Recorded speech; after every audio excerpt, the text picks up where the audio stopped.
recover from that. They've been playing a careless game. AHQ. Oh no, that's too many in a vehicle. That's too much damage. The car's on fire. They pull up, they stay alive. 3 still stand. 1 nade would do so much. T1, no. There is blood in the water, and they are looking vicious for this. Milk goes down. 1 man alive for now. The nades start to roll in. And Lee, there's nothing to be done here. T1 on the cleanup.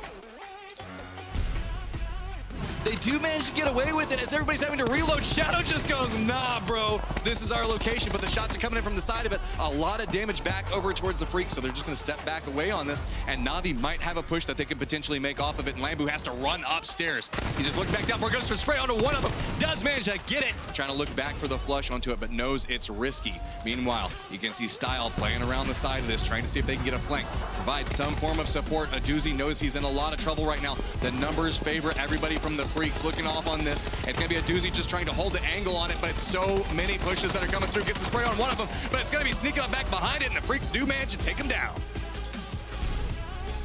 You can stand behind that thing.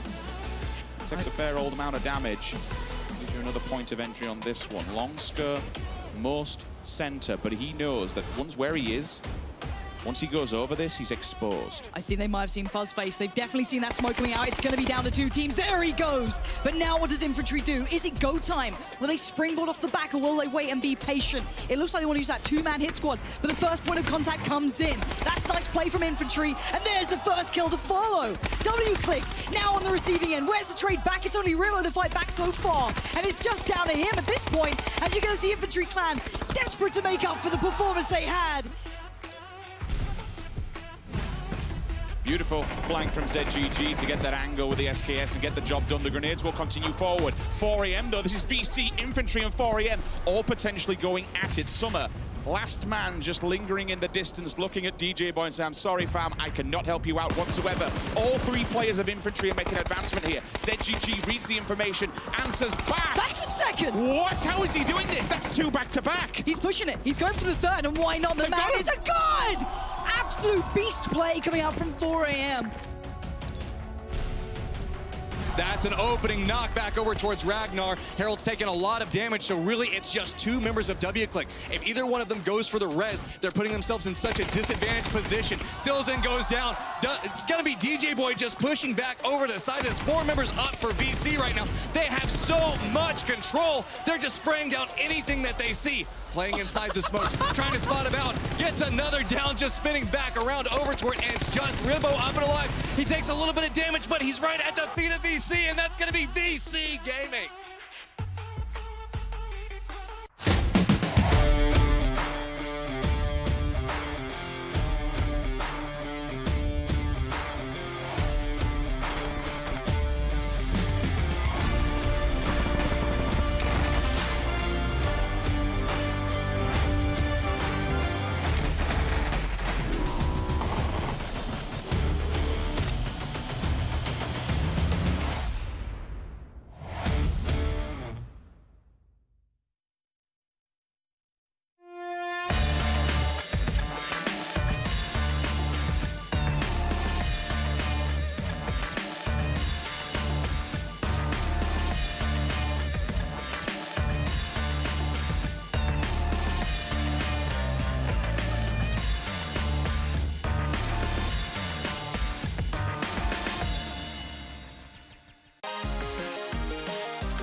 be a legend.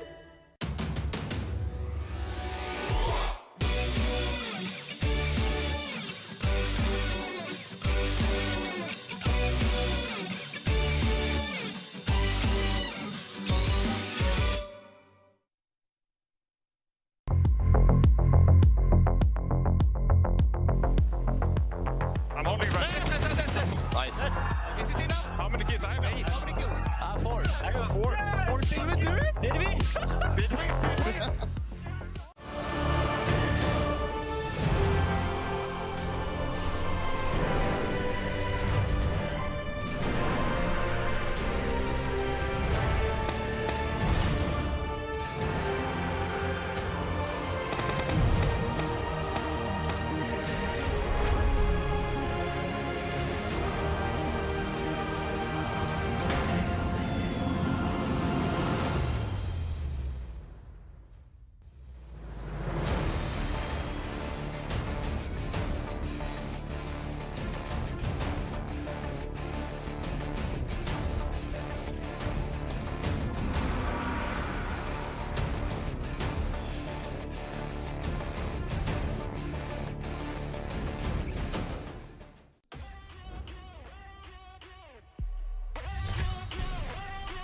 These teams got to be careful. The more noise they make, the more attention they're going to attract. And oh my God, he saw his foot. He's going to get knocked. Vegas is going to find the head, and that is one laying down now for T1. Look at the reaction come out from T1. They tried to defend instantly. That's going to be McCoy going down. Exchange going back over towards Helen. Going to force him back around the other side of this. T1 now starting to be a little bit more contained. A lot of flanks coming through, but that's going to be Vegas down. Now just Drassel. Remember, Ghost needs a big game, and they are now down to 1 alive. They have to be so careful.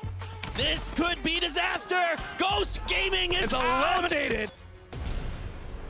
WClick lose out on that position forever. Wants to show him how it's done. Shut down eventually, but that's a 2-man pickup. An SDV, it's not over yet. Hang on, they're not flushing forever. They can't get him. He's round the corner of the wall. The grenades are in there. They're pushing lead. Levy's outside of the back. That's 3 ZGG. The man's on fire. 4AM continue to apply the pressure. This could be rough here, and they also have Sun Sister and AHQ at the top of the mountain here in Stalbert. So this could end up being a very, very sketchy fight on the very northern edge. It could be Tempo Storm, though, who might find a knockdown or two here on the rotation for FaZe. They're slowing down as they reach the top here. 80 knockdown, Blame Me Luke. Now spots Bud's face as well. Zampa's up close, he gets the knockdown, and then the eliminations will follow. FaZe Clan are in some trouble, but Maxi finds a knockdown onto Zampa to maybe try and turn things around. No, he's not turning this ship around. FaZe Sunday. Look at the southern swing. They're going to go on the push. There's the nade. Bye-bye, Leo. And it looks like the following push will happen. They picked up the pace. They found the players. Can they find Kane? Yes, they can. It's going to be clinical. Sweep in the south from QM, but there's AHQ. Finally say hello. They've now moved from the north to the south. They're holding the center point. And slap bang in the middle is GX. Sophia is just the last one standing, I think, at this point. Next to Milk here. No easy way out of this. They're just praying that now the other two teams fight. And there they go. We're down to 2, 7 alive. 3 in the north. It looks like maybe 3 in the south as one of them's knocked. Good shot from Wu Feng. Gonna find Milk as we're looking like this surely could be QM's victory. Back to back would be huge. And a shot like that, even bigger. Still a little bit of utility available for FaZe as they are looking to come around. Andy goes for the peek off to the side of it. That's going to go away the position. Oversteps up, gets one. Goes for the spray into the second one. There is just one Kinect alive right now, and FaZe knows it. They're starting to push back through this. Rusty Zera playing inside the smokes. The hunt is on. The spray comes through, and the EU Giants, FaZe Clan, walk away with a huge, massive 18-kill victory. FaZe Clan shocking the world. 18 kills and a chicken dinner. I don't know if it's enough, but goddamn Matrim, they made a hell of a round.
Miramar is vast, open, deserted areas, long, empty roads, kind of a post-apocalyptic landscape, gives you this Badlands feeling. 서바이벌 패스 5에서는 어떤 것들을 보여드릴 수 있을지에 대해서 저희가 고민을 했었고요. 많은 플레이어 분들이 미라마의 밸런싱에 대해서 피드백을 주셨어요.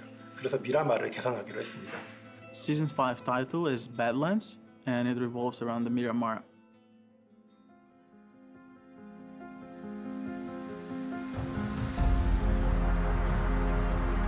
제가 시즌 4에서 아쉬웠던 부분은 처음으로 PUBG의 이야기가 공개가 됐는데 게임 밖에서 이루어졌다는 부분이었어요. 이것이 게임 내에서 유저분들이 자기 게임 플레이와 혼합돼서 즐기실 수 있으면 더 강력한 즐거움이 될 거라고 생각을 했었거든요. 미라마가 흥미로운 점은 에란겔과 사이즈가 같지만 훨씬 더 커 보인다는 점이었어요. 따라서 미라마에서는 지나가고 탐색할 공간이 훨씬 더 많은 것처럼 느껴지거든요. 그래서 우리는 이 넓은 미라마에서 플레이를 할 때 숨은 물건 찾기 요소를 더하면 재밌을 것이라고 생각했습니다. 플레이 중에 디스크를 획득을 하게 되고 모은 디스크는 커뮤니티 미션에 쌓이게 됩니다. PC, 엑스박스, PS 플레이어 모두가 모은 디스크는 한 군데에 쌓이고요. 그렇기 때문에 커뮤니티 미션도 동시에 진행이 됩니다. 디스크가 플랫폼에 구애받지 않는다는 것이에요. The most important consideration was making sure that it is convenient to use, fun, fast, and responsive. Yeah, we wanted to make sure that the feature can be used in multiple situations, such as stealth approach to the enemy, to finish off opponents which are knocked down, or even used in drive-bys. Basically, have as much precision as possible by allowing you to throw weapons through the windows or tight gaps. 황무지에서는 총알을 찾기도 어려울 때가 있겠죠. 그럴 때는 바로 옆에 있는 근접 무기라도 써야 될 때가 생길 텐데요. 근접 무기라서 꼭 가까이에서만 공격할 수 있는 것이 아니라 멀리 있는 적을 맞추면 재밌을 거라고 생각을 했었고 황무지라는 컨셉과 잘 어울렸던 것 같아요. I was improving our projectile code to fix bugs in grenade movement. At some point, this refactor made it possible to launch even big game objects with proper physics applied. Just for fun, I replaced grenades with frying pans. Then we've had a series of playtests to see how this feature would fit the game. And it was amazing, so we immediately turned this into an actual feature. 처음에 근접 무기 던지기 기능의 프로토타입 영상을 저한테 보여줬을 때 와 재밌겠다, 이건 꼭 미션으로 만들어야 돼 라는 생각이 들었었습니다. 그래서 시즌 미션 트랙으로 근접 무기 트랙을 만들었고요. 보상으로서 특수한 근접 무기 스킨을 얻을 수 있습니다. You may find that melee throw range is too low to be used outdoors. In our early implementation, the range was higher, but it looked ridiculous and it was breaking immersion. A human being cannot throw a cast iron frying pan as far as an apple. So I added more complexity to ballistics, and then to get the right look and feel, I was tuning the 3 parameters: launch velocity, air drag force, and even gravity. As a result, frying pan travels so fast that it looks like it actually can kill someone. In terms of item throwing, this is a feature directly related to our mission to improve the teamwork aspects of PUBG in duo and squad modes. The most important thing was to improve the quality of life of the players. We hope to help in those incidental situations where you would get locked up under fire and unable to move from your cover. This system basically helps you provide ammunition or medical items to those players who cannot otherwise move closer to you. Also, it makes you much more mobile and less locked down to a place.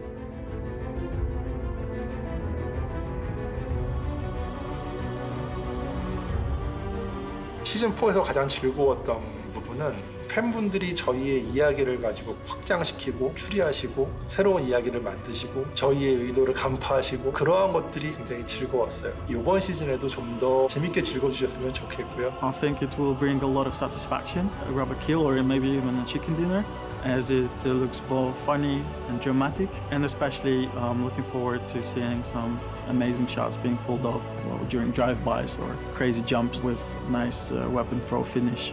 많은 피드백을 주시고 그것에 맞춰서 저희는 게임을 개발하도록 하겠습니다. 감사합니다.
Sees it through the door. Oh, goodbye!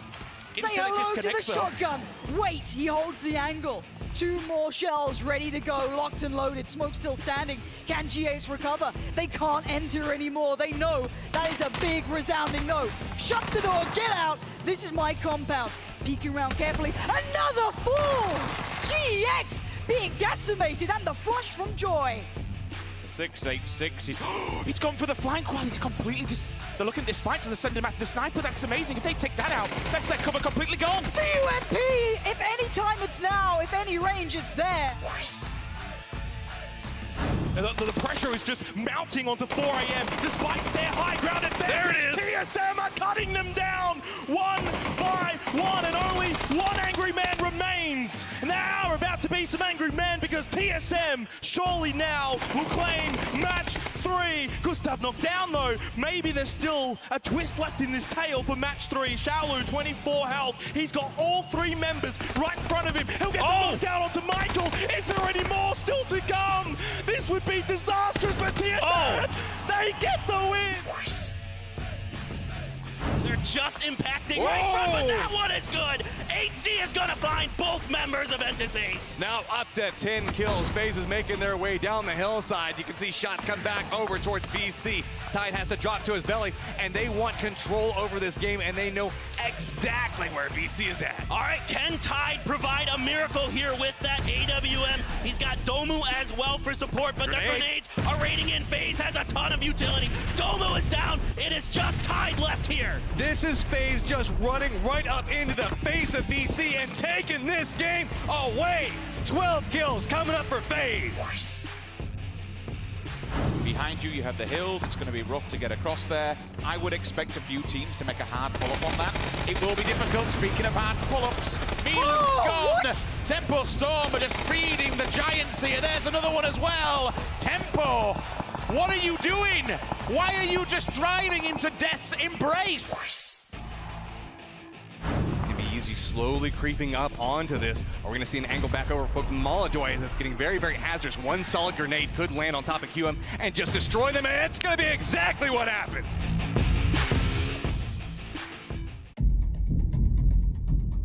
I hope my boys weren't too hard on you.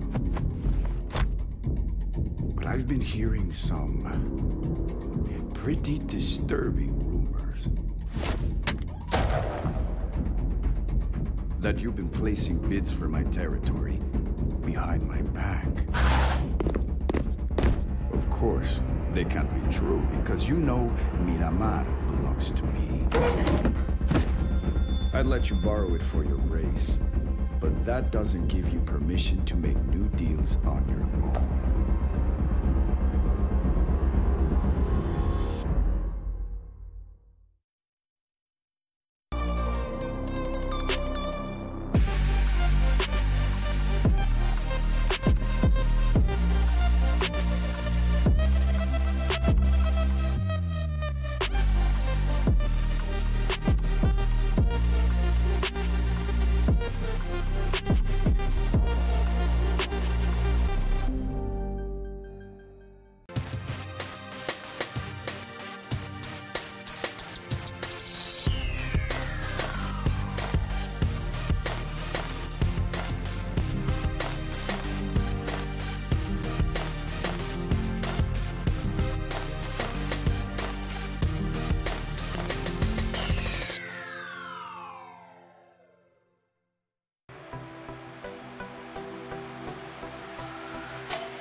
cámara solo en medio de ahí.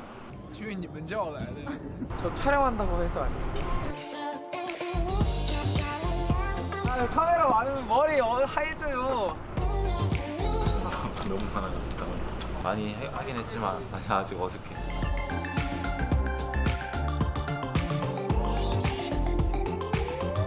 就感觉就挺有意思的。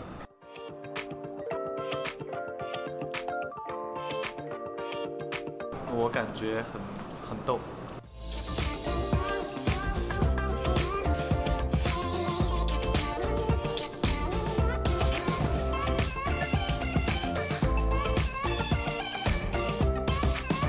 Feels really good at being in the finals. We didn't get the greatest first two groups. It was kind of close at the end, so the fact that we made it, despite being only 13th, it feels pretty good. I don't know, it just feels good to qualify to the last game. The last game of the semifinals was just the beginning, so yeah, we'll be even stronger. Thanks for your support, it means a lot. Thanks up.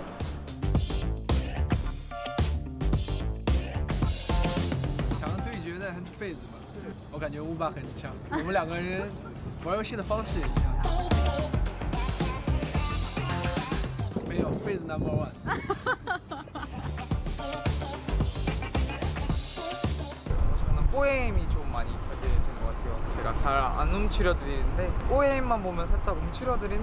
The team that we're going to be focused on probably 4 AM. I think the most exciting team that we're gonna probably get into it with the most is probably 4 AM.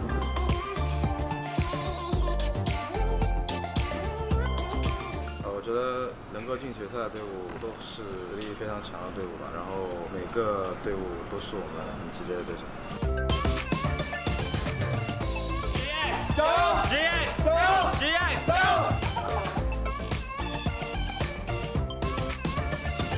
Right, I swear, can we get like Google Translate so Rory can like say a Chinese quote? Ni hao? What does it mean? Hello. Ni hao 4 AM. 만나시면 이해하셔야 될 것 같습니다. 나 이 финале, поэтому вы не выиграете. 결승전 때만큼은 내가 너 다 죽인다.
coming together of 16 of the best teams from across the world here for day number 2 concludes. So too does the 2019 season here for PUBG Esports, as today, ladies and gentlemen, we are going to crown a world champion here on this stage. That person, that team will be walking away with the trophy, and they will also be walking away with at least $1.75 million. It is all on the line here for these 16 teams. Welcome to the pre-show. My name is Kyle Laris, and to my left-hand side, Toffees, Froz, Avenger. Guys, we're here.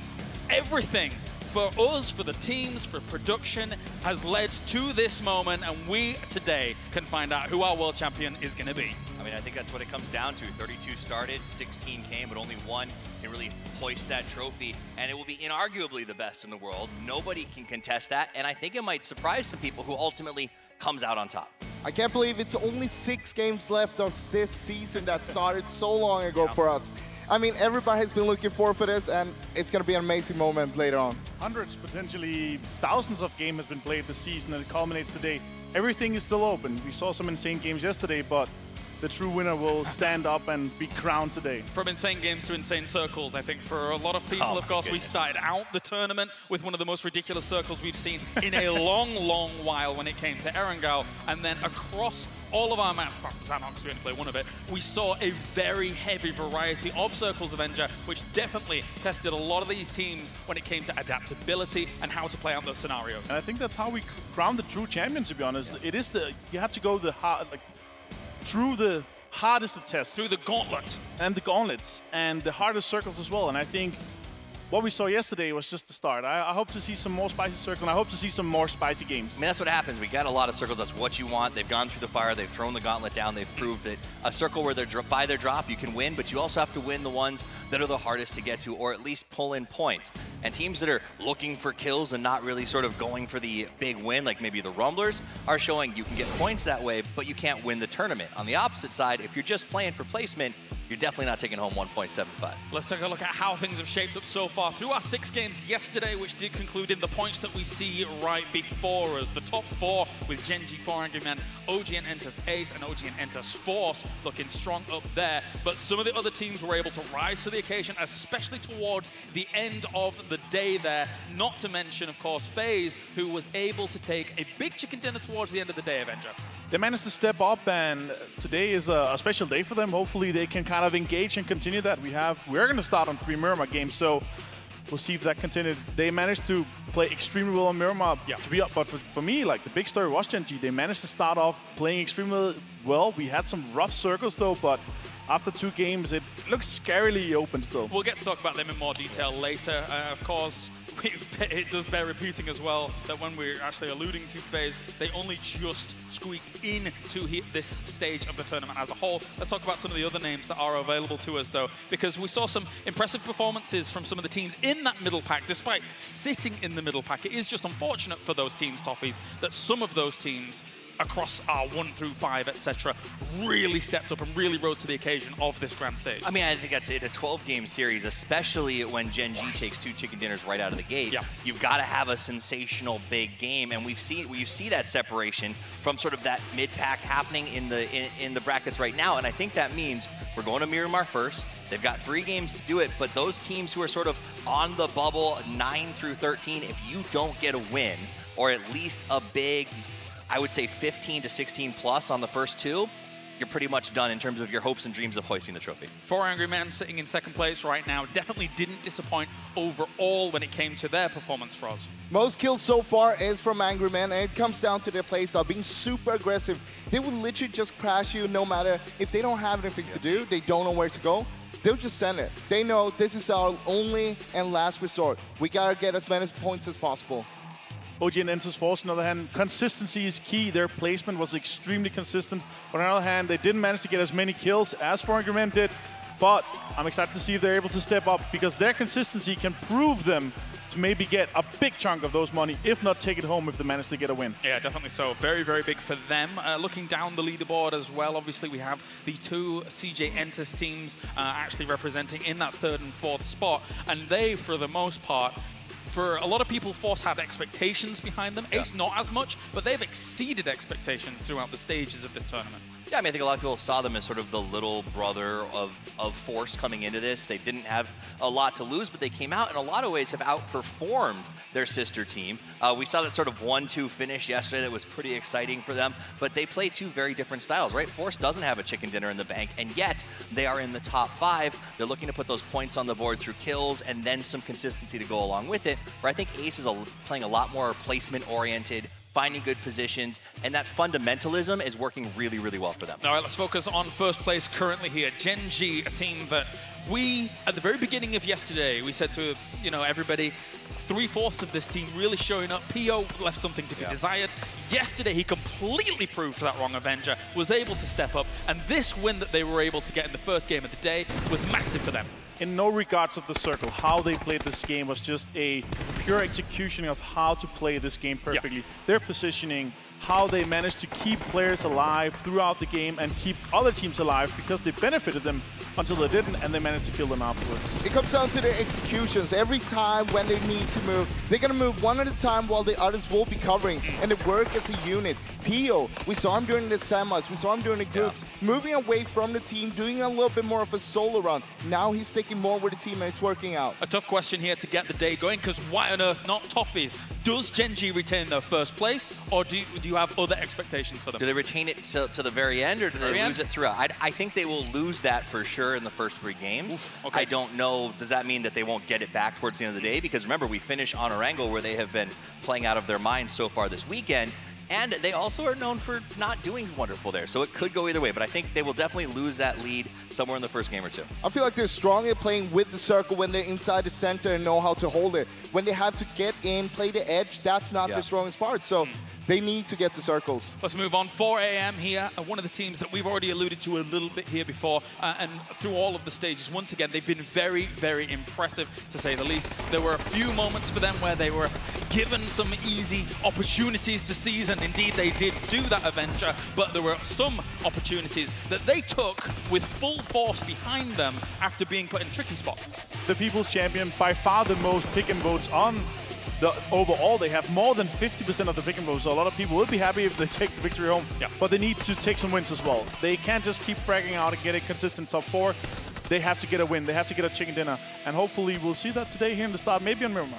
They're not playing a bad game, but once again, their aggressiveness is sometimes also the fault for them. We saw that in the end of that Stalbert game when they took the fight, not just against TSM, but Lashes at the same time, make it 2-2 split, and that's how they fell from that game and didn't win it. You know, they replaced CPT with Xiaolu, and I think that it has been a good 1-2 punch pairing with ZGG01. We've seen him really pop off, and we always talk about him, but I think a lot of his success has been determined by sort of that backbone, having the partner. When you watch them play, they work well as a team, and so it's one of those things like you can be a confident fragger when you know there's always someone sort of covering your back, making sure that when you do step a little too far or peek a little too hard, there's someone immediately in with the smoke, immediately in with the cover, and that's exactly what this team's done well. And to be fair, since 2019 was kind of our measuring stick for all of this, it's a bold move to replace someone like CPT, who at Face It was...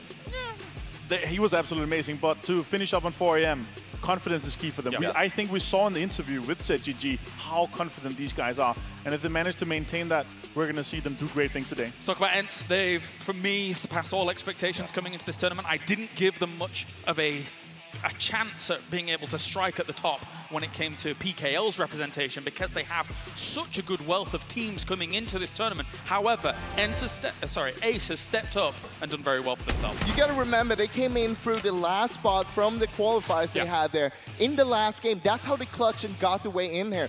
In the league itself, I think they ended up on a 7th place. They've always been sort of the underdog compared to the other PKL teams we had here, but they stepped it up enormously here. They were the PKL team with most points throughout the group and semis combined as well. And that shows me an evolution. When you talk about their actual home region play, Rang was, I think, their top fragger with only 1.13 kills per game.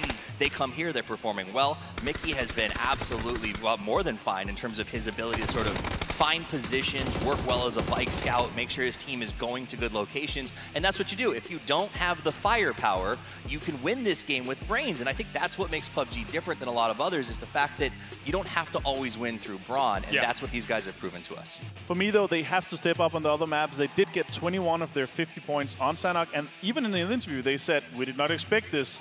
So if they manage to step up on Miramar and Erangel, they might be able to maintain a top 3 position. Let's talk about Force as well. Just slightly behind Ace in the standings right now, still sitting in 4th place. And for the most part, gentlemen, we were singing songs mostly about Songjang, who was able to play very well for himself and the rest of the squad. However, everybody was able to play very well. Indigo, Kale, constant kind of playmakers throughout all of this. And speaking of which, there's Mr. Songjang, pros.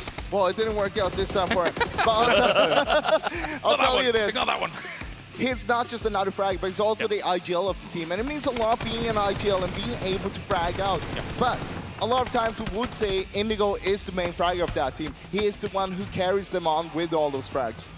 For me, though, the first game, how he managed to stay alive, crossing the bridge was just a fantastic game, though. Oh, huge. If they manage to make more clutch plays when they kind of have a bad game and maintain a top position, pairing that with potentially a win, then they're also going to maintain a top 4, maybe even take the win home if they manage to step up like a lot of the PKL teams here. I mean, it seems a little bit like the way that they've been playing. They're still in the top 5, obviously, but it seems almost like they're stemming the bleeding a little bit. They use these 2-2 splits. They're don't have a chicken dinner, which I think they probably planned on having at this point so far. So the worry, well, if I'm everybody else, I'm worried that when Force comes out, if they do get a win in 1 or 2, they're going to get that same sort of momentum boost that Gen G got coming out of the start, but they won't let it go. This is a team that will continue to gather speed as they roll downhill. And for the most part, yesterday, day number 1, I think it is safe to say that a lot of our Eastern teams did hold the reins for quite a while, maybe up until the ending of the day. Does that speak to their potential to adapt throughout a lot of these situations? Because, again, yesterday was very varied, much more varied than we've seen some of our days, maybe throughout a semis or so, whilst time has gone on. I think it talks to their dedication and hard work, basically. They outwork everybody, and that's also why we have these teams here in the top 5. A lot of PKL representation, and also, even here, we see them, Mickey, being able to take down 13 kills. It's just amazing yesterday. Amazing performance. Big killers, top fraggers, and these names are almost synonymous with a lot of kills done. Apart from, I would say, maybe someone like Mickey, who has come in and been able to shine so well. For Ace, we saw him in his interview yesterday, a very well-spoken individual. So for him to sit at the top with 13 kills, above Pio, above Gustav, above Uber, that's massive for him. It is. It's huge. Just like you just named a bunch of the, really well-known fraggers. And, back home they call him the great bike scout because that's what he does. And it's rare that you see sort of the guy who's the scout also be the frag leader, because often they're having to sort of play defensively, hold positions, and get their team into the place. But he's doing it. He's jumping off. He's getting kills. He's playing aggressively. And that's what you have to do. If you feel like an underdog coming into this tournament, it's all about putting lead downrange and getting as much as you can. It's pretty insane to see him get 13 kills, though.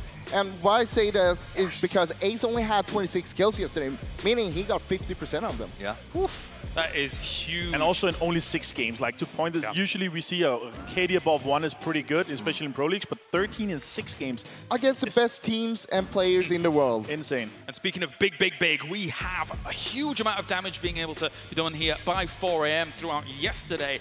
They, for the most part, had great positions, great opportunities to be able to lay down a lot of damage. Even if they didn't necessarily get all the kills, Avenger, they were still causing havoc across the lobby. Their impact overall in the lobby is definitely felt. We can also see in the interviews, when we see from the other players, they're like, we're looking to take a fight with 4AM. They're constantly on the lips of the other players, so they're very aware of the impact that they're doing, because they're knocking a lot of players. They're making sure that people lose their helmets and their meds. They're doing damage, they're taking utility, but the thing I want to point out on this right now is 8C is one of the top 5. When you talk about FaZe, we always talk about Uba, we talk about Mixie and Fuzz, everybody loves him. The fact is, 8C is often sort of, the 4th man, and we don't talk about him a lot. He has been absolutely coming up spades. His grenades have been amazing. He's opened up pushes for FaZe with just really solid support that I haven't seen before. And I think 8C, he was a developing player for me over the last year, has come into his own and is dominating right now. Just look at his moment yesterday against Tempo Storm in the end of the Miramar game there. When he pushed up with Ironside M4 against Tempo Storm, he didn't knock them, but he got 2 of them super low. Yeah. Funny story as well. talking to Gustav, he's like regarding AT as, obviously they play a lot together, so he knows him very well, but he's regarding AT as one of the most underrated player in the whole pro scene. So it's interesting to see also from Gustav, which is probably regarded as a top 5 player in the world, because he's able to IGL frag as well. So him being able to say AT is actually probably one of the most underrated players is absolutely insane. And I'm happy to see him show himself and show up as one of the top 5s here at this stage. Of course, here is Mickey from OGN enters Ace. These gentlemen as a whole, Mickey especially, really did stand out, and we've already seen that exemplified in the 13th. We have, and we've talked about the good of them, but here, let's talk about the bad for a second. My worry is you brought up Mickey has 50% of the kills on the team. That means what if he shows up today and he's feeling like a mouse instead of a monster, and can the team maintain their momentum if their 1 star is not cutting it? No, but also even a bike rotation. One bike rotation that goes wrong, you hit a team, you'll be taken off, and all of a sudden 50% of your frag tower potentially is going to be off. On the other side, though, he can also then start calling, giving some more information, but losing that player is very unfortunate if he gets lost in the bike rotation. You got to remember, he wasn't the main fragger during PKL itself. I mean, that was Rang, and he still haven't shown up too big, but I mean, if Mickey can't do it, I'm pretty sure the others will do it.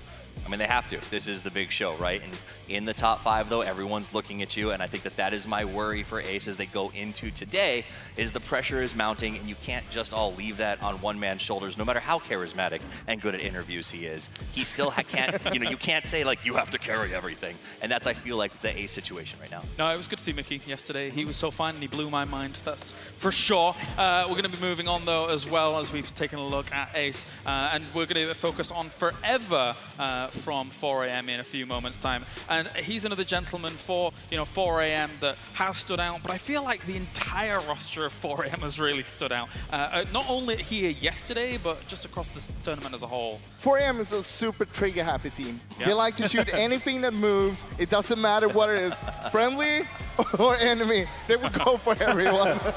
Yeah, we saw that yesterday with the Grass. No, jokes aside, these guys, we've seen 3 of them on the top 5 damage. It talks to how big fraggers these guys are. They are capable, and if they manage to continue their confidence and performance yesterday and maybe potentially take home a win pretty early, they could potentially take everything, be crowned champion here. Very importantly, 4AM right now across the portion of the globe is the people's champions right now. They are one of the teams that a lot of people are rooting to win and try and hoist that trophy high. And right now, 4AM throughout the stages is on track to be able to do that if they make it work. It's amazing for them.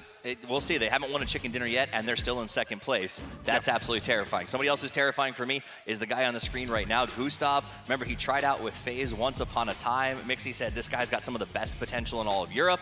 He ended up going with TSM and has, I think, really bloomed into one of the best IGL/fraggers, and that's a big deal. In the old days, IGLs didn't kill things. IGLs just told you how to kill things, and guys like this have shaken up the scene and said, hey, you can do both, and not only can you have to if you want to be on top. TSM currently sat in 6th right now, just behind FaZe Clan for PEL, the region in which they do actually represent here. And for a few people, TSM, after the semis, after the group stage, looked like one of the best hopes for PEL coming into the tournament. I mean, still, they're not looking like a bad hope, I'd say. Sure. They're still doing really good. Sure, they are currently on 6th place, but their points is saying, hey, we're top, we are out there, because 1 to 6 right now is currently where the gap is for top pack, and they're doing good there. They need to have good start, though, because yesterday they had a terrible start. I think when you look back at what happened yesterday for TSM, that 4v4v4 on Erangel that they had Avenger, that they eventually ended up winning out on that situation, that was the most impressive showing for them yesterday throughout the global finals. I definitely think that displays that they are truly a top team here. They're 14 points behind Gen G currently, and Gustav, correct me if I'm wrong, one of your favorite players of all time, being able to IGL, frag, micromanage your team to make sure they're in the right position is just amazing. And when we talk about that 4v4, like really, that was a masterclass of IGLs, right? We had Gustav, Purdy Curdy, and God V, or Wayless as he goes by now, calling that thing. And that is crazy to see 3 Juggernauts facing off at that level. Honestly, the more we see from TSM and how they're playing, the more impressed we get, I feel like, because it's kind of Gustav don't need to call as much anymore. Yeah. The others, they know, all right, this is what we're going to be doing. So, hey, I'll go over here. And Gustav knows, okay, well, I'll just stand over here and start fragging out and kill people then. Well, they're only like, what, 13 points? 13 points from catching up to first place. So you said kind of a bad hope. They're 4 points behind FaZe. That means literally any of these teams in the mid-pack on a big game one puts them right up on the top. All right, gentlemen. Everybody, boys and girls around the world, it is time. We are beginning day number 2 of PGC here as we get down to it. Our world champion will be crowned.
Closer to everybody on TSM, the spray starting to come out. You can see a little bit connecting, and there we go. Na'Vi is just dusted. The hunt is on. The spray comes through, and the EU Giant.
Massive 18-kill victory. FaZe Clan shocking the world.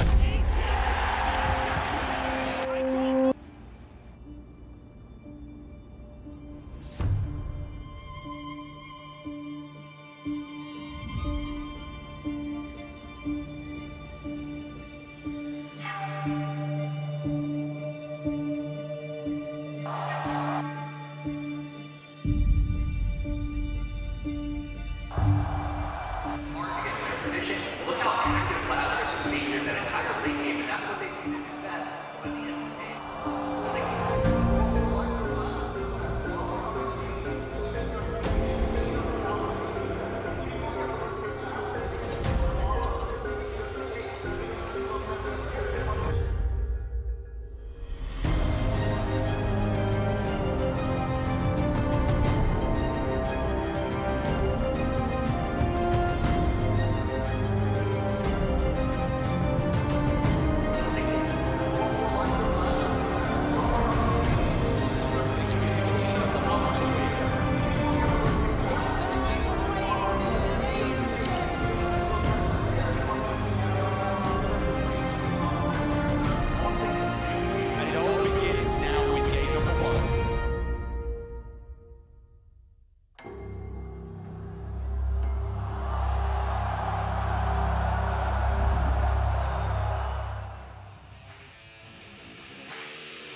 The blood starts to pump and your heart begins to race. Ladies and gentlemen, the adrenaline for all of these players is about to start pumping through their veins, and the chills will take over as we are in the final day of PGC. 64 players are going to descend onto the battlegrounds, and then we are going to crown ourselves a world champion here for day number 2. It's time to get hyped. It's time to get ready. We are almost upon it as we begin the proceedings. Gentlemen, top is Avenger. Froz, we are going to talk about some of these teams before we get into our first game here. GEX, a team that is one of the underdogs of the tournament as a whole. Froz, I'm going to start with you. I wonder why, as we talk about this team, they need to step up to the plate today, and they need to be able to prove their worth here on the grand stage. So I still have them as my dark horse. They had a really rough start yesterday on Erangel. They got dropped on. They didn't do well. They got wiped away. But at the same time, they did come back during game 3, but it was not enough. After they dropped out a little bit more again, I want to see them be much more consistent. We saw them during the semifinals. They ended up at 5th place, being super consistent throughout the whole stage there. They have the potential to do so. We also saw them in some of the fights yesterday.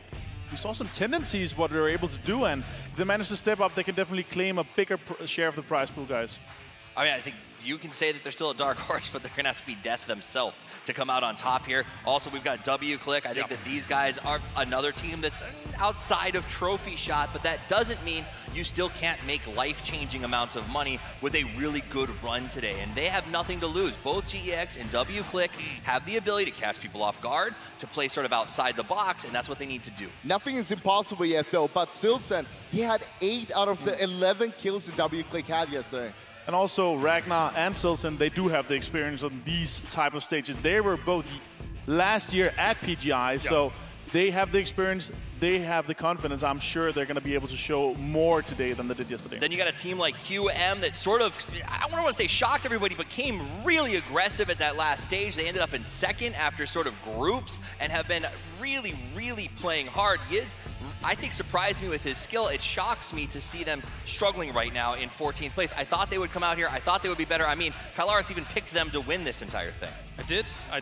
And then moving on to Na'Vi here to round things out as well. One of our PEL teams that a lot of people are looking for success here right now. How do you think they stand right now, Avenger, and what do you think their anticipations are? So they're currently sitting on 10th place with 26 points. One good game, one Na'Vi kind of win with a lot of kills, 10, 15 kills, will put them up there. They will put it straight back into the top 5. I'm hoping to see that kind of start. Miramar is their kind of map to do so. All right, it is time. We are getting into game number 1. Ladies and gentlemen, let's get it going. It's game 7 here of the grand finals for PGC. We're going to Erangel. Thank you, James. There was no better way to put it. We are now moments away from kicking off the final day. And before we do, I want to say a big thank you to everyone in the arena behind us, those at home who have tuned in and supported this game from start to finish. Yes, it is about the players on the stage, but this is as much your final as well. You've supported this game. The prize pool, everything has added to this moment. So breathe it in, guys and girls. This is the last chance to dance for a lot of these teams. It's a hardcore fan base that has been watching and keeping in touch for the last year as we started this road to this main stage, to one team being crowned a world champion and walking away with $1.75 million. It's an infinitesimal number to think about that 4 of these guys on that stage are going to be pocketing that. But they have to get through 6 more games, Lauren. It's not as easy as that. It's easy just saying, yes, there's money on the line, click heads and win forehead. But it's not. This is a dungeon gauntlet, and every one of those 16 teams, and something Steve mentioned on the desk, the teams now that are the lower half of that, they're going to struggle to work their way up there. There's nothing to lose, and every position, it's more money in the bank. Richard, it's a Sunday. We know what can happen on a Sunday. We know what can begin. I'm not writing anyone out. There's a rumor. I'm not writing anyone out anymore. It's almost time. Again, thank you for sticking with us as we are almost ready to step on that first map. The players prepared, focused. The last couple of words being said between them. And first, we did see Erangel yesterday. That was the first glimpse we got to see. But now it's a different landscape in front of us. Things turned completely upside down yesterday when we moved towards the last stages and we looked towards Miramar. We're going back to the sandy pastures.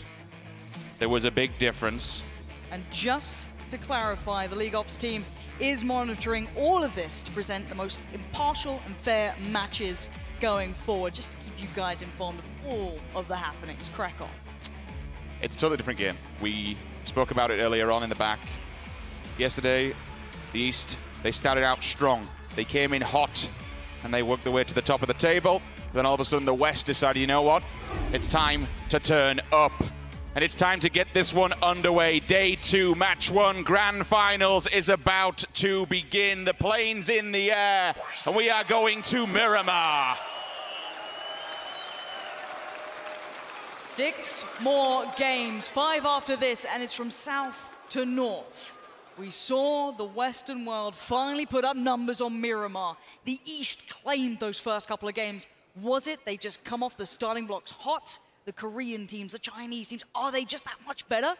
Or was it the map? Is this the time to see that top 5 shake up? Well, look, yesterday, we touched on it just a second ago, we saw the West begin to shine. FaZe grabbing an abundance of kills. They got a second, they got a first, they round out the day strong. But the question is, was this just Miramar, or was this them heating up? There are a million and one things we can theorize to how this will all go. I mean, naturally, usually, Erengel's their home turf and they do well, but all of a sudden, I think FaZe mentioned he was just doing it to shut Avenger up on the desk and actually give them a performance that we can see from this. Yeah. One team that I do want to touch on, ironically, on your screens right now, and I'll kind of throw this one out there. Yesterday, they picked up the first 2 wins. It was super impressive. I think it was 42 points in a mere 2 games. Yeah. But after that, for the rest of the 4 games, they only grabbed 14 points, which, all right, it may be better than some. I mean, hell, down at the bottom of the table, we've got one team with 15 points. But that's the story of PUBG and how things can change, and ultimately how we've led to this scenario where there's no definitive winner. The top is completely open. And I mentioned the West, and I can't help but talk about it. You look at circle positioning as this is hit already. You have TSM and FaZe in paramount position. They could arguably face off against each other and cause some damage, but they're in a very good spot. You look towards the West, for example, not many people are going to be rotating further in from that side, so they should have clear shot. You look at Fuzzface on Twitter, he was saying it's not just about circle position, it's do you have to go through teams? Is there anyone rotating around you? What's the surrounding area? It's more than just where you are. But I have to say, between TSM and FaZe, and you're arguably Na'Vi in the north, they have a great deal of territory. I love how you pointed that out, because it's one of those things we see quite often in PEL when we get TSM in this kind of circle, central map. We know they generally, time and time again, we've seen before, they'll move off the back of Hacienda, but down here now in their location, how this circle, the first few, it does dictate how we go further, but we know from around circle 3, 4, we can get a good gist and a good feel of how it will flow. The mountaintops, the inaccessible terrain, dictates where the circle will be flowing to. Many of these teams are now skilled and individual. I think someone like Gustav, they spoke about him and they really sung his prayers on the desk. Formidable player, but most importantly, an incredible IGL. To have at the helm on a map like this, if he's feeling it, he's on fire this competition, this could be his next few matches to look out for. Yeah, I was glad we were looking at Gen G, just Pio and Taemin, between them, 20 kills. Huge impact from just yesterday individually. Very impressive to look towards, and I'm wondering if that can be replicated. If it was just comfort with circle position, we can only theorize until we see the proof in the pudding, which is today. Everyone relatively calm thus far. It's gonna be pretty much as even as you can call it for now. I'd say yes, the Southeast teams could be in a bit of a harder position. Anyone who drops Los Leones here will have to work through teams. That is going to be a factor. Everyone else should have pick of the litter. They can go where they fancy. I see a couple of shots here and there, but they're all peacocking. There's not much to be worried about as of yet. I mean, Gen G had the fantastic day on Erengel, but you spoke about Taemin. He's up there in the top 5 players with the most kills on this map specifically. I'd see Uber, Zampa, Gustav, Taemin. 8, 7, and 5 all respectively. 3 of those players, actually, I'd see Zampa and Gustav. Same place last time in Oakland a year back. So once again on this map specifically, to be opening up on day 2, you want to look for good performances. Them players in particular were key and crucial yesterday to round out the day. Now we need to see them start the day for their teams. 4am, the most dangerous team, I think a lot will say. They're so unpredictable, they're so explosive. Hailing from PCL. They've been formidable to look at as a team. It's hard to put them in a box. Are they just a late game team? Can they fight early? Do they have every player in the right place? Do they need it? Is it just that reputation? We've just seen them be so critically explosive. It's scary to watch, so no one can really tame them yet. They are impact damage dealers. When we look toward the statistics that we see from 4 Angry Men, they literally shoot everything that walks. They are averaging 1.4k damage done per game. That's 500 more than any other team on average. 3k damage done above any other team. That's why they're all the way up there. And if you think about Gen G, had they not let things slip, or at least picked up a few more points during the latter stages yesterday, they would have been able to extend that gap. But 4AM, literally, if you walk by them, they will fire your way. You will have to duck and cover or take them head on. Now let's look at WClick. Yes, in the finals they have not turned as many heads, but during those semi-finals, how many times did we see them in that final 3, final 4? Always there, just in the background. They certainly deserve their place here, and I'd love to see that playstyle, their ability to grind to those final end positions, resonating in this moment. And with only 17 points on the board, there is literally nothing else to lose for this team. If there was a leash on them yesterday, take it off and let them go. Just let them loose on the battlefield. I'll hold for now. This is a big pull-up. Everybody's not moving, Lauren. Rumblers have cut noise. They're waiting patiently. Joy, the smile would be wiped off his face, but does he know? How much of an idea does he have? He's going upstairs. He might ring the bell, and the Finn waits so patiently. Joy steps quietly, and as soon as he turns this corner, oh my God, lost HD! Good morning, Joy has just caught him so badly off guard. This is baffling. The Rumblers have no idea what's going on, but here comes Mickey, and he's certainly not looking like the mouse just as of yet, as they're piling into this. The Rumblers are scrappy. They're a bloodthirsty team, but are they ready for what's coming their way, or can they back safely? They moved away from the windows, so unfortunately now FREECS is a bit loud to come around. There is a small wrap there from Microfire. Grenades will come up. They're both hiding in a corner. If he hits this, that'll be huge. The 2 players who could take damage there. They are boxed. They are weak. But it does not land. It goes a little bit too far. There's a second. 2 for 1. Cherry popping. There's the response they needed. I don't think they needed the 2-for-1 discount today, and that nade could have sealed the deal, but it hasn't done yet. There is support here, but it's not that close by. Joy was the man to draw first blood, but can he do more? Microfry wants to clean this up. He spots out Joy and rips away all their happiness. One man stands for Ace, and can he do anything back? He tries to flush, he gets it. That's bloodthirsty. They're out for revenge, and that's a good tag. Waldo has to back away, and the Rumblers, they had it all going. They want to flush these guys. They want to make sure this hurts. Both of these teams are going to take a hell of a lot of damage. Alpaca, last man standing, enters Ace, running for dear life. You can hear the bullets that are dinking off the back. 16th place position, and it's the Car 98 that gets the job done. Remember, that's 3rd place coming into this competition. This wreaks havoc for the top of the table and opens things up just a little bit more. The Rumblers are down in 11th. Yes, you're not looking at them to be a tier 1 finishing team, but doing that sort of damage in that position on the circle, that has got to be mentally devastating. You can see the weapons that are used, so even seeing a Car 98 flush on that and kill is just brilliant to me. I love it. It brings a little smile to my face. Now, this is VC's route thus far, checking in with them. Can't ignore what they've been doing. Hacienda not really toying towards it. We see a couple of shots as the teams are now starting to bully each other around those more contested areas. Couple of points there for the Rumblers. Yes, they have lost 2 players. Yes, it's going to be damaging as we work further afield into the game. Enters Force has been spotted by VC. DJ Boy will be definitely calling this one back for his teammates. Make sure they know the position. Lazarus, 3rd party in abundance. You can see it in the distance as the shots do come through. They'll disengage from this one. That's fine for now. Circle pops. Let's see where she goes. Will it be the usual standard thing that we'd see around the middle area? Yes, it is. Generally speaking, this is what we'd expect to see.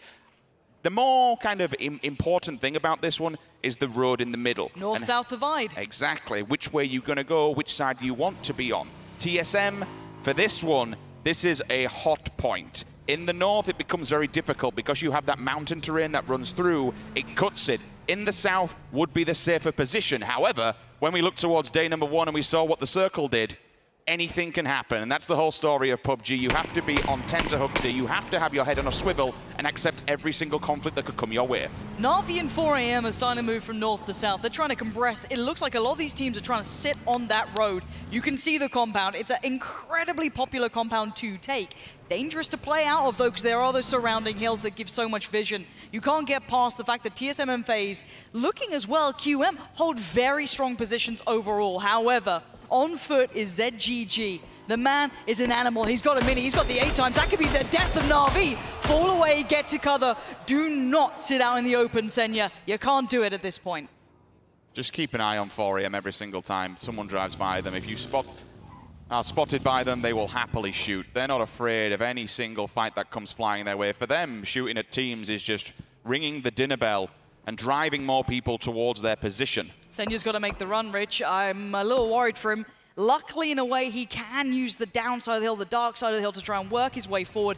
He may just have to try and roll this car as he goes. Be meticulous, be careful. Na'Vi cannot suffer a loss at this point. When you see these circles centralizing, you know that it's going to be a late game play. We all know, like, okay, guys at home in the arena, let's be honest. If this hard shifts at any point, it's going to be mayhem, and the observers will be sweating. We all know how it goes. So, for now, you cannot start losing players. You have to be careful. The Rumblers were forced into that situation. They had to deal with it. Beyond that, though, everyone is looking to be smart, play cerebral PUBG in this. You'll see a lot of the players running the minis, and that's because it's one of the most versatile guns in the game by far. Currently, the top damage dealer across all 6 games, 19.7k. We are living in a meta where minis, M4s, and SLRs, they're your top 3 damage dealers and weapons knocked. With 6 times and 8 times on a map like Miramar, early game engagements become long game engagements. You'll see people across the map. You'll be looking for scouts. If you can pick someone off on a rotation, happy days, it's a free point. If you can take out someone who's actually looking for a good position, that's even better because you've taken away that IGL. You've taken away that captain who's looking for a spot from his team, so it's critical to get these Lone Rangers dead. And I'm surprised we haven't talked about it yet, is look how much room Gen G is ensuring they keep. They're playing incredibly slow rotations. Look at Esther previously, who was just on his screen. He is watching the backside of the crater fields to ensure no one is near them. Look at Loki's rotation. Look at Pio. This is a very unorthodox approach. We'll have to touch back into it later to see how that unfolds. But they are way far west, heading south, and the other 2 are north by crater fields. Incredibly weird split we're seeing coming out. There's a very small chance this does hard shift all the way to the left. And if it goes west, you're looking between Pozo and Monte Nuevo. There are circle endings we see around there. Generally, we've seen a lot in the middle, and that's why a lot of people, TSM, FaZe, QM, are banking on that. Circle pops, and you know what? It's done just that. We go to the side of Monte Nuevo and things get a little bit more interesting because there is a huge, huge chance this comes the way of the FaZe clan just beyond their hillside. T1. Flood down the middle, off of the back of the ridge in the north. TSM now and all these other teams that banked on that central location are going to have to go on a wide rotate. And you said FaZe, and you were talking about their current position, but you look at what we know their compound to be. T1 has just swarmed it. It's arguably one of the strongest when we see these circles come in. It was played so often, and I'm curious to see if Fuzzface may scout that. It looks like he is, and now he's getting Helen. I would not want to be on the receiving end of any of that man's shots. Currently sat in 4th with 10 kills beside him. You can see the accuracy. FaZe maybe trying to hedge their bets here, trying to continue that 2-2 split. There's a few times we've seen FaZe Clan, they will also do the 2-2 split, and it shows you the value of this game and how every single one counts. They've had a few poor performances yesterday, and that cannot continue today. If they want to win this, they have to play perfect PUBG time and time again. There would have been a time where you may see 2 players from FaZe disconnect and take those compounds that T1 has, but by not doing it, they've been disallowed that access, that prime territory. T1 now controls Monte Nuevo and the compounds in front of them, but it's going to be critical to take the fight sparsely because Gen G, they've yet to come out of that blue, and when they do, they need to find a home. Yeah, we're going to have to now start seeing the teams going on those wider rotations. Na'Vi, yes, to an extent they are going to be working in from the north. They could swing on the outskirts, sure. 4AM can do the same. You know that roadside, any of those compounds will be taken by now. As soon as that hard shift, I don't like saying hard shift, but it was a bit of a swing on that. It will now cause issues. Lazarus trying to land a couple of shots here, not having much luck. It is a little far. I'll give you a break for now, NA. But we are going to be seeing Tempo Storm, speaking of NA, creeping up in the background behind Lazarus. They've got to be careful about this. They've been quite brazen with the shots, and now they might be on the receiving end. And saying that, 4AM are on the receiving end of a couple of shots themselves. W Click and Co. rotates in abundance. We said Gen G were looking for a home, and here's the first part. Low-key checking in. If there was a vehicle there, he's definitely called for it. Maybe not. Not look round the front. Could be in trouble. 2 players inside waiting at the door once again. Same scenario as before. No movement made. Bullets found, though. He spots one, leans round the corner. That's a good initial opener. Well, they took down 3rd place. Why not start trying to pester the others towards the top? But Gen G are a different beast altogether. Loki, that pan sounded like it might have helped you then a touch. Glad you haven't yeeted that one yet. We are seeing that Lazarus have not been unscathed in their battles. PO's on the way. This is a battle they do not want to take lightly. Low ball. And this could be big. Waldo takes the nade, drops it down, doesn't quite find where he wants. Now PO and Loki know exactly where they're going to drop that nade to. Loki helping him out, holding the angles, holding the window ledge. There is no support arriving for the Rumblers. It's just Waldo now. Probably commit his teammate here, unfortunately, but he has to get it done. Oh, all 4 of them are here. You've got to defend the stairwell. Headshot, but not going to happen. The Rumblers, 15 position for them. It was a good start to pick up a few frags, but once again, it's an early shower. Unfortunate in 15th place. Na'Vi, however, you did touch on them early on. They have to move. They're still up against... this circle, Rich. Oh, I didn't even notice that. It's the FAZE circle. It is the FAZE circle. If any of you PEL fans or any of the dedicated fans out there who watch every game, you'll know what I mean. It's gone west, basically. So far in the middle, you've got TSM, FAZE, and T1. We'll come back to that, because the Northeast is about to be set on fire.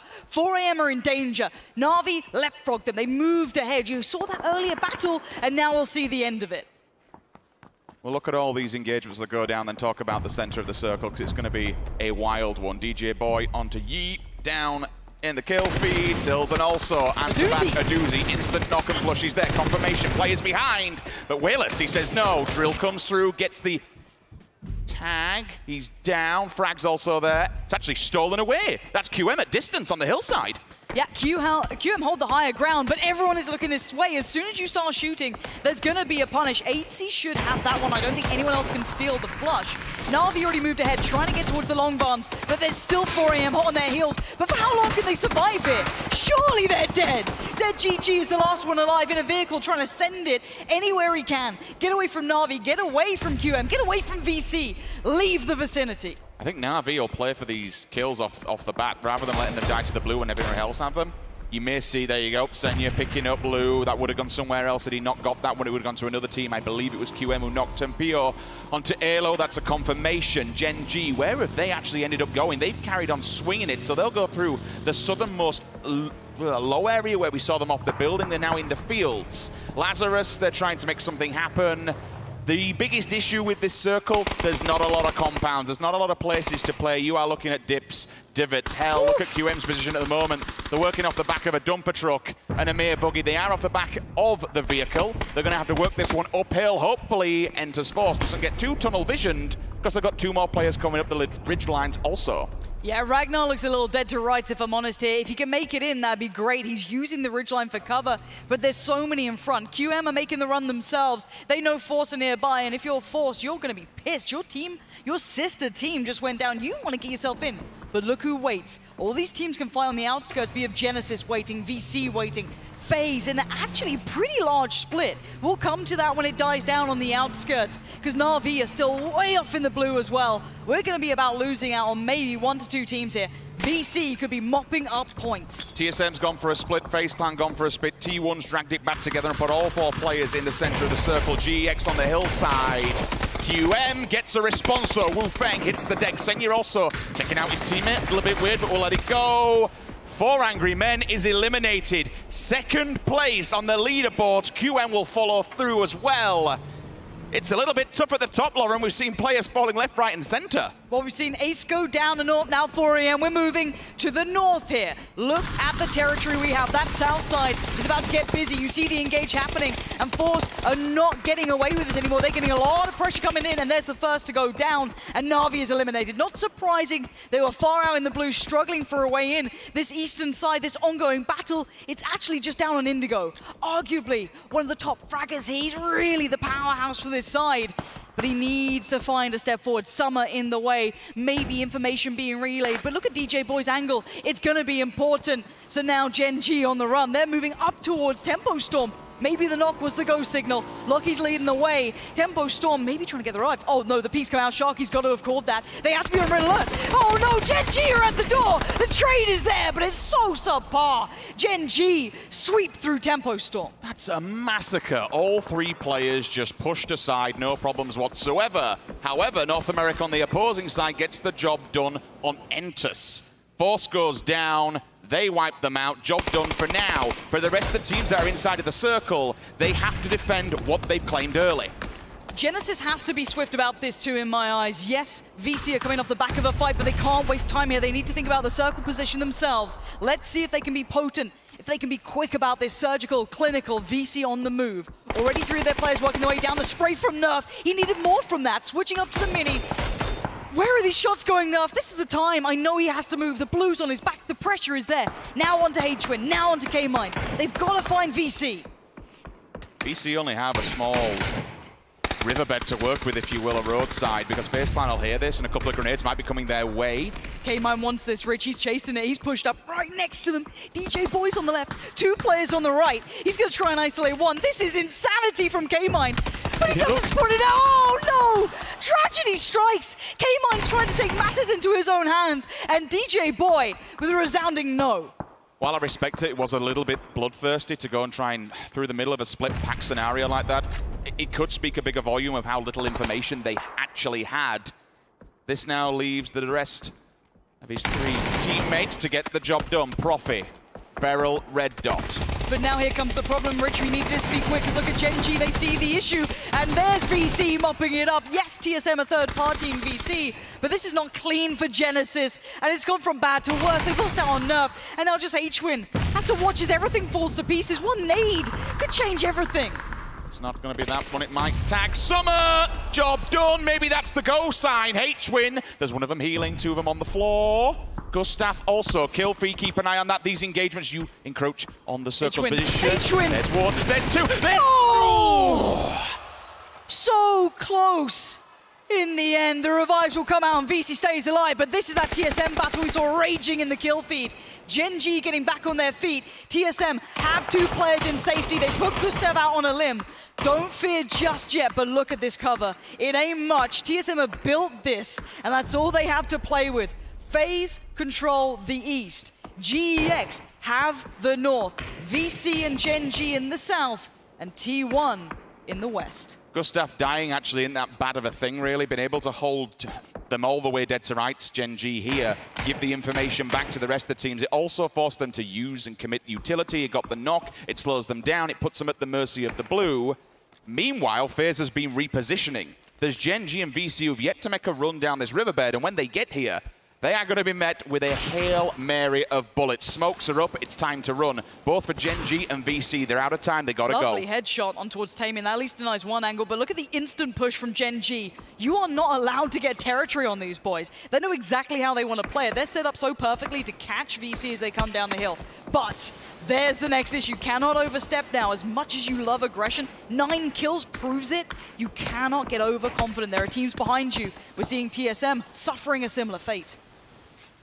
They are pretty close together, so they have to be very aware that grenades could be damaging to their health. Speaking of grenades, they're up, they're over, they're looking for the next target. GEX, they have to run a gauntlet. It's open field day, and they could be easy pickings. Moving on to VC. There's an answer, there's a response. 10 kills in the bag. Even if they go out now, that's 10 clean points they picked up. Pio's down. Whether he's revivable or not, it's a different question. He's just in the hut, but teams might have an angle on that. And there goes the final contender for VC. They are eliminated down in 6th. We're down to 5. I think Pio's safe to be revived here. It could be a little close on the time, but look at FaZe. They see blood in the water, and they're going to exploit it. Fuzzface moving up. I like this. They're going to hold the ridgeline. They don't have to overstep here. They control a good quarter of this new circle, but Gen G are no one to be taken lightly. They scare me. FaZe's issue is that they're held on the hillside by the teams across the road. They can't come too far up because the line of sight will expose them. There's no point in having a man knocked at this stage in the game. You might as well bide your time, wait for this circle to update, and then make your next maneuver as a 4-man stack. T1 eventually, depending on the circle, will have to come out of that building. The safety net will be taken away from them. And again, with it being a rooftop you can access by the ladder, they have so much line of sight on teams across the road. Had you had a sniper rifle at this stage in the game from T1, that could be an easy headshot waiting to happen. Circle goes the way of FaZe. T1, GX, what have you got left in the tank? GX are actually being held dead to rights by Mexi all the way up against the circle. That's a really good preemptive play from him. Let's take a second to look at this. Gen G, yes, they are close to the circle, so are TSM. Problem is, what cover is there once they get to it? Not a great deal. So that's still tricky for teams in the circle. FaZe currently becomes king of the hill. Only 2 kills, though, to sit by. So again, you've got to say Gen G are way ahead of this still. T1 do need to make the run, and you've got to hope they have a vehicle to do it, because it is not any easy way out of this compound. You cannot comfortably rotate. Maybe try and fight your way out, but I don't think people are going to give you much. 5 seconds, Rich. These teams need to look for their way forward. FaZe prepares. Ada's the first one to go from T1. Needs to find a place for the rest of his teammates to follow. They can get the edge, and it is only an edge. The scrape of the circle will be... just in. Yeah, it depends how many more vehicles they've actually got. I think they can hide for cover. Has he got the smokes? He's got 3, so he can put them out for his teammates to meet them. They'll commit them now, but that's them gone for the next circle side. We spoke about Gen G's angle on the teams across the road. GEX, they're going to fall victim, unfortunately, to all these teams in the position outside of the circle. I've got to say, Gen G are terrifying me. This is game 1, and they've just come out and absolutely massacred most of the lobby. Taemin finds Leo and GEX as they try and make their run.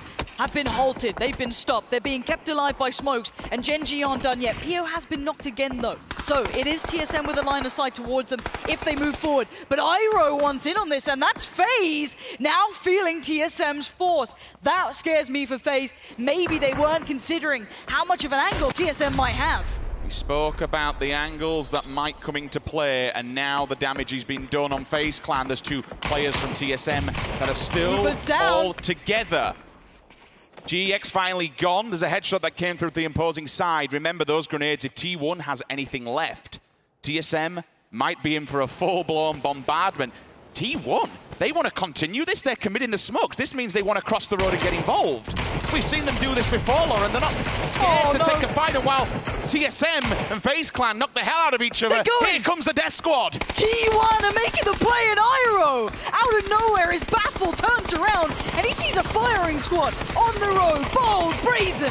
T1 want to live up to what Gen G have been doing, and they might just do that. TSM, one from being maybe the downfall of FaZe to getting everyone's attention. Rory falls as the nade came out from a CAD, and it looks like T1 will fight their way forward. Rory's gone, Ira's gone, Michael is just left hoping and praying they don't see him hiding down for now. I don't know what much more he can do. You can see from the members of Gen G, they have no meds. There's no stims on them. They are damaged, but they're not out yet. The bombardment will continue. Grenades are going their way. I think it was a flashbang that is trying to draw Michael's attention. Once he's gone, they can then force and focus on the 2 teams left uphill. But look who's coming! It's Mexi! He was building slowly and quietly, and he has just destroyed T1. You thought they were brave, and now they are dead! Out in 4th. Where do FaZe take this? Already Uber's found PO. They've turned their attention. They looked out of it. They look quiet. They look cold. But now FaZe come alive. It is Sunday. There's never a moment they weren't going to deliver as another nade. Can you believe it? These nades! It's insanity! And now we see the gods battle. Gen G against FaZe. But we know what day of the week it is. And so do the boys on your screen. Uber's making the run. They're all pushing it.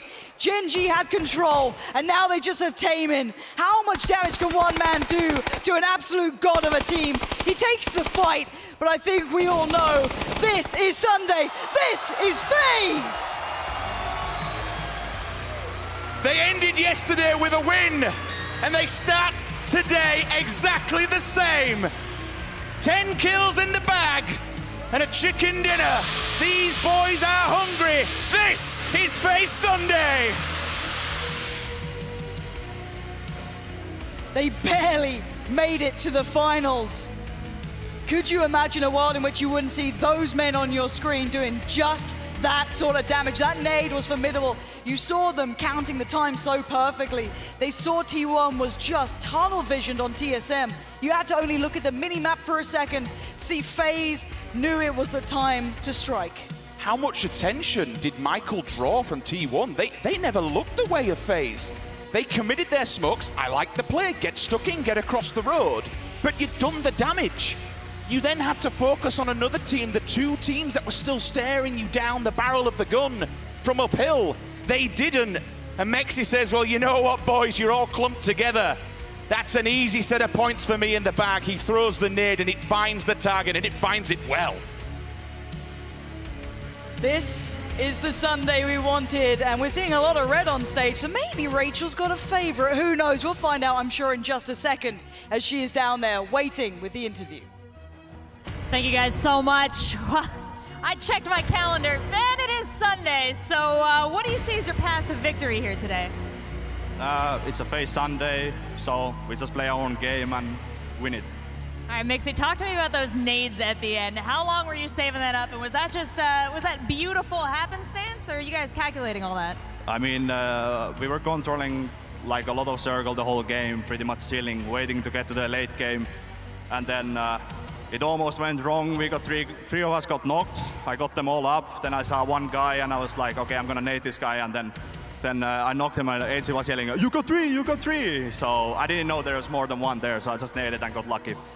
Fantastic work. You guys definitely pulled ahead here. Now, it's still a bit of a rocky road to first place, but taking the temperature of your team, how do you think you're going to be able to pull it off? I think we are feeling really good right now. It's 5 more games, so anything is open, but I know we have it. We have it in us to win, so we're just going to keep playing our own game and see how it goes. All right, well, thank you, Mixie. I'll let you and the boys get back to it. Thank you. And I'll send it back on up to you guys at the desk.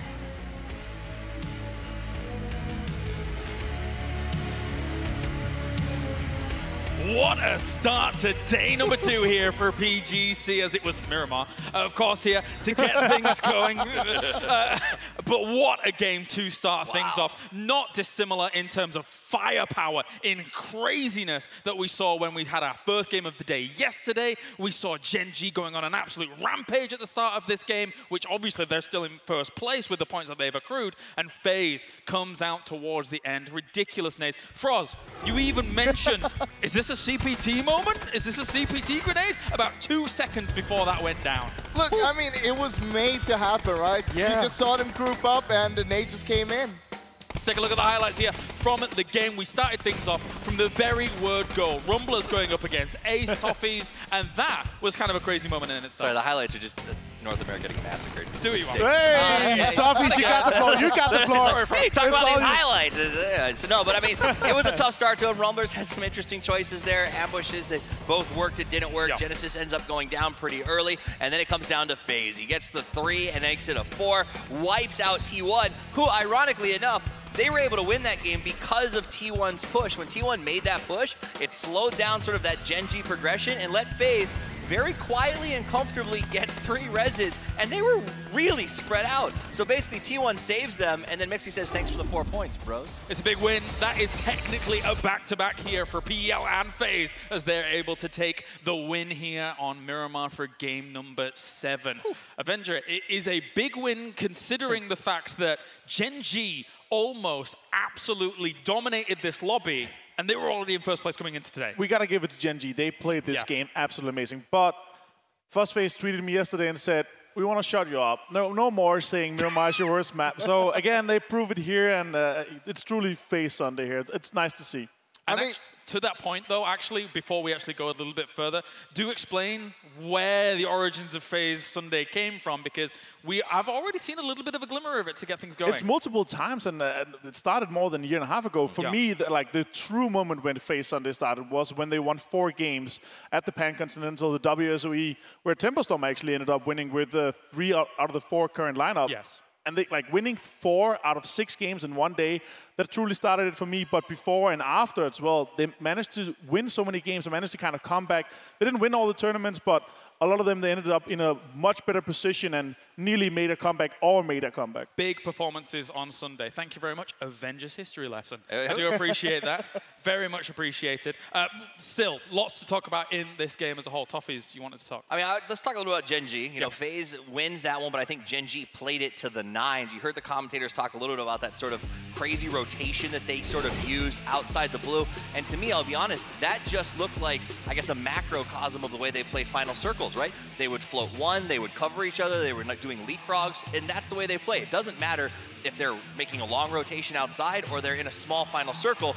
They're always moving very systematically, very planned, and it was beautiful to watch. Huge points for FaZe coming in, as well as Gen G, who absolutely put up a masterclass on how to rotate and how to be patient throughout that game, with VC getting themselves third place as well with 10 kills. Very stacked, heavy, top-loaded lobby for game number 7 for us. Yeah, definitely. I mean, one of the best pushes also came actually from T1. It was towards the end, and when they pushed across the road, they took the opportunity when TSM was one of the teams that was holding down T1. But when TSM was fighting the other teams, they took the opportunity across the road, and I mean, they did make something happen of it, but there was a nade in the way. I mean, again, how could they know, right? Because FaZe, it was only Fuzz sort of in that nade position. Or, I'm sorry, Mixie, he was knocked there. They didn't see firing coming from that point, so they blocked off TSM and Gen G and said, let's take this winning position, which I think was good.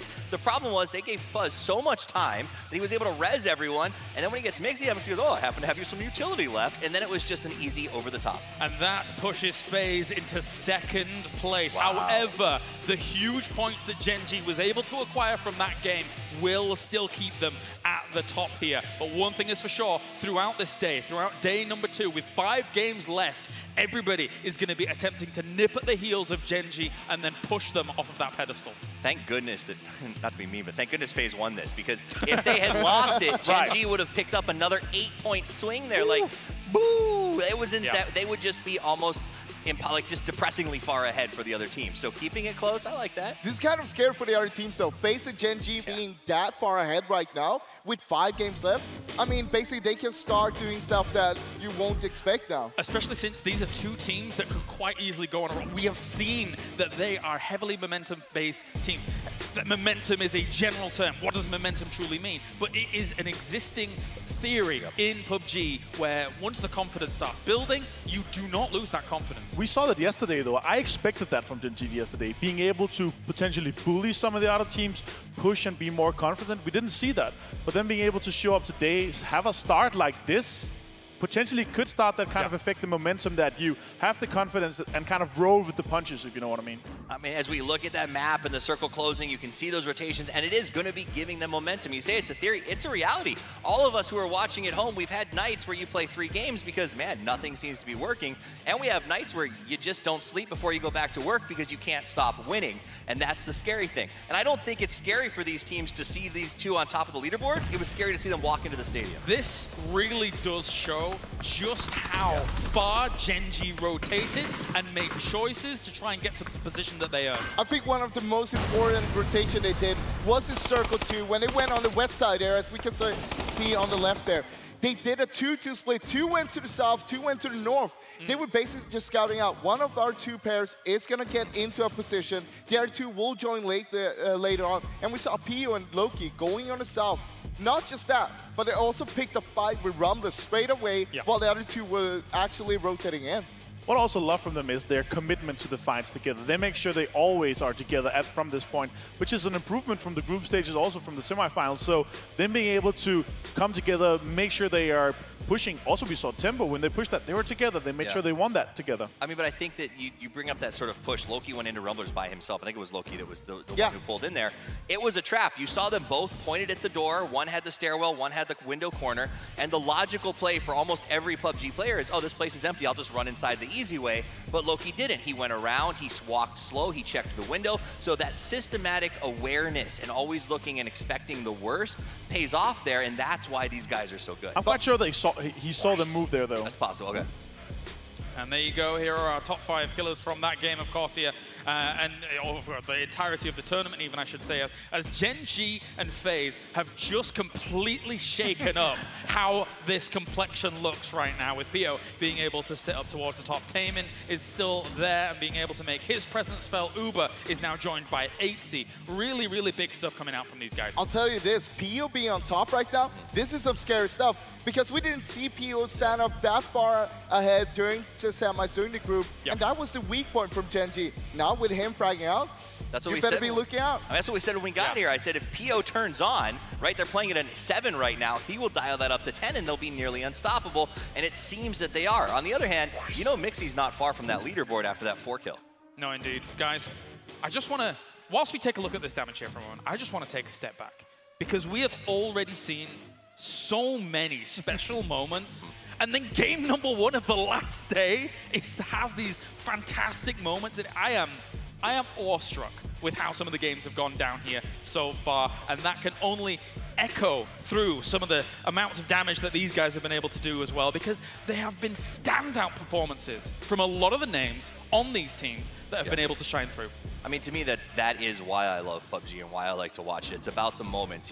You get great skill shots, but it's about how these teams respond after the skill shot. When T1 makes the push because TSM loses Gustav to somebody, because the way that FaZe was able to get 3 reses when everyone thought they were out of it, that's what makes this game really great. And I love watching the moments as they develop here. You can tell the teams are really putting weight on it. We're not even finished, and it already feels like such a special tournament for us. What I like is that we see new stuff coming out from every team, every game more or less. They're making new stuff up on the run, making sure, all right, we're not going to be predictable. Look at Rumblers hiding in the church. That was a perfect trap, but it didn't work out too well. As we take a look at the Tobii eye tracking moment here from this game, we can see how FaZe is able to try and deal with some of the adversities that they did face, and watching as Uber tries to reposition himself in this kind of chaotic moment of Enter. I think it's funny that there's no in-game comms here. Maybe it's because yesterday they were asked, can you please stop cursing so much?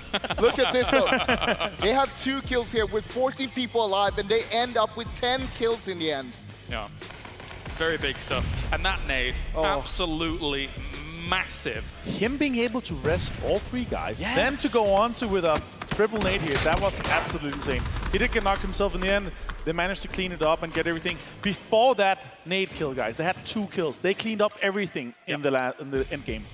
And I mean, and again, I'm glad that they did. Because Gen G, I think, probably would have ended up not only getting the FaZe kills, but probably the T1s as well, because they had a really good position there. So FaZe coming back up and playing so well is good for everyone, except, well, now I think they're on a roll downhill. They've proved they're good at Miramar, and we know that they're great at Erangel. Well, we did see FaZe, and we saw TSM towards the end, and it's like Pansy said, this is a PL circle. We've seen this happen so many times before. They know exactly how to play it out.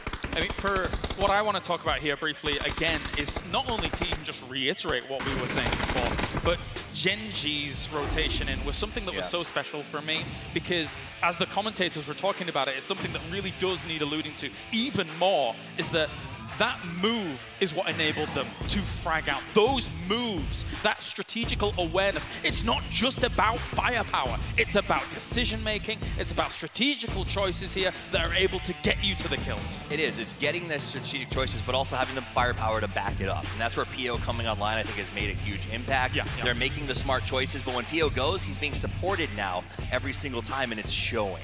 Let's focus on some of our other teams here, though, as Lazarus for them, a little bit of an unfortunate, sorry, Toffees, a little bit of an unfortunate situation for them. Luke 12 was the last member alive, and then they did get pushed up on. Toffees, you do know whose fault it is, though, right? Yeah, no, it's Xenox. Is it entirely Xenox? 100%. Okay. No, I mean, at the end of the day, I don't count them out. They do have the ability. These guys know how to plan and come back and get themselves in it. They have a very good drop on Miramar, centrally located. We've got 2 more games to play there, so I wouldn't write them off just yet. That said, the last game wasn't great. The rotations weren't crisp enough. They lost a lot of people in some sort of weird fights. We'll see how it goes the rest of the day. T1 showed up at the start of yesterday with a 4th place, and they're starting off for the 4th place once again here today. Only 3 kills under their belt for that game, but they were still there, present. If Mixie didn't throw that nade, they would potentially have won that fight, because their timing and their positioning, when everybody else fought each other, they could potentially have cleaned up the entire like the last 3 teams, they could potentially take in like 8 of those kills. It's a really good point, to be able to be in that compound to then understand to take the ridges near the roads. They are the last kind of bastions of hope for them to try and win out that game. One step at a time, you don't want to run all the way. Yeah. And that's what they did. It took it strategically, one step at a time, and made sure that they got into the circle and could fight. But towards the end there, they didn't have any cover to work with, Sadler. Okay, we'll get back to them in a little while. Sure. Maybe I think we'll take a look at Rumblers, and honestly, Rumblers has me a little worried today. I talked to them earlier, and they said, I think you guys were there. What are we going to do today? They're like, oh, we're going to play for the circles, and we're going to try to be strategic. And all I could think is like, that's not Rumblers PUBG. Like, get out there, take the aggression, right? When the team rolls up on you, push them. Don't wait for them to walk through a door. I get that they're trying this sort of strategy. Let's pick up some kills thing and wait to see where the circle goes. But I just want to see them push fights. I want to see them be aggressive. They need to get more placement points. Yesterday, they only got 1 placement point. Rest was just kills. They're super aggressive, but it kind of works. That's their style in the end. That's my point, though. That's their style, is pick up the kills and then get the placements when it works out. Make smart choices, but still get out there and be proactive. Tempo Storm as well, one of the teams at the moment, unfortunately for them, sitting in 13th place right now. Toffees?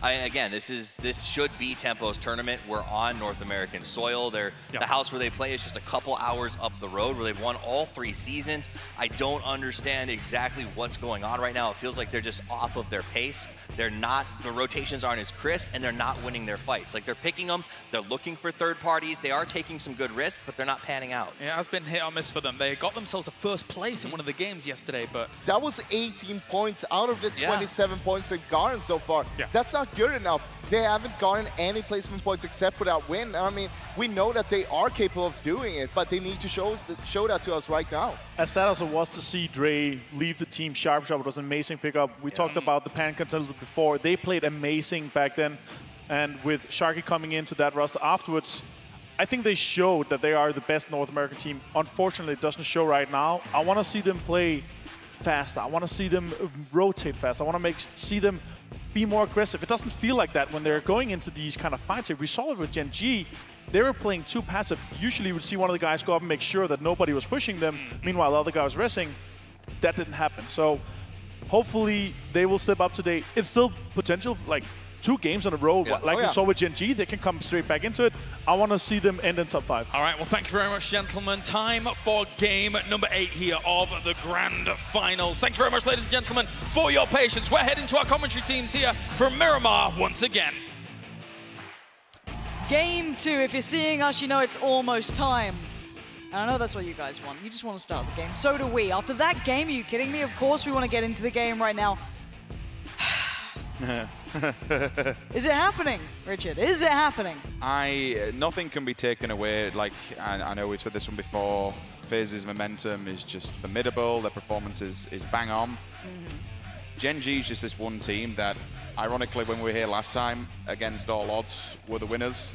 It's their story of their lives currently. We've seen them time and time again against every single odd, having 2-3 players live held. They didn't have any meds there.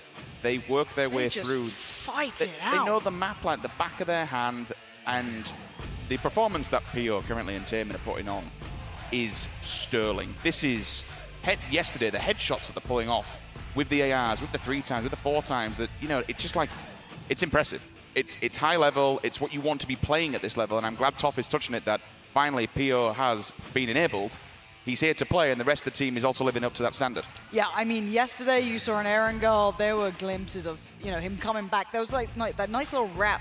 It was that hospital-style circle, and he just started to be, you know, building up and building up. And now it looks like they're continuing in that similar vein. But I do want to look towards Entus, considering we saw them doing very well day 1. They've been quite consistent in how they're performing, and I'm talking about both teams, keep in mind. This isn't just one, this is both. Have we seen a look at that yet, or is it too early? It's one game, I can't be that harsh yet. I mean, they were in the top 5 coming into this one. They will slip off the back of it. I think for Entus Ace, it's going to be, you're going to be always disappointed when you go out, unfortunately, first in this, and it does affect their standing and their placement. But you know what? It's another game. You have to forget about that. You have to let it all go, get it out of your mind, speak to your IGL, speak to your team captain, reset, replay, we go again. Miramar, game 2, day 2, rock and roll. We start at Campo Militar, and we come down to the south. Now, I've been seeing FaZe do their traditional drops, talking about a team who's been playing a similar style. I don't know if they can reach it so comfortably this time. I'm looking to see if they'll go for the reach on this, so they try and stretch it across, which maybe they can, but that's a busy area. I want to see if this puts anyone out. If anyone gets uncomfortable, Na'Vi have adjusted swiftly. They'll go wherever they need to. They're the first ones out of the plane. But I want to see everyone else. How do they account for this? Anyone in the east is perfectly happy. They are fine. Over towards the west, though, in the north, it's going to be a bit of a stretch here. Well, we won't get a full western swing, which knocks out like your Pozo endings, you knocks out your hillside, cliffside. Richard, I've seen that Player Unknown was in chat. Oh, wow. And this is quite close to the islands. Please don't do it, Brendan. Is it time? Or maybe please do it, Brendan. Give us a weird one. Give us something fun. Let these players work for the money. Look, we've seen wild circles. I mean, you only have to look at this tournament itself. That north shift on the bridge, I've never seen it before. I've never seen it. Really? Oh, no. Yeah, Helen, stop it. Helen, please. Please, Helen, not TSM. Let them be. I was a bit upset they didn't get many more kills than the previous one. They had a decent position in the circle, but I think they played for placement rather than going out and fragging out. There were times that they could have maybe got a little bit more proactive. I can see you pointing at the map. I see there is water there. I know you want it, Lauren. It might swing that way. Saw a weird swing yesterday. We'll see if we get the same. If it does, then Tempo Storm just belts it across to the this is mine now. Look, again, it's super unlikely. The circle has hit. It is on the east, not surprising. Centering around enters Force. I guess you could say Tempo's got a good position, but there is a great deal of water, so this does mean that there won't be as much territory available. You won't have as many compounds. Hard shifts become harder because there are not as many rotation routes. But a team that this does bode well for is Gen G. Sitting in the north, they have El Azahar pretty much as their kind of, I guess, back garden. They're just south of it in the split compounds, perfectly fine. Having a little loot away. This is a look back at, obviously, the nade. You saw it building. You saw the nade becoming a potential when Mexi didn't move up. And there it is. Yeah, it does take your breath away for a second, doesn't it? You're like, bloody hell. I'm pretty sure he got the second one as well, so that gives him, I think that's all 4 players picking up 4 points. And something else, a bigger picture that Martin touched on the desk. They had, what, 2-3 kills coming into that? Mexi actually got all 3 players up, so they were on the outskirts, literally on the outskirts of going out. Mexi steps up as time and time again we've just seen him hold his nerve and clutch individual moments. He's a very selfless player. He's more than happy to die if he has to. Obviously no one wants to die, but the scenarios where I'll say, okay, I'll give myself up, give the information, be the one that opens this. In this scenario, he gets the heels off and just throws a belting, there's no other way to say it. It's a highlight clip, and we want more of that. That's what we expect from a Grand Finals at a World Finals. So let's see who this sits well with. We already said Gen G in a good position, Tempo Storm for sure. Force could sit well here. They'll probably have the first pick, you'd argue, because they had quite a split loot. Entus Ace, I like their approach. It looks like they're going to have a bit of a hold to the east of Los Leones, so they should be pretty happy out there. The teams who are going to find it hard are the ones mostly in the northwest. That's a pretty rough entry. It's going to force you out. You will imagine this will move away from water. You're playing those odds at the very least. So that's not too much of a bother. Teams with a nicer entry point, you could argue maybe Na'Vi. They can slot in on the northeast side. FaZe, southeast. When I look at this circle and I see Impala near enough, it's not quite in the middle, but you know, if we're counting out the water and saying it's not going to go there, I'm just preempting off this. First of all, you lose about 20% land and cut off that entire quadrant and say, okay, well that's not going to be playable, so it's a smaller circle anyway, so you'll get these few early engagements. I look towards Impala and I think, okay, well, what's around it? We look towards 3 quadrants, the north, the south of it, and then more importantly to the west. So between that, if you want to do the trifecta, Gen G, T1, and then further afield, you know, somewhere around Entus Ace, for example, this whole field, it's a bit of a night. Oh, did I hear just? Is that a misfire? I heard an AK. It's a misfire. It's a desk pop. We've all done it. Yeah, makes you jump and it's uncomfortable. Yeah, you have to be. It's a bit of an IGL nightmare. It's pick your poison, choose your location, hope the circle comes your way, and really, who's the most reactive? Who's going to be off the back of it where the circle goes? What's your rotation like? Can't say enough about the previous rotation We are having the first engage already. This is Tempo Storm. They had a really nice starting position in this. It looks like they're holding a 2-2. They are getting a bit of pressure to begin with. Hopefully we can switch over and check in with Tempo. It looks like these shots are pretty far away. I don't know if Joy can be picked up, but this would be a massive loss again for Ace. These early fights on game 1, they suffered against the Rumblers. This could be a somewhat similar fate. That could be a pickup there. Is Alpaca going on a recovery mission? This is very brave. Yes, they have smokes up. Yes, they have cover. But now you're risking another player here to try and get one back on their feet. Maybe they feel it's so necessary, as after that first game, they need their players. So this is always a scary commitment. There's two sides to the story, is that maybe you can bait some of those players out on Tempo Storm's side into a place where either you get an eyeline on them, or a third party can take one of them down, knock one of them out, give you some more time. They are going for it because of the disastrous previous round, so they want the res, they want to stick it. How's that car still up? Honestly, you'd expect no tires on this. If it is going to go, it's going to go and just slowly chug away along the sandbanks. But they've done it. They've got it back up. I'm okay with it. The utility's there. You have committed a lot to it, let's be honest. But they do have a good enough position. I don't feel that's a bad idea. They're not center, but they're on the outskirts of a more middle position. So for them, I don't see them having to move drastically unless there's a super hard shift, which you're going to have to move regardless. So for them to try and pick up their teammate, I don't mind it. I'd like to see that, considering game 1 was a little bit of a letdown for them. Okay, well, we've got a minute. Let's touch on where teams are. BC, they'll be coming out of San Martin, open fields in front of them. Same goes for QM. Na'Vi, Elazar, easy insertion for them. They're up top. No one's really going to pester them. Yep. FaZe, they're going behind enemy lines. They're going on an uphill battle and maybe play the slow game.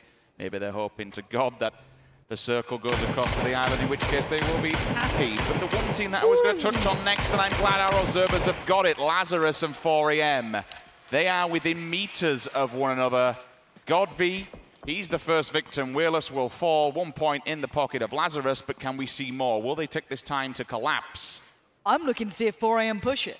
They're the team that scares me, right? You just poked the beast. You ready? I'm wondering if they go for the ZGG's already kind of extending on this one, maybe trying to find a bit of a highlight angle, because now you can see the pressure coming in. Luke 12's won some of this, and honestly, Lazarus could do with a bit of a push here. They could do with another couple of big games to remind us why we like these guys, but ZGG instantly taps back the Lazarus players, calms them down, says, all right, boys, calm down. There will be a little bit of love loss here. We saw on the last day, Lazarus did the dirty. Purdy with the VSS says, you know what, Hacienda is my back garden, boys. Get the hell out. Ultimately, Lazarus topped the tables during the semis. So there will be some retribution here, should 4AM be able to answer back, but losing one player off the bat, you did not expect it. We'll look at Gen.G's rotation. Elazar for them, nice and quiet. They've gone further afield, not too far from this position. They are just over the hillside, but they are in actually a full 4-man split. Loki on his own. The rest of them might be able to connect themselves over at this area. Yes, they will, so they'll hold down this bottleneck. Shots that I do see on map, actually. Enters Ace. FaZe is getting a little bit closer to their position, so they've gone for a 2-2 split to give them a hop, skip, and a jump inside the circle, depending on where it goes. It's mainly a position play more than anything, so you can move and rotate once this is done, rather than being stuck inside a building, so I get why they've gone for the disconnect. The same idea goes for Tempo Storm. And actually, Enters Force, all these teams now are going for these 2-2 splits, these 1-2 splits, because they don't know where it's going to go. It does go more to the northern side. Lane. So this one ping-pongs between Elazar and Impala. So let's look at, again, now who becomes the most deadly teams. Enters Force, big split on this. They're going to have to supplement some of their players here. Indigo cannot hold this on his own, and neither can the other players. It looks like Maluk's in a nice spot here. Maybe Tempo Storm will leapfrog up to him. You do see Na'Vi getting very close by towards Gen.G up in the north. I would be looking at that one. It's a couple of oh, no, that's not good. That's a very bad place to park your car. And now, the two's going to just pretty much nab it. It looks like T1 get a go at this one, but that is pretty bad for Enters Force, considering they had Indigo waiting for support. The interesting fact about this circle is how Minas Generales plays out, because it's all the way to the edge on the western embankment. We never get a circle inside that area. It just can't go because of the mountains that are behind it that you can't access. So it will be flooding more towards the central side. You then have the water on the east. You're going to be looking for somewhere around the middle area, and that's why everyone's going to bank on these roadsides. You take whatever you can grab. dips, divots, huts, whatever works. It'll be a very scrappy game. We have a lot of open land. Oh, GEX is split. Speaking of open land, look at their split here in the eastern side. It will allow a pickup for FaZe. That's what worries me at these points. I don't think you can hold these 1-1 splits all the way across. 2-2, I can see that working. Maybe a 3-1, sure, but not that isolated. Leo now has 0 support, no chance of a refrag, and it's just whoever gets the pickup now. It's a bit of an unorthodox position and probably curse of the caster. As soon as you mention that, he just gets tapped in the head. But there you go, when you're out on your own, there's no revive possible. We will see eventually die out or bleed out no matter which way you want to go. Uber might just say, I don't want this, to get the point on the board. That's a shot and a half uphill. So it hits him on top of the mountain. You can see on the right-hand side how teams have been moving around this area. And that's exactly what I was speaking about earlier on with Minas Generalis and how it affects this one. Why 4AM are trying to get ahead of the game when we look towards teams like Lazarus, for example. They've come down to a better position. Maybe they can pin Lazarus up there, maybe they can't. We won't know until the next circle comes through. GX losing one player like that's going to be dangerous. We'll see if potentially they lose more on this rotation. Yeah, 80 might see it. I don't think he's going to get a clean enough angle to be able to actually punish anyone.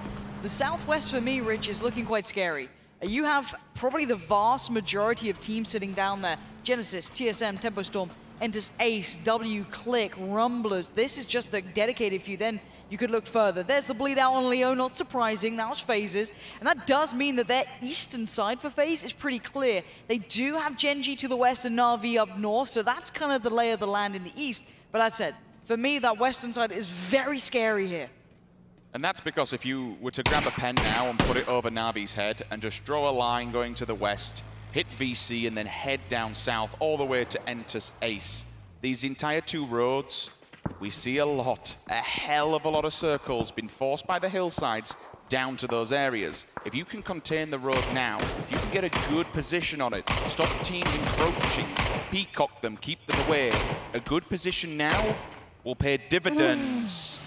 As I'm talking all of this, you know what the circle says? Screw you. Screw you. Let's go towards water. So now that puts that in play, you know it's going to be counted out in the next circle. It's coming inland. And what this means, Rich, the vast majority of the teams I was just talking about in the West have to move. And yes, there is room, but Impala might be packed. We're going to see a lot of open terrain here as well. That hillside where Ace, Force, T1 all currently reside is going to be very open. Genji currently sits slap bang in the middle of this FaZe just off to their east. And Na'Vi controlling the north. 3 terrifying teams creating the triangle of doom here. This will be hell in a cell. Everyone's going to try and bomb to the middle and get themselves a good position. When I say good position, everywhere's rather open. You want to be here rather than an enemy being there. Tires are popped. I'm hearing one go. Ira, that thing's on fire, buddy. You gotta get out. You gotta get out. It's gonna go up in flames. He'll survive for now. Don't think his teammates can really come back and pick him up. Maybe you can get a cheeky pick there and a cheeky knock. Entus Ace are also seeing movement towards their northern side. They have to watch the south, though. Genesis is creeping. Grenades are out. Profi will mark them. Will he get any tags? He's got to pick his fight here, Rich, because they got one team on one side, Force is stretching on this, and you have Ace on the other.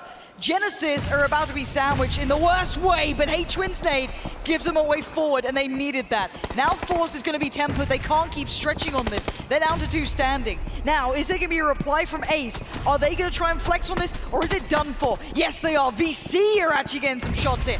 Profi's on the long way around. Does he have an angle? It looks like he does. Force fall again with 1 player standing. Indigo now goes into recovery mode, as it looks like Genesis might have found their home if they can make it any further forward. This is so messy, and these shots are actually coming across from W Click. They're all the way down in Impalas. These are long-range shots. They'll have to hit the res. H-Win. Good proactive movement from him. Smart. It holds them back, so they actually, even if he doesn't go for the kills, it means they can't come forward and kill them while they're getting the heal off. I like that play. Rich, Tempo Storm, they aim far from this. If they hear these shots, they could third party. Ragnar just found K-Mind. That's W Click. Again, this is over an Impala. That's a big shot to be coming through. They're just spamming this. And Force has no idea. Tempo Storm are creeping up on this. They've arrived. Force are trying to fall away from Genesis, but to go into the loving arms of the next North American. Maluk's there. You have Force trying to find any modicum of safety, and there just isn't any. It's messy, but we love to see it. Early engagements are always going to happen in a circle like this. Everyone's just praying for something to work with. We were speaking about earlier on position. Rory, next one to fall from TSM. Rather unfortunate. I saw Michael go down in the kill feed earlier on, so that's Lazarus. They're all the way out up against the white on the western embankment. 4 players are now just hailing down onto TSM's position. They could be having an early one in this game. Circle of Dates goes towards the north. Na'Vi, all of a sudden, look in a very strong position. They certainly do, but you can't get past QM or 4AM. I mean, it's not the big squad of 4AM, but yes, Rich, the South. Teams trying to get to this. My word, these pack of teams we just saw fighting now aren't anywhere near the circle. It looks close, but I promise you that run it may as well be the other side of Miramar. There's still 16 teams standing. We have 53 players. This is about to explode. This circle cannot house this many teams.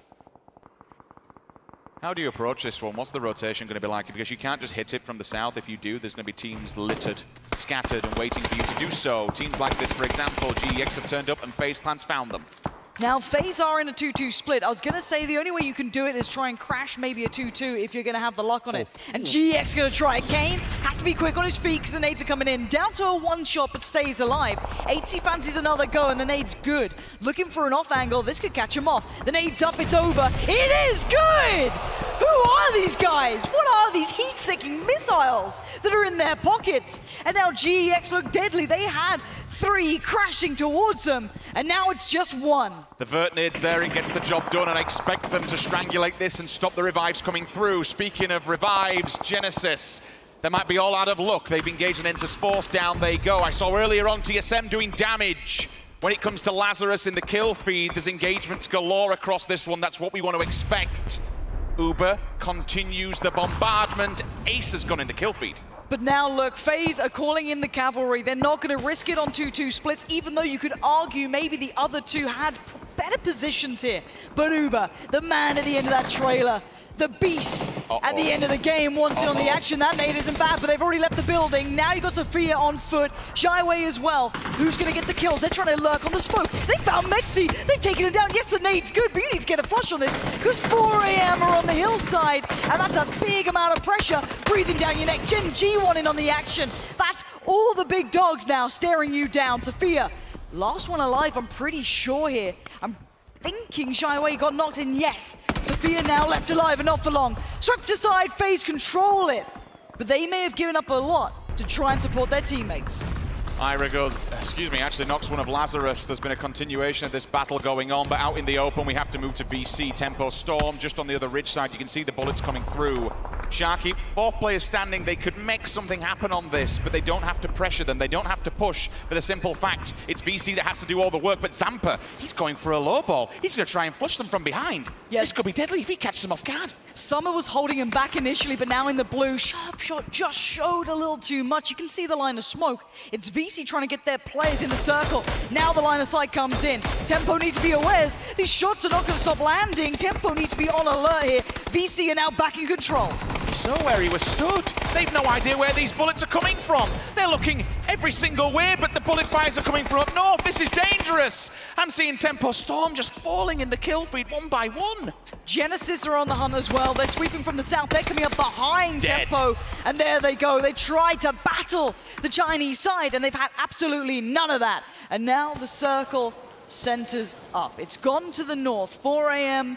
Large and in charge, but only down to 2. Genesis on the heels of that previous battle with VC. They can see weakness there. Maybe try and exploit it. Now, Na'Vi have 4 in the north. K-Mine strikes, does get down tied. That's pretty good going. I don't know if they can clean sweep this. They're still pretty far away, but Profi, the man is on a run. He's on a mission. He's the only man in this entire arena that was at Oakland and also was at PGI. He's been there, done that. I think what? Yep, K-Mine said, all right, Profi, I like your run. I'm gonna bring the car, so it's fine.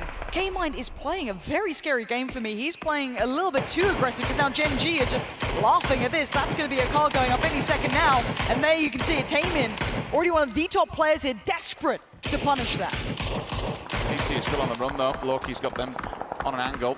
They will fall in front, but they can't get confirmation.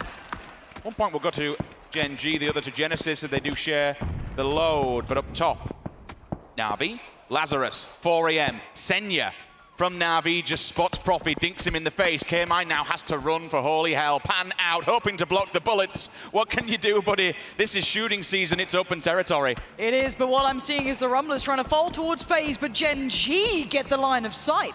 They're playing out against everyone, and WClick holds the East. The Rumblers are going to have a tough time here. They might be able to get to FaZe's compound, but I can promise you, there's going to be 2 other teams watching their rush towards this. They have 4 players and a lot of utility.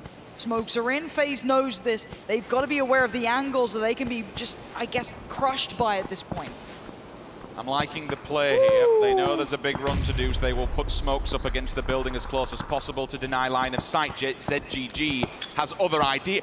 That's all the way from the hillside. That's what behind FaZe. 300-400 meter shot, but he's answered instantly. So as soon as you give away the position, the domino effect comes in. Vestalot says, you're out in the open, I'll take the kill. They're running it now. FaZe knows what's coming their way. They may not know the team, but now they know the players coming through. The smokes are up, they're starting to slightly fade. Genesis got eliminated. That's Locky finding it. Gen G saw that a mile away. Fuzzface is your point man with 8C. Uber was on Overwatch, but he can no longer see. Let's see if FaZe have their players ready. Cherry Poppins gets in. They've got to know this. Fuzzface has the cross, Rich. He's waiting for them to try and push up to that next compound, or will they not move? Lost HD is right behind Fuzzface. That's a very scary battle from 2 big players. Microfry did get caught, and now the tag comes in, so every other team is piling in. FaZe wait with bated breath. There is time. The WClick, they can cause problems. I don't think there's any grenades after utilizing them all previously in the engagement. Cherry Poppins, second one to fall. That was while he was sticking the res. Is it time to collapse? There's only one standing, that's Lost HD. But they don't know the angle. They have no idea where, oh, maybe they do. Fuzzface on the pre-fire draws out the shots. Does he know he's there? Because now he's getting a lot of pressure from the other side. It looks like they're desperate to get rid of Lost HD. Lauren. That's WClick, though. He's down at 9 HP here. You're hearing the click, maybe trying to bait it out. Fuzzface wants to go on the push. He's got nothing. And there's the spray. FaZe control the south, but now they got to move a couple of seconds until that blue is going to force them forward to WClick. It's not WClick that worries me, Lauren. Gen G are heading down the mountainside. They are sweeping and clearing. If they knock one of FaZe for them, they'll say, you know what, boys? This is the team that's hot on our heels. If we eliminate these, this makes our run on the leaderboard that much easier. Vehicle, it's only one. How far can you go? You've got 2 teams that will be eyeballing this up. ITZY might be able to find a location for the rest of FaZe to catch up.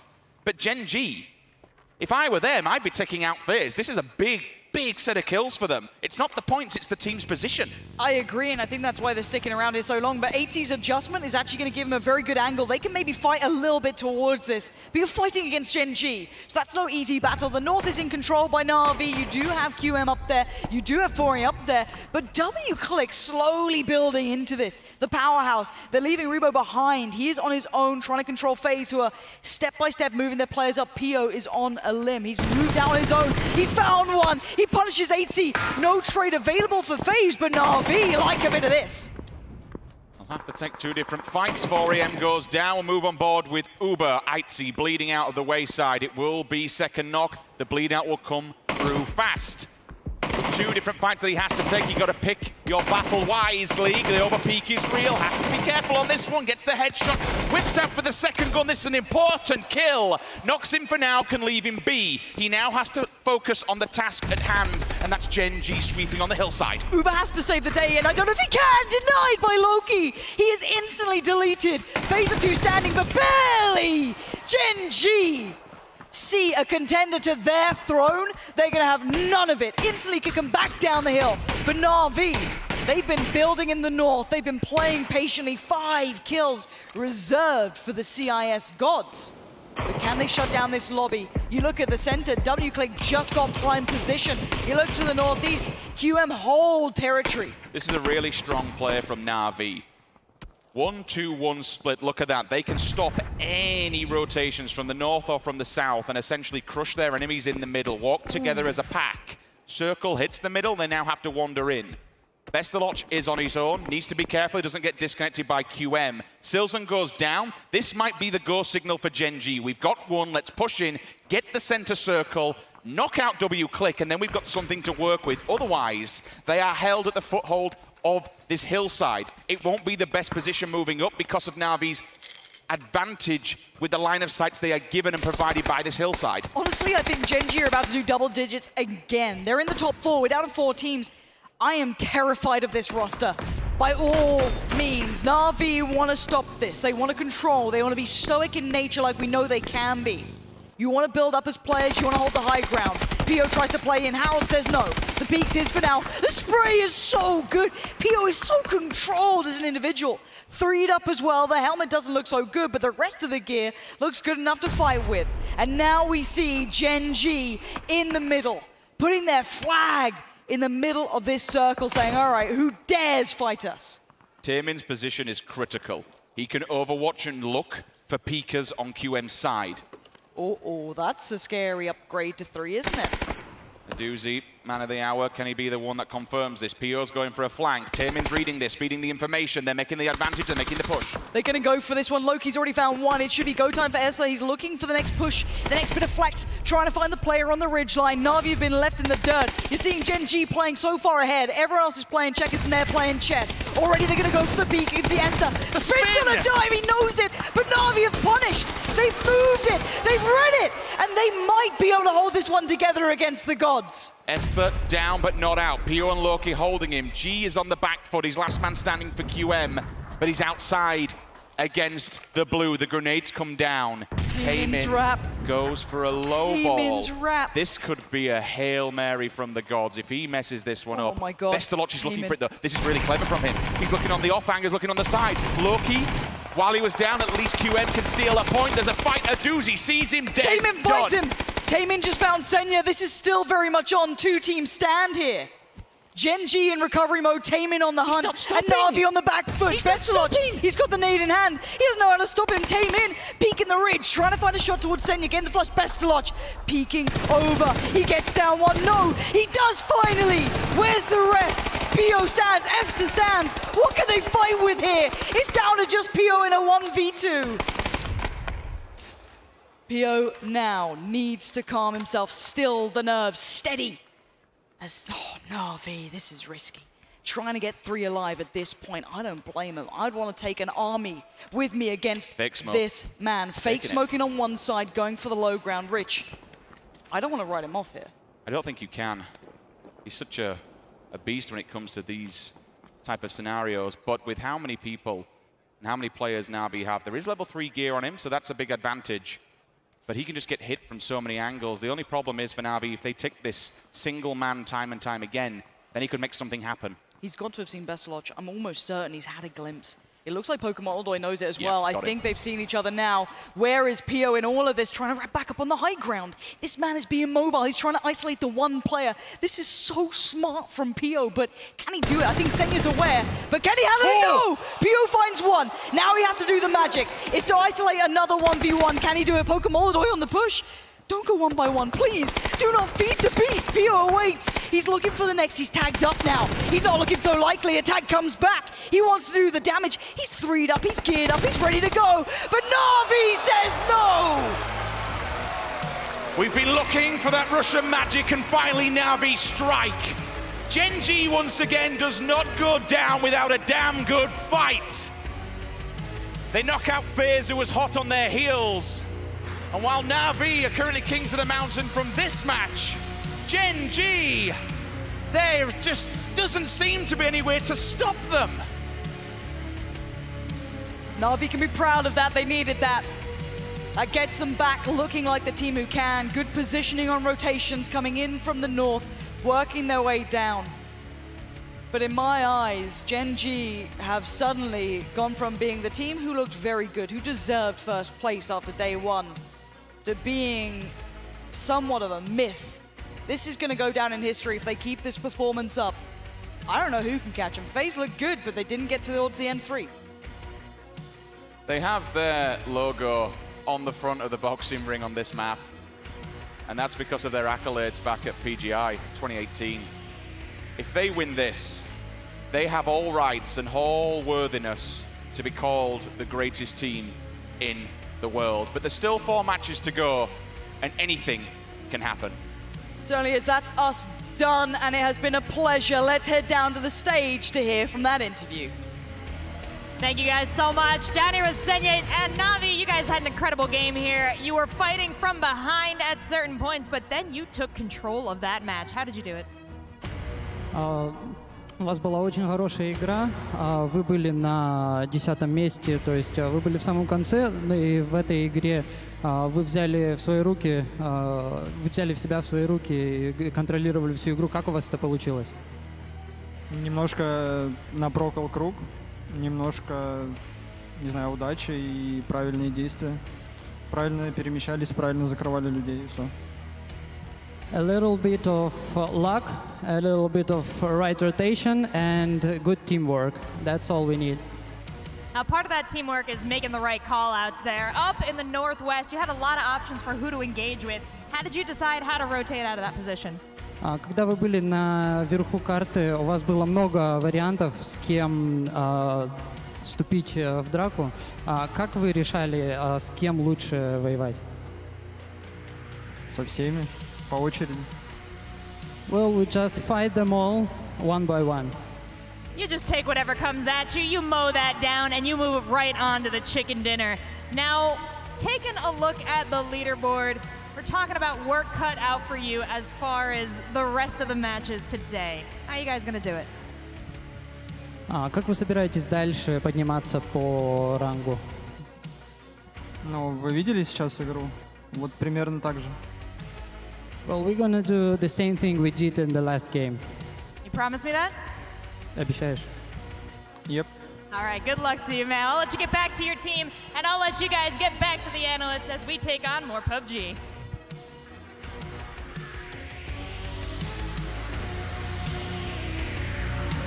It's not a bad start for our teams from PEL as they get themselves back-to-backs. However, Gen G once again up towards the top with another second place. Big kill counts as well. Great for them. Let's talk about Navi first to start things off. Relatively quiet up towards the top there, but they really made it happen when it mattered towards some of those final circles, getting themselves a big kill count themselves. I mean, they came into this game in 12th place. They're going to see a big climb here. For me, Pokemolodoy was the one who's finally come alive, right? He got 5 kills in 18 last weekend. He only got 4 kills, I think, yesterday. In this game, he sort of tied that and has played very well. So seeing all of Na'Vi turning up is starting to get a little more encouraging, as I think they'll probably be at 8th and 7th in this position. I talked with Besalashi a little bit yesterday. He wasn't too happy about how they played yesterday. He said they threw a lot of games that they should have won and so on. Sure. So they weren't happy. But this is their redemption. They won the game. They got a high kill count. This is the way to get back into the leaderboard.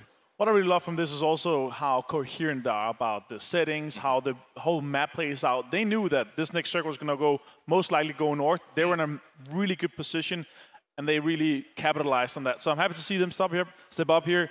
The best game before this was 5th and 6 kills here, so this is a massive step from them. They nearly doubled their points in this game. Yeah, definitely so. Very big for Na'Vi as we take a look at the highlights at the beginning of everything, and a big nade coming out from FaZe. Once again, they got themselves a 5th place and a pretty decent kill count themselves. I mean, FaZe may as well just turn their guns in at this point and go full nade because they are absolutely destroying with them. The problem is when that utility falls out, they seem to be getting locked up in fights that I think are just lasting a little too long. That Rumbler's elimination, while beautiful, just took a little too long for, I think, FaZe to make their next transition. I mean, FaZe basically let them get into the compound. They knew that there is 10 smokes out here. We can't really do anything about it. Let's let them get close, and we'll take them out there. And very importantly, Gen G pushed on FaZe. They were fully aware of this fight coming out here. They saw that it was FaZe and Loss and the guys from Rumbles fighting there, so they knew we had to position ourselves to gatekeep, and they did that perfectly. And that's going to put them kind of scarily ahead of FaZe, so see how that's going to go next games. I mean, that's the reality, right? Na'Vi won this one, but at the end of the day, Gen G, I think, really won this one because it put them far ahead. When we got to that last 4 teams, they were all teams that are sort of mid-bracket or below. So anything after that point is just sort of good news for Gen G. And I think we're going to see them pull even farther ahead to a point where it is becoming really difficult to catch up. You make a very good point. You know, WClick getting themselves 4th place, QM getting 3rd place for the top dogs right now in these standings. That doesn't matter a huge amount for them. So they're still feeling very comfortable up there, despite some of those teams clipping at their heels, like FaZe, for example, up there. So Potentially still a lot of shake-up to occur in the next 4 games that are coming for us here, but Gen G, FaZe up there are looking strong. Look, Gen G, they started off strong yesterday as well. They had 2 wins back-to-back on the first 2 games. Yeah. It's kind of the same thing we're seeing here now, but after that, they had a 0-point game, I'm pretty sure. So will that happen again? Will they stop going from the rampage now and cool down a little bit? I think they only got 13 points after their 2 really good games here. So they have to continue this again, though. That was on the Rangel. We do have 2 games coming up in the end, so we'll see what that's going to happen. I mean, I think that it is one more. We got that one more Miramar. A little more time to put some points on the board. Sandhawk is just around the corner, and you know everybody's kind of eyeballing that to see where that sort of, does it spread points, or do we see someone just soak them up like last time? Yeah. But the time for anybody, I think, really below 7th place right now is almost up. We see Na'Vi really pull up here because all our kind of 3rd, 4th, 5th contenders, our top mid-pack, they have had 2 really bad games. So Na'Vi is extremely close to a massive step up in terms of prize pools here. Absolutely. Thank you very much, gentlemen. It's time for a short break here at PGC, and when we return, 4 more games remain. We'll see you for 1 more Miramar, and then we'll be switching gears to more Battlegrounds here. Stay tuned for more PGC.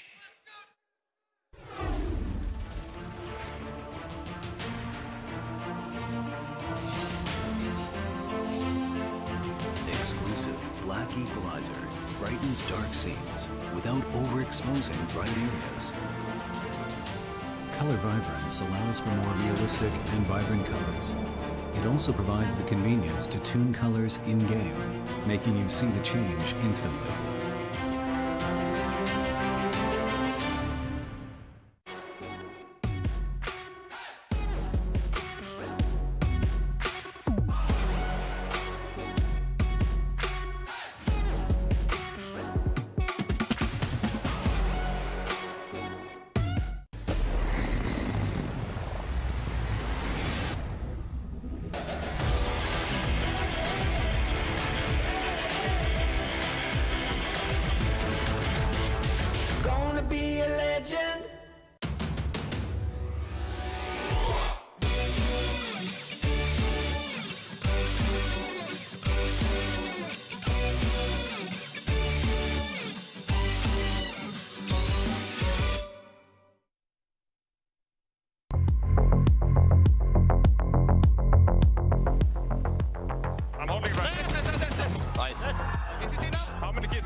Oh, goodbye! Say hello to the shotgun. Wait, he holds the angle.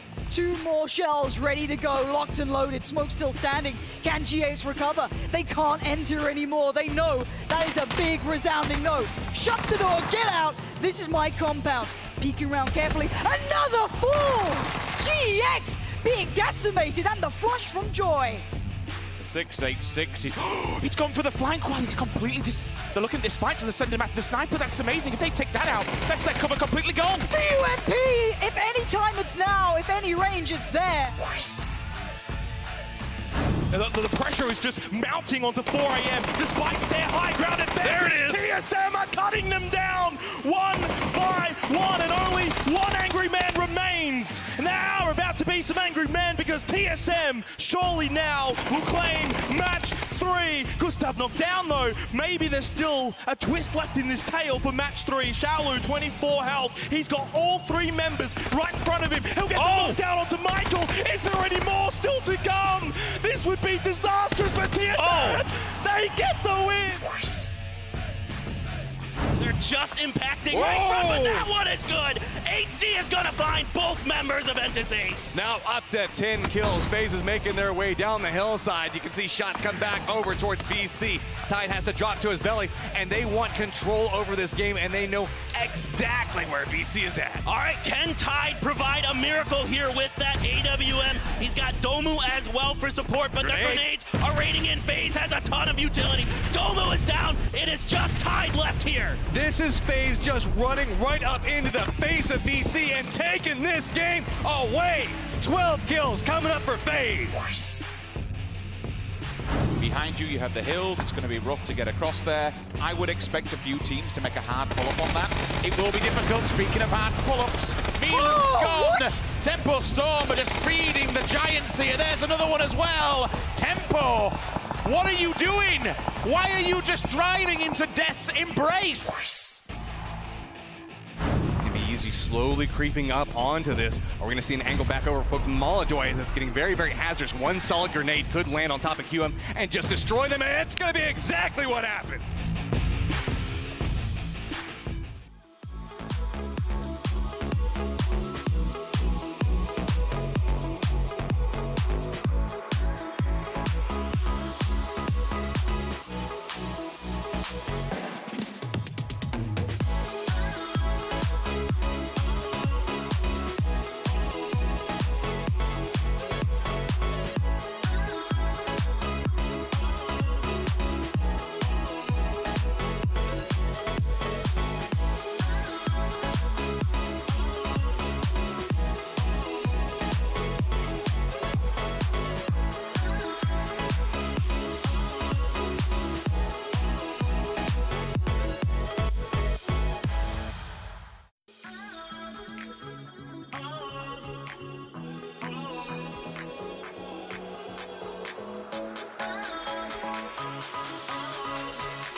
오늘 컨디션은 못합니다. 화이팅! 준비한 대로 제대로 해보겠습니다. 엔토스포스 화이팅! 제주 화이팅!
하지 말고 좋은 마무리하면 좋을 것 같아요. 화이팅!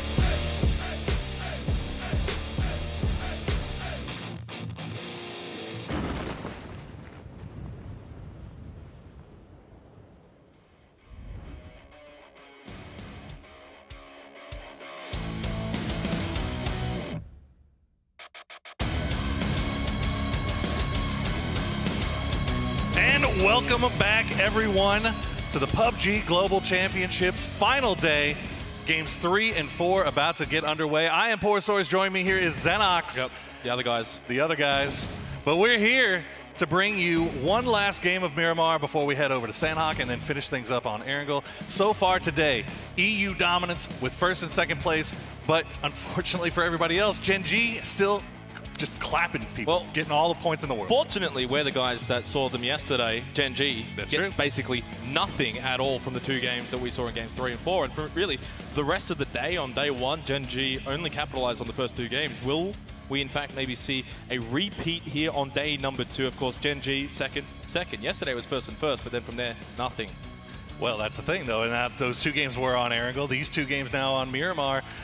Will they be able to keep this same magic going? Is it a we come in and we're so ready to play and we come out swinging the way they wake up out of bed, or is it a map thing? I don't know. I mean, it's left to be found out here. I think for Gen G, it's the fact that they're so far in front now, the pressure starts to mount a little bit again, right? Whereas before, everyone was closing in on them, and I think you almost relieve the pressure in a sense, because now you actually have to work harder and harder to get that gap again. We'll see. FaZe right now are certainly their major contestants going into the rest of the day.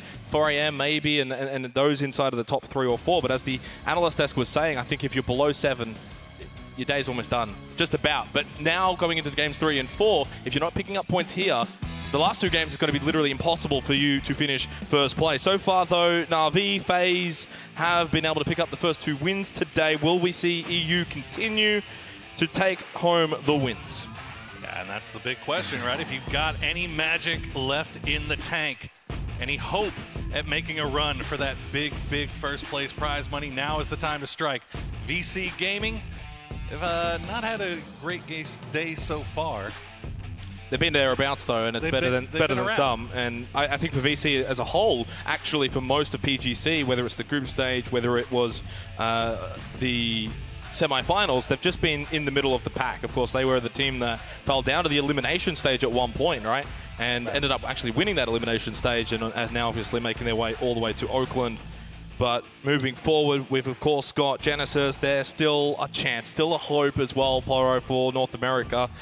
It needs to be now, though, doesn't it? This is now heading into Game 3, final game on Miramar. If it doesn't happen here, and it goes for a lot of teams, I don't see it happening at all. Well, yeah, and Genesis has been showing a lot of promise in these Miramar games. They're keeping guys up late. They're getting involved in fights. They're winning the fights that they take. It's just they've been chasing circles so bad and finding themselves in bad position and just having a really rough time getting to that late game. But we'll see if they can turn things around here on the last game. Profi looks like he's ready to go. Turning things around. It's not just for Genesis, though. It's obviously for a lot of teams. And what about FaZe, though? Obviously, they have started well today. Unfortunately, though, they've been starting well when Gen G has also been capitalizing, meaning they haven't quite been able to overtake them for that first place. FaZe Sunday's a thing as we go over to TSM, sort of the other EU team, who unfortunately haven't been able to continue to keep up with the top 2. They're, like many teams around that top 6 or 7. Well, again, it's another example of a team that's being able to get to the late game, have 4 up, but then they're finding themselves with so few kills. Well, it's game 1. Yeah, it's just rough and tough sledding for everybody. I mean, this is the most difficult lobby we've ever seen in the history of competitive PUBG. So, nothing is going to come easy. There is FaZe Clan, of course. FaZe Sunday, I'm a believer, especially after last weekend's heroics. And what they've shown from us in the first 2 games is that they have definitely arrived. Can they keep that momentum going? And the other thing to note as well is, if we look at the first 2 games from what we saw, both FaZe Clan and Gen G performing extremely well. At some point, one has to give way. At some point, we are going to see one of these 2 teams falter. And the question is, who's going to be able to pounce? If Gen G go out here with 0 points, can FaZe capitalize? And then maybe, just maybe, come in for first place. Match 3 underway. The final game of Miramar for the PGC Grand Finals is finally here. Will it be FaZe continuing? Gen G? Maybe another second place could be on the cards. And if they do, and with the kills they've been getting, it's going to make it so tough for anybody to catch them at that point. Absolutely. We got the easy plane here. Nice plane coming from that northeast to the southwest. You can hear the fans are starting to go crazy in here. They want to see FaZe make a comeback.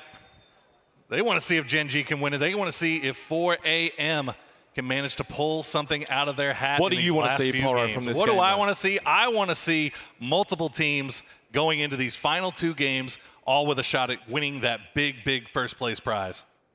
I think we obviously want that, the spread of points, but right now it seems like it's going to be top heavy.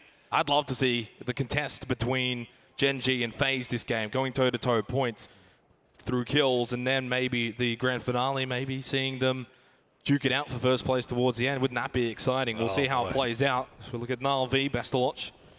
And for a lot of other teams, though, I think you've also got to understand it's not just also for first place. As crucial as first place is, you've got such a difference in the prize pool structure from, like, say, 5th compared to 15th. And that's still well and truly up for grabs for a lot of teams in terms of climbing, say, for example, out of the bottom 4 or bottom 6 and trying to get to around 5th place, for example. Yeah, and that's one thing to remember, obviously, as we see our circle pop, we are going off to the west yet again. But, you know, we focus a lot on that first place money because it's so big. But, you know, even down the leaderboard. It's not just the money, it's also being, of course, the winners of PGC. Obviously, you know, that's a big part of it. But, you know, even looking down the leaderboard, I mean, that's still huge amounts of money for these guys that, you know, a lot of these unsigned teams that, you know, this could be life-changing. So keeping an eye on all of these guys as we move forward. Na'Vi going to be dropping up towards the north. They have pretty much the entire north side of this new circle to themselves. They have left Senya a little bit farther south just to make sure they can scout where they want to go next. You see the stat with the DMR. And, of course, he's found himself an SLR early on for this western circle. FaZe, though, in a great spot around Monte Nuevo. GEX enters Ace around El Pozo. Down to the very south is Tempo Storm. They'll be able to come up that western highway, make their way into this circle pretty comfortably. Gen G, though, they are the furthest team distance-wise from this Phase 1 circle, Poro. Obviously, we're going to have to see what their rotations are going to be able to pull out to find themselves a decent spot within this circle going into Phases 2, then 3. Yeah, we do see FaZe has a nice little split towards the middle. TSM also with a kind of priority on wherever they really decide to go. Now the question is, will FaZe and TSM run into each other again? Will we see yet more PEL on PEL violence early in the game? As we check in with 4AM, you can see 2 of them looting up, and this is Luke 12 pulling up. I don't think he has an idea that anybody's here yet, though. He actually, you see Purdy and Alo having nice little side angles here, so this might be a push. They say it's Lacienda. 4AM, though, with Forever and Xiaolu just outside. Luke 12 is being cautious as Purdy Curdy makes the run over. It does seem like they've got the information on 4AM's position. Oh, yeah. And they're certainly surrounding them. Forever and Xiaolu in a spot of bother for 4AM. They have slowed down here on day 2 of the PGC Finals. Will they turn this around against Lazarus? Wow, nice one tap from Forever. The headshot to start that. Unable to follow it up, though. Luke 12 with the canted sight. We haven't seen that a lot. Forever, the nade, trying to get that over the rock towards Alo. He's already low health, half. Now he's going to pop some heals. He's knocked down by ZGG. They've got the angles on Lazarus from far away.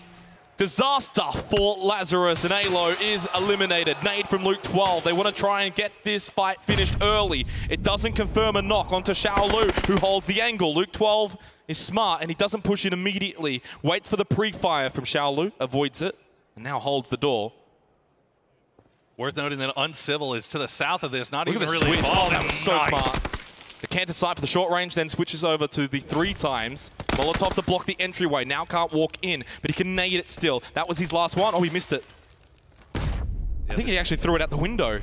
This is the only really angle of approach that Lazarus has onto this, because 4AM, as you can see, ZGG going to come and provide some support with Wayless.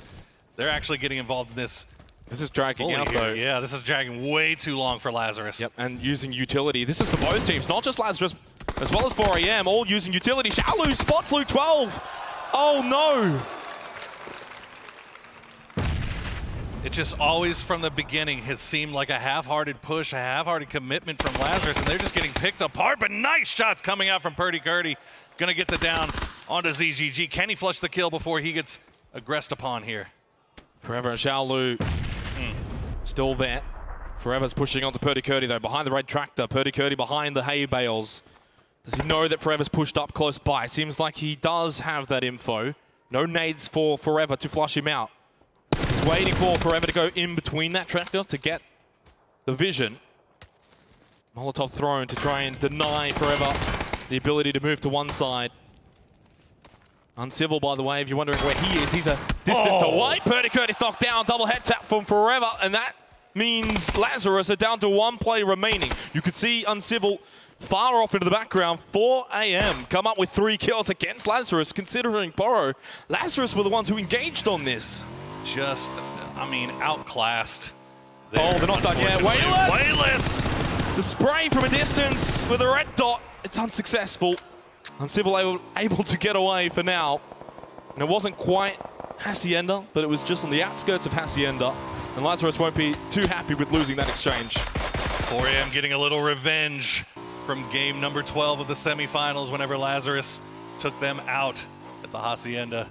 This time Lazarus coming out the loser. What did they call it? Lacienda? Yeah, I'm not sure if it is anymore after that. Unfortunate, unfortunate. We see the looting paths of Navi as they looted up in La Cabrera. You see how they have left Senya down towards the south, keeping track of where they want to go next, and everybody on their bikes in the Muranos scouting things out before pushing in blindly, like things you like to see.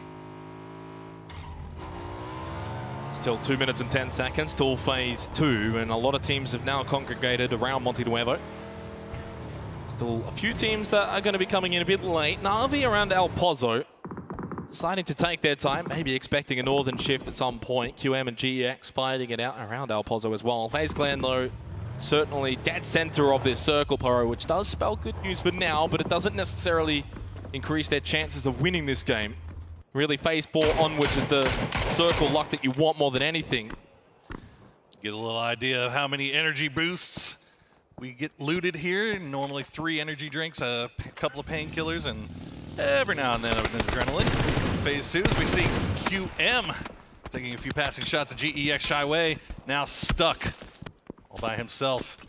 Half health, and that's a good nade from Ligue, and that's going to be another point picked up by the QM squad. Kane firing back, but it's too late. Shyway's been knocked down. No one going to be able to get that revive for GEX.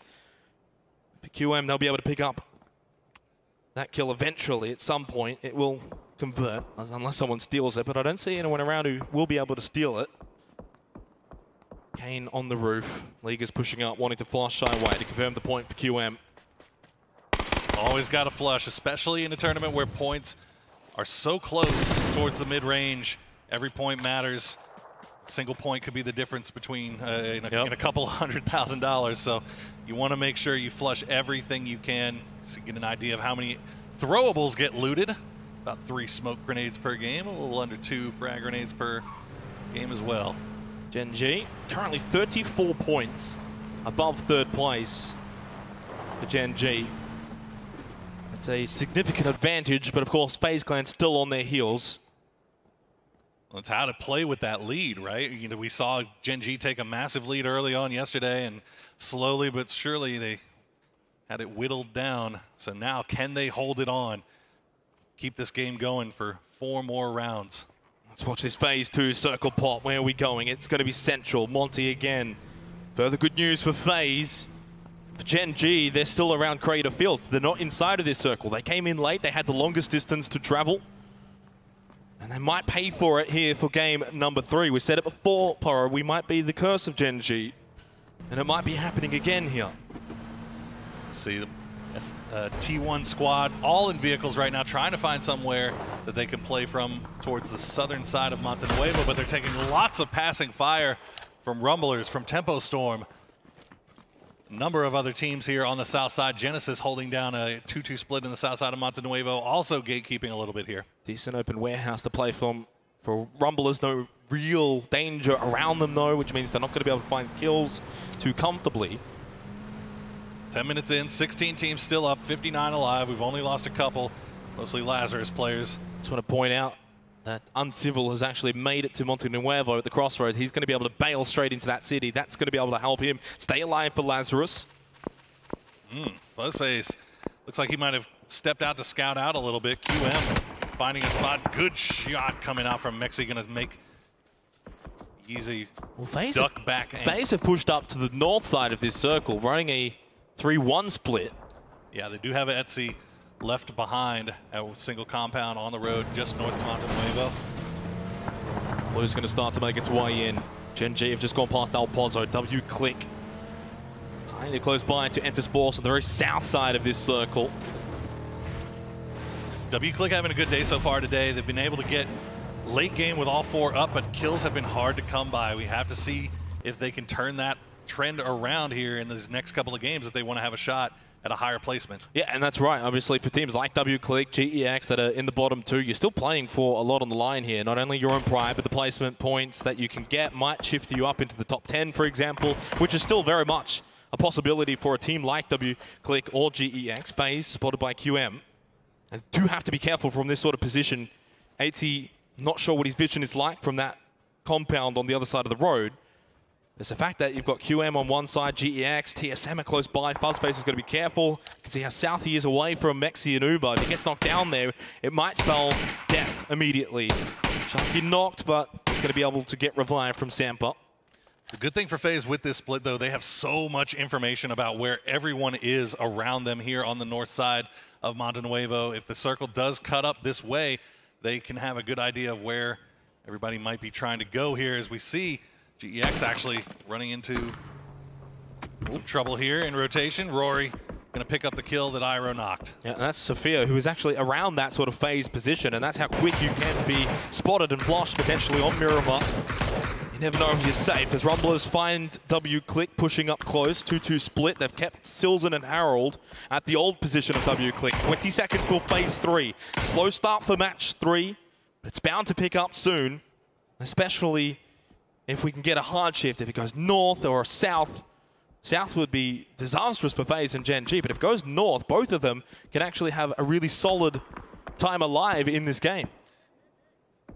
Typically here on Phase 3, we do see things center have been going a little bit more hard shifted, but today, not so much. We're going to land right on top of Montenuevo. You can see who's absolutely dead center as well, like right on that crosshair. Uncivil staying alive for right now. Hopefully he can manage to snake out a few more placement points for the boys. We see Gen G having to make moves to get inside. They were up towards the northwest. They're working the western side of this circle. They're going to come under fire from Na'Vi, though. Yeah, Gen G certainly going to have to work it for it this game. Rotating far from the eastern side of Miramar, up north, now out to the west, now making their way in. Pushing in behind QM. They can take this compound, but it's only as good for Phase 3, probably Phase 4 it's no longer unless it gets hard fed. It's a pit stop for Gen G. As you can see, those rotations, not a lot of movement for FaZe this game, especially in comparison to Gen G, 4 AM. Those teams having to come out from the eastern side. And when you're a Montenuevo looting team, you get your priority on whatever building you want. FaZe took it early, and they've been holding it since. Things have worked out pretty well for them so far. 2-2 split still as we check in on Entis Force on the south side. Very wide split, covering a lot of area on this southern side. They do have an idea of where W Click is, and now they're taking some long-range shots from Tempo. This was the knockdown that we saw earlier on Sharky, although we didn't see it. We did see him get revived. Obviously didn't amount to anything, but nice shots nonetheless. Still 58 alive, the 14-minute mark. As teams continue to now start to enter Montenuevo.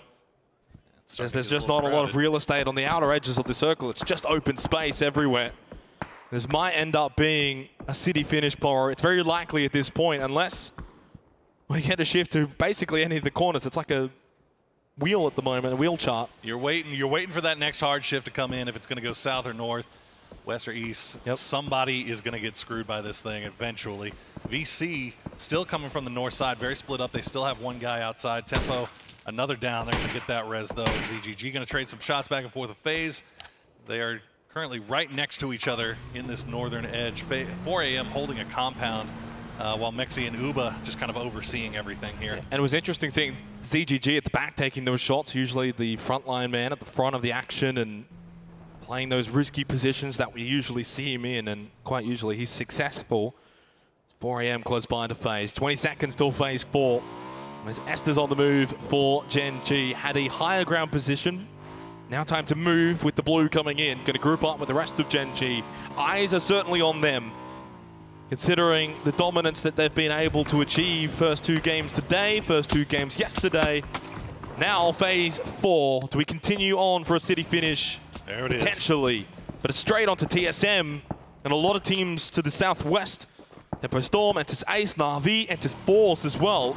Gonna have to get moving, and again, more work to do for Gen G. This circle is avoiding them at all costs. They might have to wrap up north, and if they do that, Poro, they'll be running straight into 4 AM, maybe even FaZe. This is about to get real bloody here, as a lot of teams from the south and southwest and western edges all have to figure out how they're going to move in there. But north of Monte Nuevo, north of the intersection, is completely empty. Uncivil trying to stay alive, as he is getting crashed now by QM, or T1. Oh, no! Oh, no. That's not it. That's just not how the day was meant to go for Lazarus, but it's how the day has been playing out. It's summed up right there in that clip. Normally a really strong Miramar team. Lazarus has not found it today. Maybe they can turn things around on Erangel, or maybe Civ can pull some magic out of the hat here, as Song Jiang is going to try to make a run for Entus Force. Yeah, by himself as well. WClick might have an opportunity to get a spray, maybe find a knockdown. He starts to divert back, returning towards Kale. Wants the reinforcements. A nice 2-2 split for WClick in this game out of the eastern side. A lot of dead space in front of them, but they'll be able to hold off teams like we see from Entus Force trying to push over and wrap to the east. It's Monte Nuevo where we're going to see a lot of the action take place from Phase 4 onward. A doozy's got to run up. It's from Joy. Knockdown. Joy from the car. He's nuts. Doozy did get Rang, but wasn't able to get Joy. 3 in the car for Ace. No, it's, well, yeah, it is 3. I was right. I saw Alpaca peek his head out. Oh, another one knocked down. A CAD. It's gone horribly wrong for Entus Ace. Down to 2 players. Joy and Alpaca. Joy is also low. Knocked down by Vestalot in Death Valley for Entus Ace. They might just go out in last place. Oh, as you said, everything falling apart. Entus Ace had the high ground. They had to move, but now we're calling up WClick getting crashed here, but Akkad is going to finish off Alpaca. That's Entus Ace going out. We see the flaming remnants of that Murano traveling across the desert tundra. That was like a Michael Bay movie. Gen G as well, in the meantime, lost a couple of players in the kill feed. They're down to 2 alive, 1 down. Never mind, there goes Loki. Too easy. They tried to push into the city. This is what can happen when you come in late, but Gen G had no choice. They had to travel so far this game, but they've got 2 into Monty. I think Force had to make a push onto this compound that was being held by only 2 members of WClick, and we see what has happened. It's all down to just Rybo versus Rang. We see Na'Vi trying to make their way on foot. There's a CAD watching though, T1. Akkad, yes. Not only them, but also QM out to the west a bit further. I think Na'Vi should be able to push in here. There goes Uncivil to Howland. T1 deal with their pest problem. T1 has a very wide split here on the street side here. Akkad all by himself. Needs to be careful here. He can hold this. I mean, this is relatively easy. I don't want to say easy, but it's less difficult to hold as a solo player, since you've got some hard cover to really kind of work around, and he can be given support by the rest of the squad. But Na'Vi, as you see, moving into 4, and look at that shift. FaZe. TSM as well in a massively advantageous position. Will they be able to find kills from this compound? That's the question. But as you said, FaZe are getting a bit of circle luck here for match 3. And look at Gen G. They have to make their way through Monte Nuevo. They are in trouble. Esther's knocked down by H-Win. PO remains. He can go for the revive if he chooses to, if he feels like it's safe. They've already lost 2. 0 points so far. Of course, though, still, the other piece of the bite, FaZe will need to capitalize.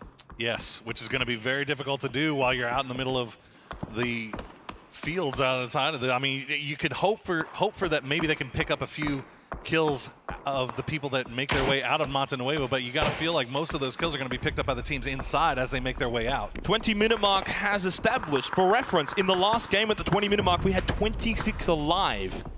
We've got 47 in this game. Ooh, Jeff Locker, quick with the trigger, and takes down a doozy.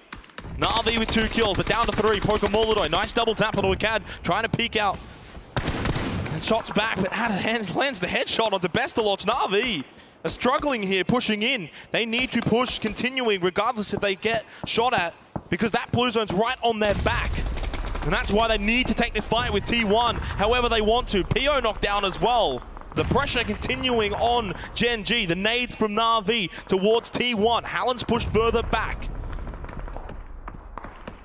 Esther does manage to get the heal up, and you see the blue is right on his back. He's got to find some way to get in here, but that's going to be huge if Gen G goes down early. W-Click finally getting eliminated by Doya as Tempo and Rumblers are fighting off to the east. Senior outside, Jeff Blocker spraying. Oh, gets the headshot onto Pokamolodoy. 4 kills now for T1, make it 5. And they're going to make it 6 as well, as Bestaloch is all that remains for Na'Vi. This has been an unsuccessful push-in. Trying to fall back, but there's only so far that you can go back, Bestaloch. Heals behind the wall. And we'll have to now probably try and wrap around the west and try and push maybe towards QM. There goes Eliminator. There goes Gen G. 93 points. And again, Poro, for whatever reason, they just cannot make it happen in matches 3 and 4, apparently. We'll see how they go, of course, on Sandhawk.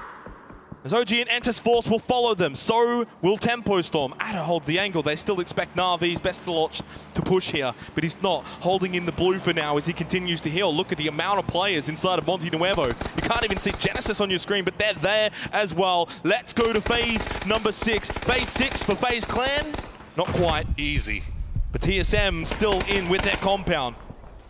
All right, what can they do? Who can pick up points off of what's left coming out of Montenuevo? We can also, it's worth looking at 4 a.m. Still 3 strong on that north side, but they've got to push down and get inside that compound where TSM is, because there is nothing else around that area. They have to find some way to get into this. And 4 a.m. have got the high ground. They've only got 3. Of course, their kills coming in the early game against Lazarus. You just send it in now and try and take on TSM. Duo with a nade, primed and ready to throw towards a cat. A second one came in behind him. That will do. That was Liga's nade. They got the job done for QM. Now got to deal with Jeff Blocker and Ada remaining for T1.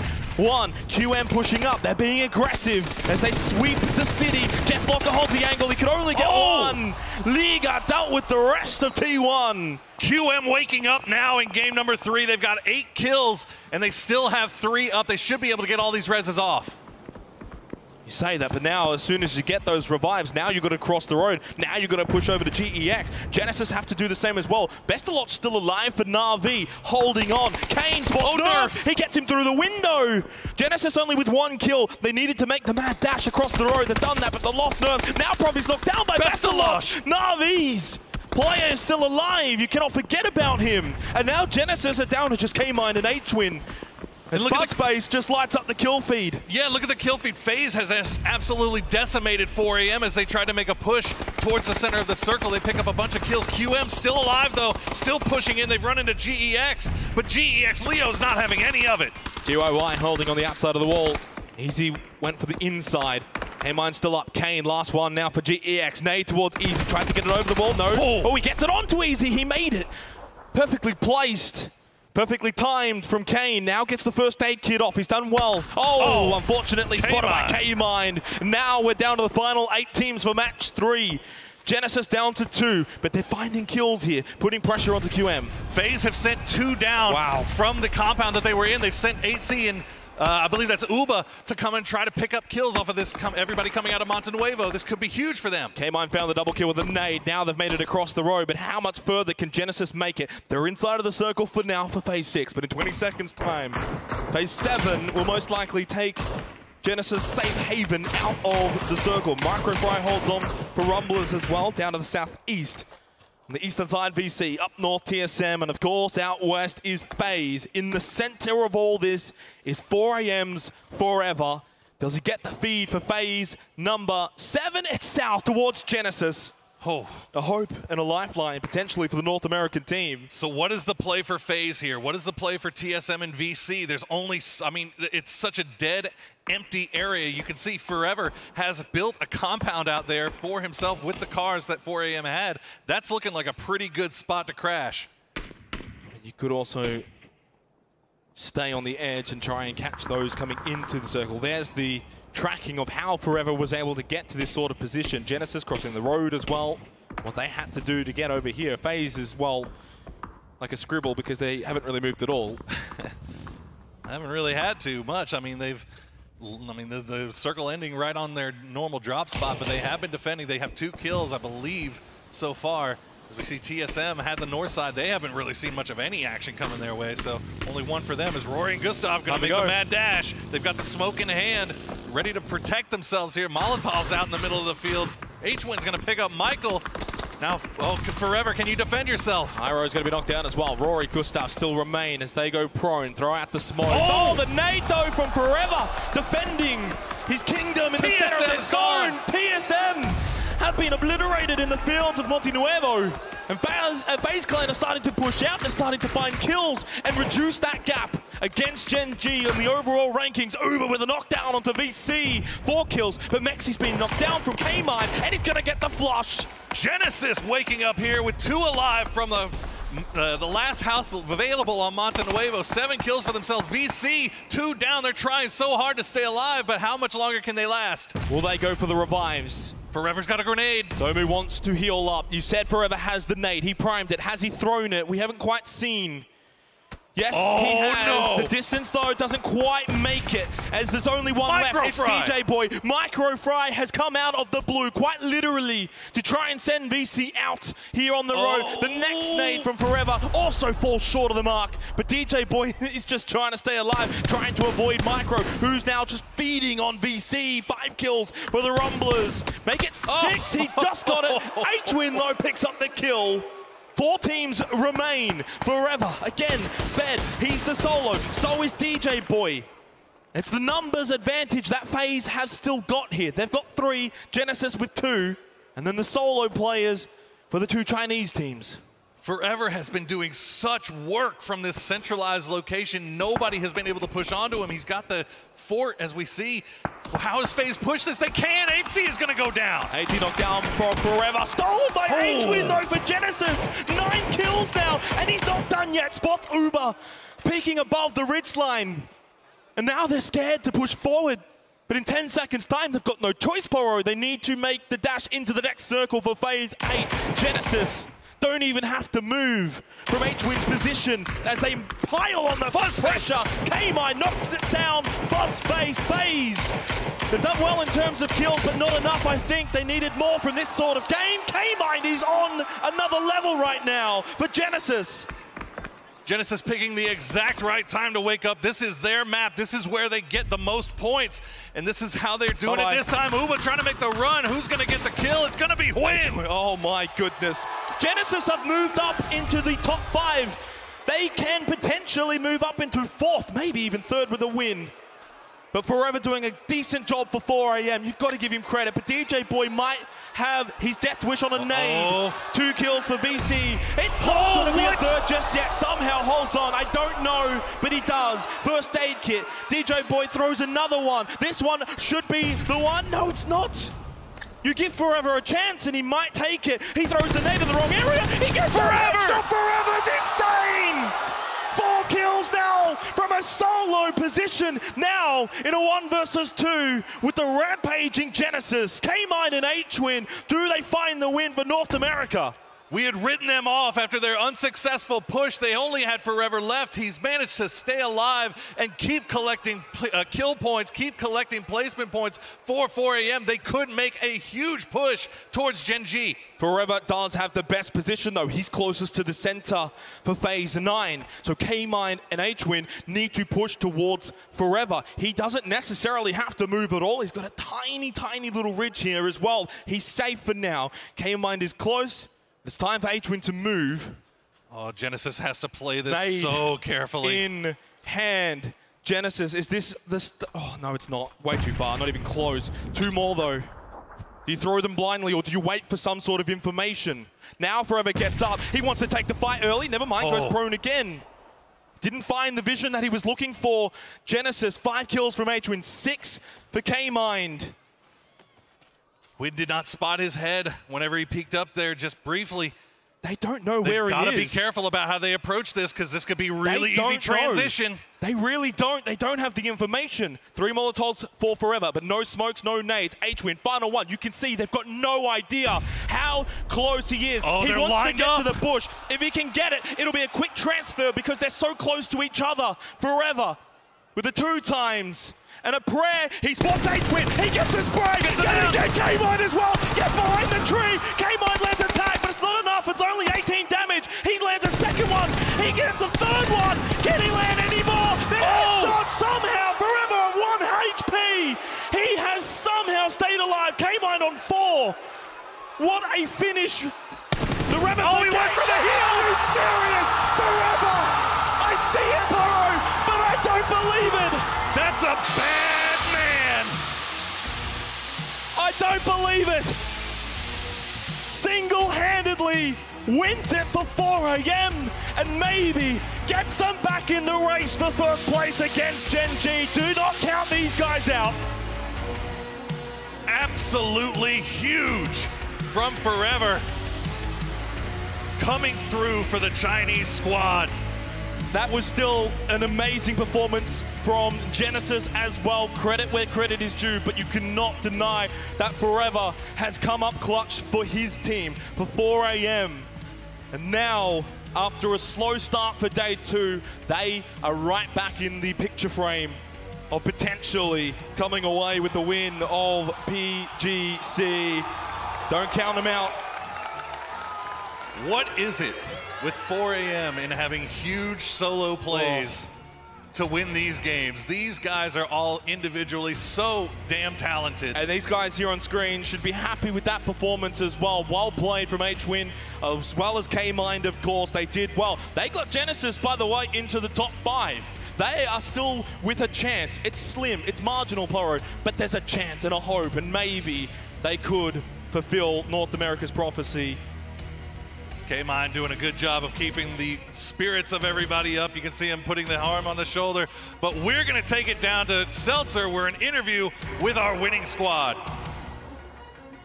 Thank you guys so much. You know, I had to talk to Forever after that finish. Forever, what was going through your mind as you were a snake in the grass against 2 opponents from Genesis?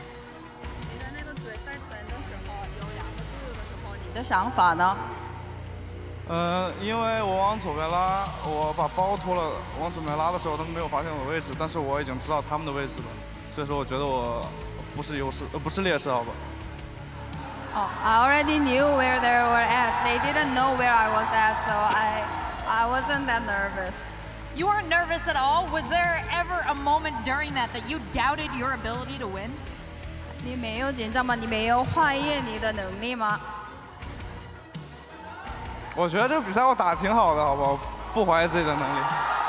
No, I wasn't. I trusted in myself. Now, we've seen some very impressive PUBG from 4 AM, but I gotta know, where does this confidence come from? 你的那个自豪感是从哪里来的？什么？你的自豪感哪里来的？因为花快开了，好吧？ 因为花快开了。Because he trusted in himself and he was excited. So you've got trust in yourself, your team has trust in each other, and you have this incredible fan base who has come so far to support you all. So I gotta give you an opportunity to say something to them. 你有很厉害的你们的粉丝，你跟你们粉丝要说什么？谢谢大家一直以来对 4AM 的支持，谢谢大家。Thank you for coming to support 4 AM. Thank you. Well, thank you so much for your insights, but the day is not over yet, so stay in your seats because we got lots more to go.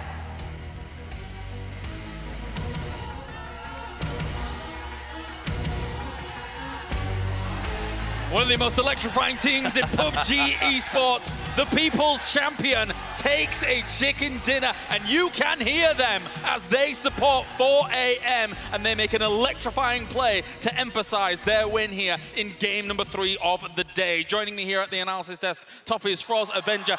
Guys, a massive moment there for 4 AM to be able to take those points and move themselves up the leaderboard. I mean, absolutely. It was a phenomenal play. He positioned himself well. He got the double, and he did. I mean, it was amazing. 6 kills for him alone. You got to respect that. And honestly, you can see why so many picked him when it came to the pick'em. 6 kills. I mean, he was fighting TSM. He was fighting VC. He was fighting FAZE, and then Genesis. It was not just the 2 kills. Also, remember the start when they were fighting Lazarus as well. It's almost like 4 AM. They specialize in making electrifying moments. It's multiple times down forever. Shisha, thank you for such an amazing moment. That was the best clutch I've seen in a long, long time. Oh, absolutely. Forever will make himself immortal throughout that play. Let's take a look at the highlights here for game number 3 of the day, our last of Miramar. And we start things off dancing around with 4 AM. Let it start with destroying North NPL. Let it finish with destroying NPL. God, it's been a rough desk for me. Let's take a look at the guys as they try to make a cross here. I mean, T1 got in a lot of fights. This was kind of a weird story about finding places where there is nowhere to go. That circle on North Monte, there's just not a lot of options up there, and you can see that in the highlights as teams die in transition. We had way too many teams going into Monte really early in the game. Already Circle 3, we had 6 teams diving into there, and you know there's not going to be enough space for all of them. Oh, then there's also this kind of unwritten rule. Don't go into a city unless you know it ends there, or it's your last opportunity to send a Hail Mary. And we saw a lot of teams do that. They failed. Genesis was very close. They managed to keep out a lot of the teams, but Forever has completely taken everyone's heart here today. I mean, you say it's an unwritten rule, I think we should just make it a law at this point, but here's that double to win. He gets every, it was that sort of slide around. They used the grenades, they tried to figure out where he was, but he just kept moving, and you heard him at the end. He said, I never doubted it because I knew where they were. I knew it was going to be as long as I get that first knock, it just becomes a 1v1. 4 AM puts a victory on the board, a big, big W for them as they are currently sat in 3rd place, and we'll take a look at that overall leaderboard in just a few moments' time. But before we do that, 4 AM gets themselves plenty of points on the board to be able to push themselves firmly into that position now and make sure that this is not just a 2-team race going into the final couple of games, as we do have them accruing 18 points throughout that. Genesis, though, 17 points for second. I mean, it's a good moment of brilliance from them. They were sort of mid-pack. I mean, I worry that this is too little too late. I'm pretty positive it's too little too late, but it's good to see them actually playing well on this last one and having a good game. It's not over yet. Genesis is making a run for it. And they were one of the winning teams coming out from Monte Nuevo there. Not an easy task, if you ask me. They played it extremely well, but in the end, obviously, the execution in the 2 versus 1 situation, you need to take advantage of that. They should have swept that situation. They could have taken that win home. I'm happy to see them play this well. They managed to get a lot of kills and managed to come out as the victor of the Montenegro fight. I really like that A-Tune was using nade, trying to locate where Forever was there. He was trying to just get him out there. If the nade would land close to him, Forever would have stood up and he would have revealed his position, but that didn't happen. Here's our overall leaderboards right now as they do stand. Gen G still in 1st place, FaZe in 2nd, and 4 AM takes a big leap up in terms of points as they get themselves to 74. Genesis even, I should say, 4th place after getting that many points on the board. And bear in mind, for Genesis, their road throughout 2019 is a very interesting one. They were originally Cloud9. Cloud9 eventually left that position, even though Genesis had a guaranteed position here at the World Championship. Look at them now. I mean, they're playing under the banner of friendship, basically, and so 4th place or however high they can climb is a lot of money in the bank without an organization to take a share, so they're going to be pretty happy with this, but also the way that they played. And, you said that they were throwing zoning grenades out there. I mean, it felt a little bit like Hail Marys, the way they were tossing them out, and sort of, I think the problem is they had a spread, but they thought Forever was this way. And when he ended up on the right, they were in a line. One thing I noticed, though, there was a stun grenade present in Genesis. They did not use that. If they used that and pushed together as 2, they would definitely have taken that win. Let's take a look at how the plane developed with all the circles and everything like that, because ultimately yet another extra trial for these teams to deal with. A very different circle compared to our previous ones here on Miramar. And it was our last Miramar circle here, Froz, so what did you make of it? I mean, I think we should look at the teams and how they were rotating. As you can see right now on the screen, they had a rough time. It wasn't the teams that were starting there. It was the teams who rotated in, because a lot of the teams that started, they went on the west side and they ended up in Montenegro. The other teams that was a little bit late, they came in from the east side, the north side, and they had a little bit more space to work towards the end. I want to give a little bit of credit to Microfry, because he was kind of the unsung hero, because VC had 4 guys alive. That's true. If they managed to get all 3 guys up after the rest and everything, they would have 4 guys pushing into that. They would definitely want that. So he's kind of the unsung hero as a kind of third party, making this possible for Forever. And absolutely, you can see right here as he finishes this one out, he kind of goes for the meds while Kamon tries to go for the position. And at the end of the day, he manages to sort of track him out, and it's just, he picked a good spot. And those bushes, they don't seem like they're very impactful, right? There's no other cover in there, but putting that between where he knew Genesis was, it was just too hard for them to hunt But down. also the rotation down to the center there, because they sent it in between TSM, between FaZe Clan, and they just sent it in towards the center. They know they didn't have anything to play over there. They had to go down on the ground and just prone. But it did work out because of Forever. One rotation we did not see there, of course, because they came quite low in the standings, was Gen G. They decided to take the north rotation, similar to what we saw in one of their Miramar games throughout the day. However, that same rotation, again, did not work Avenger here. No, so also kind of the thought process of saying you have a very hard northern plane path makes it the density, like there should be more teams on the northern side. So them going on the northern rotation is actually kind of surprising to me, because if they went on the southern side, they would have a lot more space, considering we had a northern plane path. Yeah, I mean, I think that they tend to like high ground and gather information, and we saw them sort of north of that big desert, sort of just outside of Monte, trying to gather info, but when that circle went to the opposite side of Monte, they made the only option they had, which was go into the town and get caught, sort of, the meat churner, if you will. Genesis came out on top of that. They got 11 kills. They had to fight their way through. FaZe, honestly, I thought this might have been their game there for a minute. They were in a pretty good position. They got 4. They start in the same area. And had they won this, they would literally be neck and neck with Gen G as we go into sort of the home stretch of this best of 12. So kind of heartbreaking to see them get knocked out at that point. What can you do? Well, we saw one by one, they just fell down the teams in the end there, because they had to run in the open, and running in the open is not an easy task when you have a 3, 4, 5 teams looking at you and just mowing you down. Absolutely. And for FaZe, obviously they got in via a very interesting method, and now currently find themselves in second, 11 points behind that first place. None of these teams really wanted them in, but let's take a look at how 4AM was able to break this down with comms.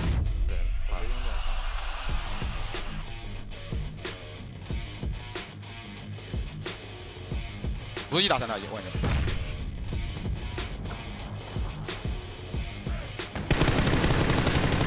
牛逼！1打1啊！1打1打。那个往左边扔个闪，顶反扑是吧？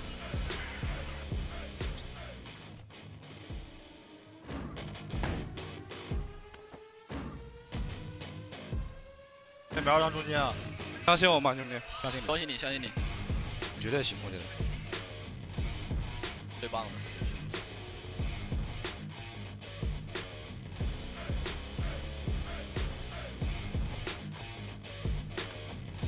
有可能拉左右很远啊，左边可能拉得很远，你没有视野的。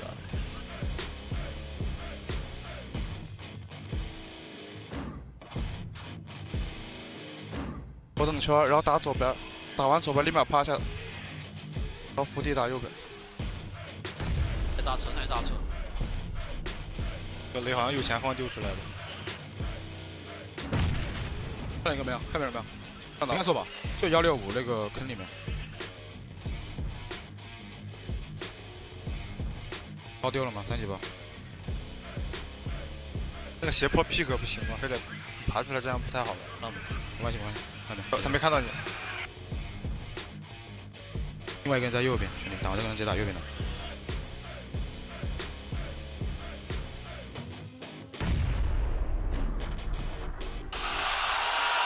兄弟，在我看这边又有人，俩都在这儿，两个在这里。穿了，兄弟，现在可以穿了。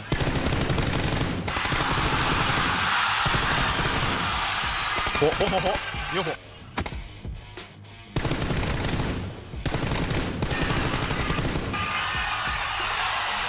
他吃多了，没一起。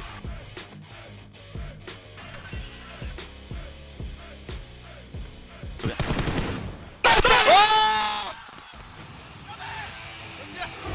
Absolutely splendid stuff from 4 AM there, the most electrifying team, the People's Champions, dropping the People's Elbow on towards the last two remaining players for Genesis, and that moves us on neatly into what is soon to come here. Our last 3 games remaining here for PGC. That trophy right there is what all of these teams are aspiring and hoping to raise at the end of these 3 games. We are slowly breaking it down, though, to only a few teams remaining, potentially going to be able to raise that. One of those is Gen G, currently sitting in first place with 93 points, and they absolutely need to stem the tide from what happened yesterday. We remember what happened yesterday. 2 great games, and then it did not go well for them after that.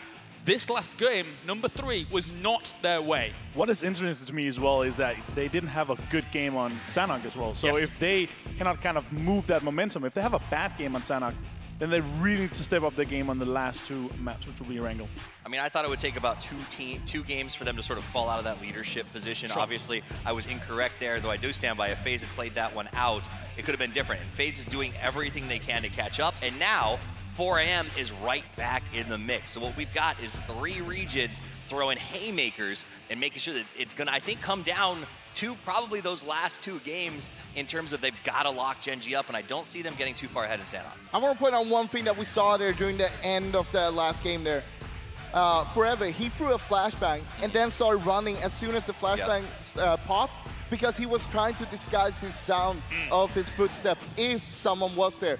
That's just how smart they are, and that's why they are so good. Yeah, it was absolutely fantastic to watch. One of the teams here that's kind of sitting mid-pack right now is Entus Ace with 53 points. Still technically, when it comes to that middle pack, if they have 3 fantastic games, they still have the potential of being able to cause massive, massive upsets. I said at the start of today that I'm worried that too much depends on Mickey and his sort of 50% frag performance. He's been dying in these rotations. We've seen him go down a few times, getting picked off on scouts, and that's costing him. It's very obvious in the games when Mickey is not up that they can't keep up. 3 games, 3 points, and 316 places, guys. That is not good enough on a Championship Sunday. Well, it actually has been pretty catastrophic, as you're mentioning, because originally they were in the top 4, basically, and they have fallen down 4 places because of that. So it has gone anything but their way here. As we take a look at Entus Force now, and they've had a little bit better of a time, but not by much. Yesterday, they was one of the most consistent teams. Except for the last game, they were playing splendidly. Today, not so good. All right, well, thank you very much, gentlemen. It's time now. Our 1 map of Sanhok here for the day is about to begin. Let's head over to the commentators team for all of the action. It's game number 4 of the day.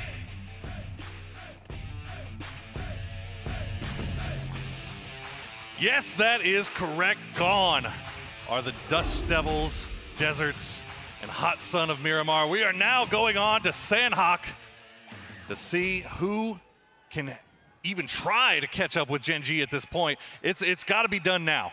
The time is running out. The time is now, and strike while the iron is hot, which is the fact that Gen G picked up 0 points in that last game. Yes. 11-point differential for FaZe. It's 19 points for 4 AM, 35 for Genesis, and 36 for Entus Force. That's the top 5 at the moment. Sanhok yesterday, there was pretty much nothing for Gen G. It was either 1 or 0 points. Will that replicate again here today? And if it does, very well could find ourselves with a new frontrunner going into the last 2 games. Certainly, Sanhok is about to set up an amazing ending for the PGC Finals, especially if Gen G go out with 0 points. One thing we are seeing that's changed from yesterday, FaZe Clan no longer dropping in Painan, giving that rather over to Tempo Storm. Instead, FaZe Clan going towards the southwest of the map, looting up a little bit more safely. Nobody really around them except for a couple of members of Entus Ace, but not really right on top of them. Do they get that southwest island, though? Typically, Quarry is one of the more popular locations for the circle on Sanhok, and it's just obviously because the mainland being so much bigger than the 2 other islands. Wow. Oh, there we go. It really is FaZe Sunday in terms of circle luck. That is a given. How they play it out here, though, is, of course, the other question. They only got 8 points from the last game. I think it's fair to say many thought they would have got more from it, considering they barely moved. They were in a pretty prime spot there for most of the game until the circle pushed off of them, and Genesis actually just I mean, they were in such a great position to gatekeep them. Fortunately for them, they did not have to leave the compound. They could use that hard cover and get the multiple angles that they needed. We check in with TSM Iro. Recorded the highest number of knocks in the semifinals with 32. And TSM sitting in 6th place right now, 54 points. They are a distance away from Gen G, but can still stay in touch, potentially, with the top 5 based off these last 3 games. Luke 12 for Lazarus. It hasn't quite been Lazarus Sunday as they were proposing at the beginning of the day, but maybe with the final 3 games they can turn their fortunes around, try and climb up the overall leaderboards as he stalks Jeff Locker. It's like Jeff Locker's spidey senses are tingling, though. He keeps turning around, checking behind him. He's running. Unfortunately, it looks like he should be able to get away from this. Luke going to go up to the top of the hill, see if maybe he can get a few cheeky shots, but nothing should be found. As we check in on the Rumblers over by Ruins, they are all by themselves, and they have a nice little compound. The question with this circle, though, it starts getting interesting.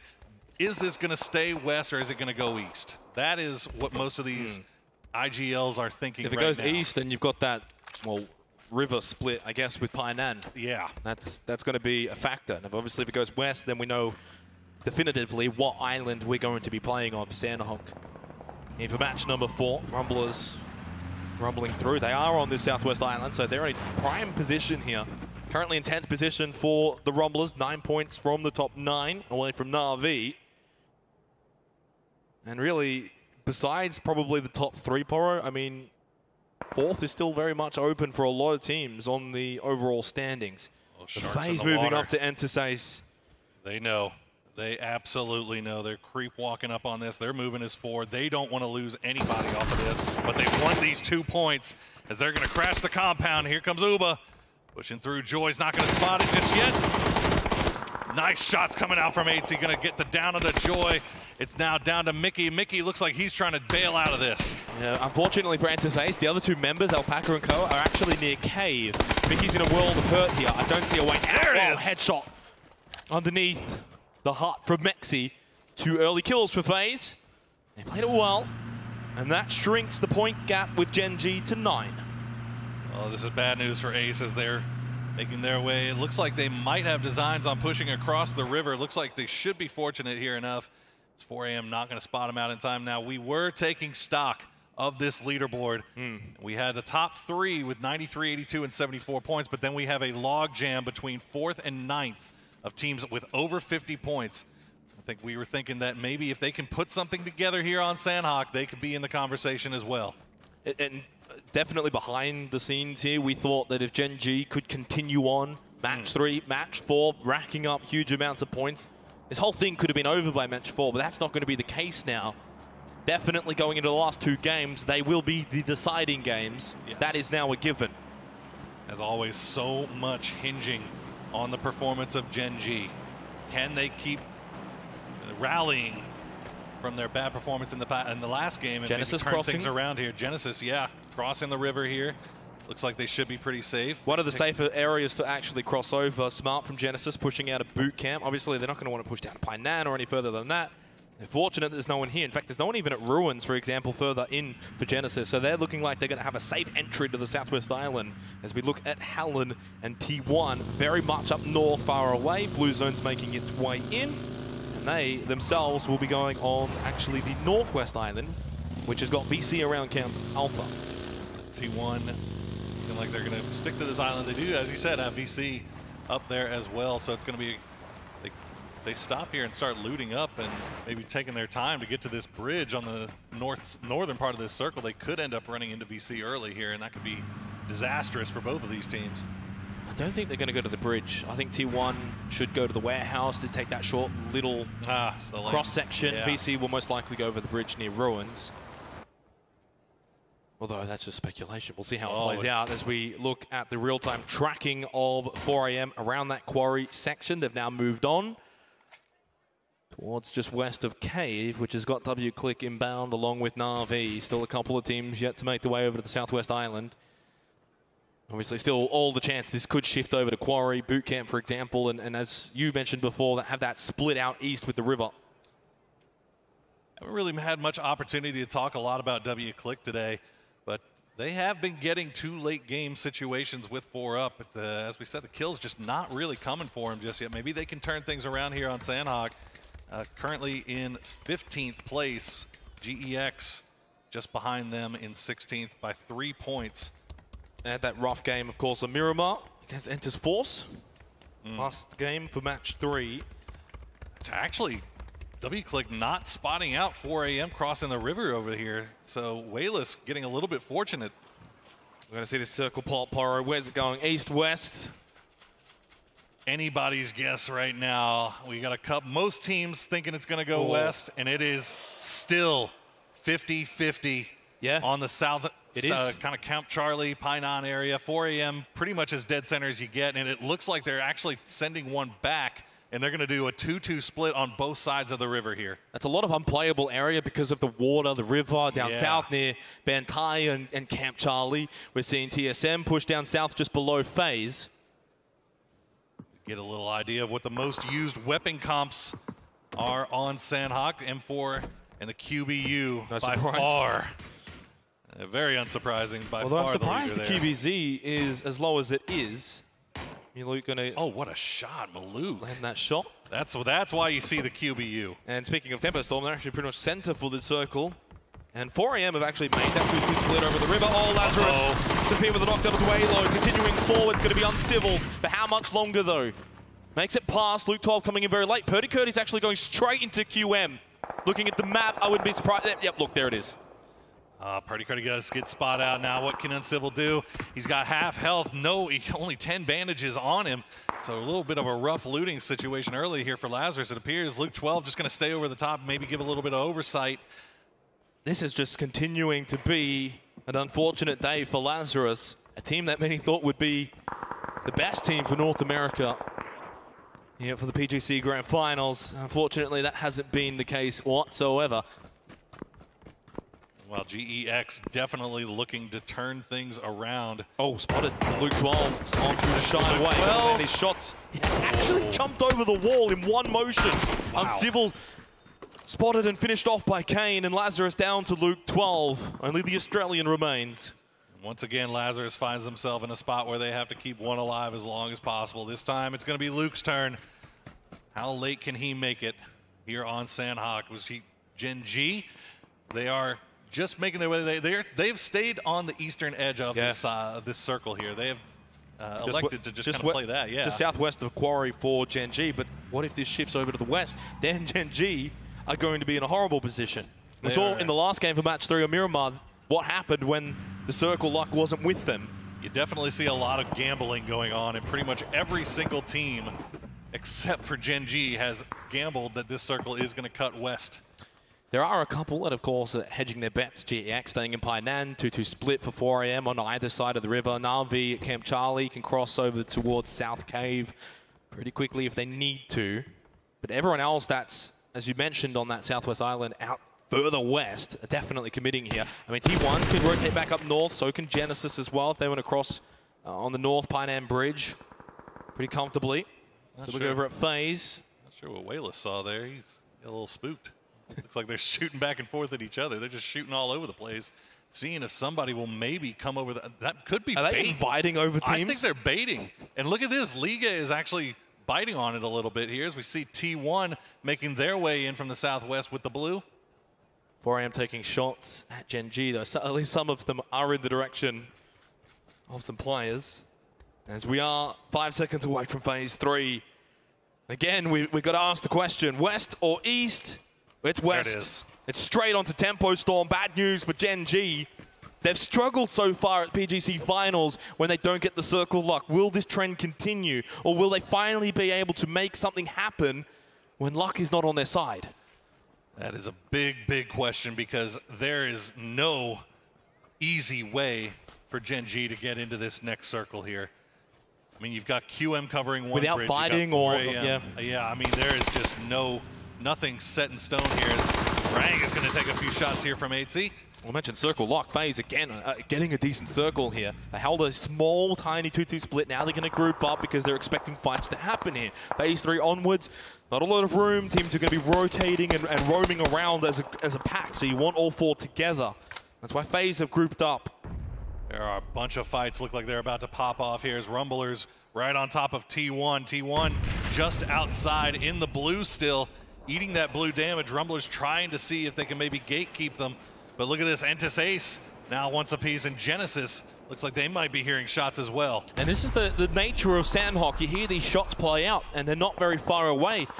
You're only one small climb up the mountain from getting vision. T1 continuing to try just to basically push into the circle. They don't really want to take this fight with Rumblers, but they're pretty much forced to. Hallen going to take a vehicle, but as you mentioned, Genesis starting to hear these shots. They're starting to come on over and see what's happening, see if they can find a third party, which is typically what happens on Sandhawk, especially when fights do in fact drag out.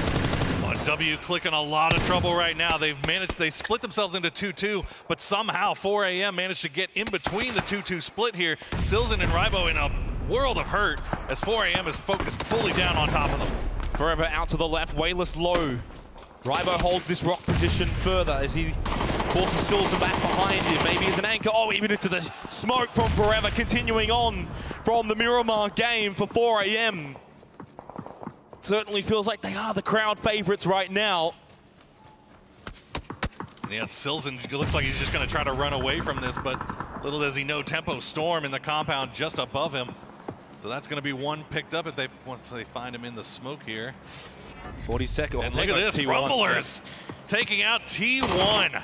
Nade from Loss HD confirming that TSM. Gustav gets a doozy.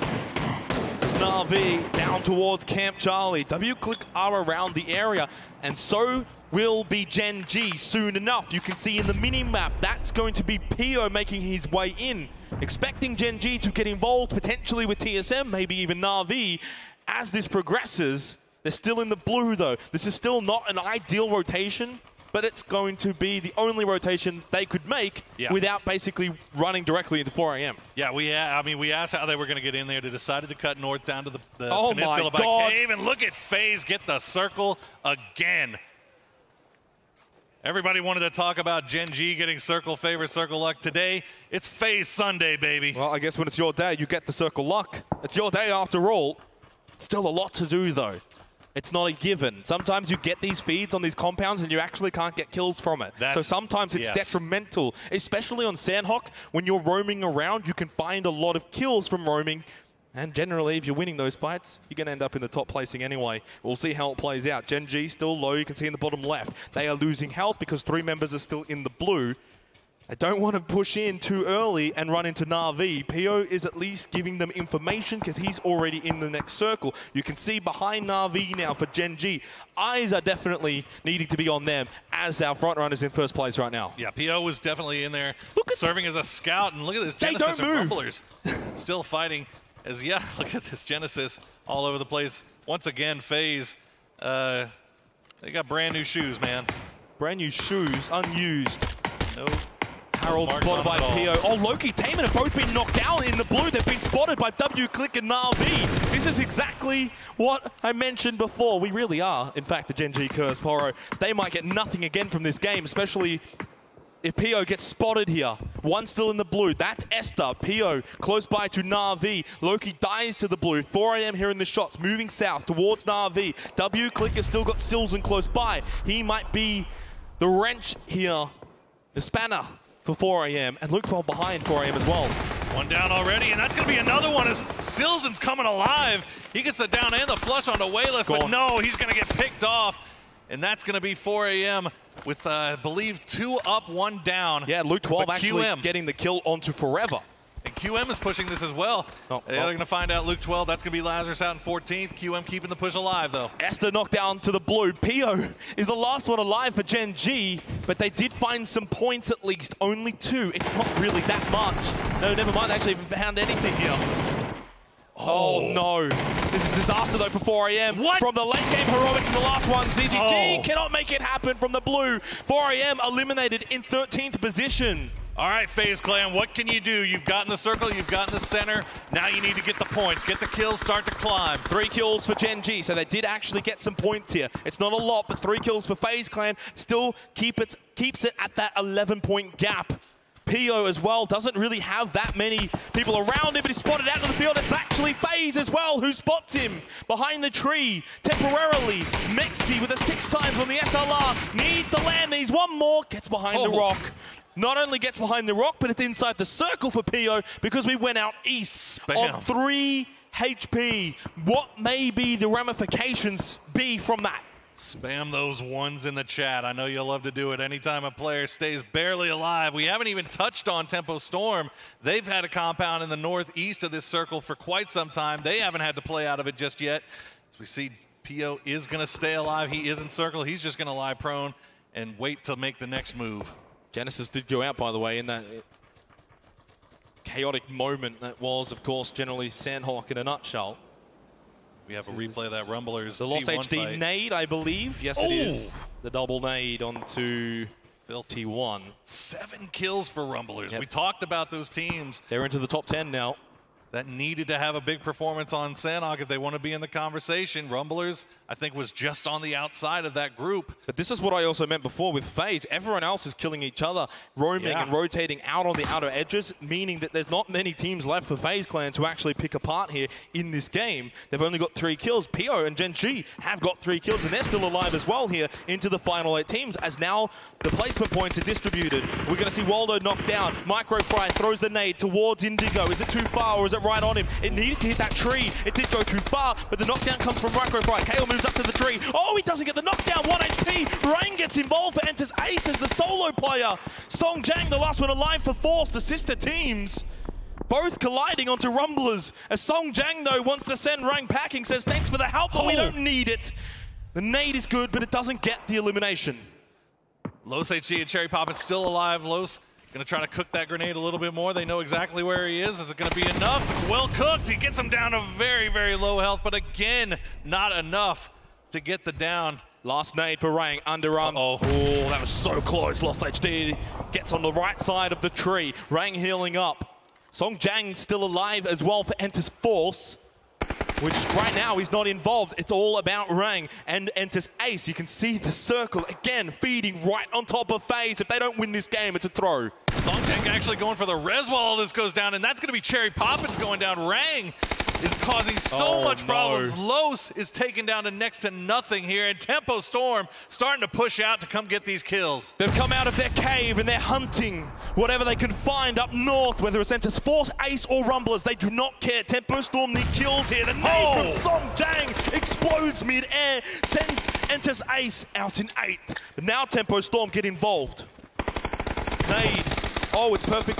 Oh, Bounce doesn't somehow get the knockdown onto Kale, but it's a decent job. Forces him to heal. Sharky spots Song Jang at the rock, who got the elimination onto Zempa prior to that. There goes PO, finally 7th for Gen G. Now it's time for FaZe Clan to start to catch up. Potentially by the end of this game, they might be in first. The nades ringing down onto Enters Force. As Song Jang remains, still holds the rock. It's the high ground as well. Uses it to his advantage on the last player alive for Tempo Storm, with the blue moving back. There's no way forward. Oh, no. Tempo go out in 6th. Song Jang and Enters Force continue to move forward. But for how much longer can they survive? And I should mention, Lost HD is still alive for Rumblers. Tempo just got decimated. I mean, that is a fight that they wanted. They wanted the 3rd, 4th party that fight, and they came up and they just got absolutely rocked. Song Jang still alive for Enters Force, and this is big for them, as they are one of those teams. You can see them in 4th place. Okay, well.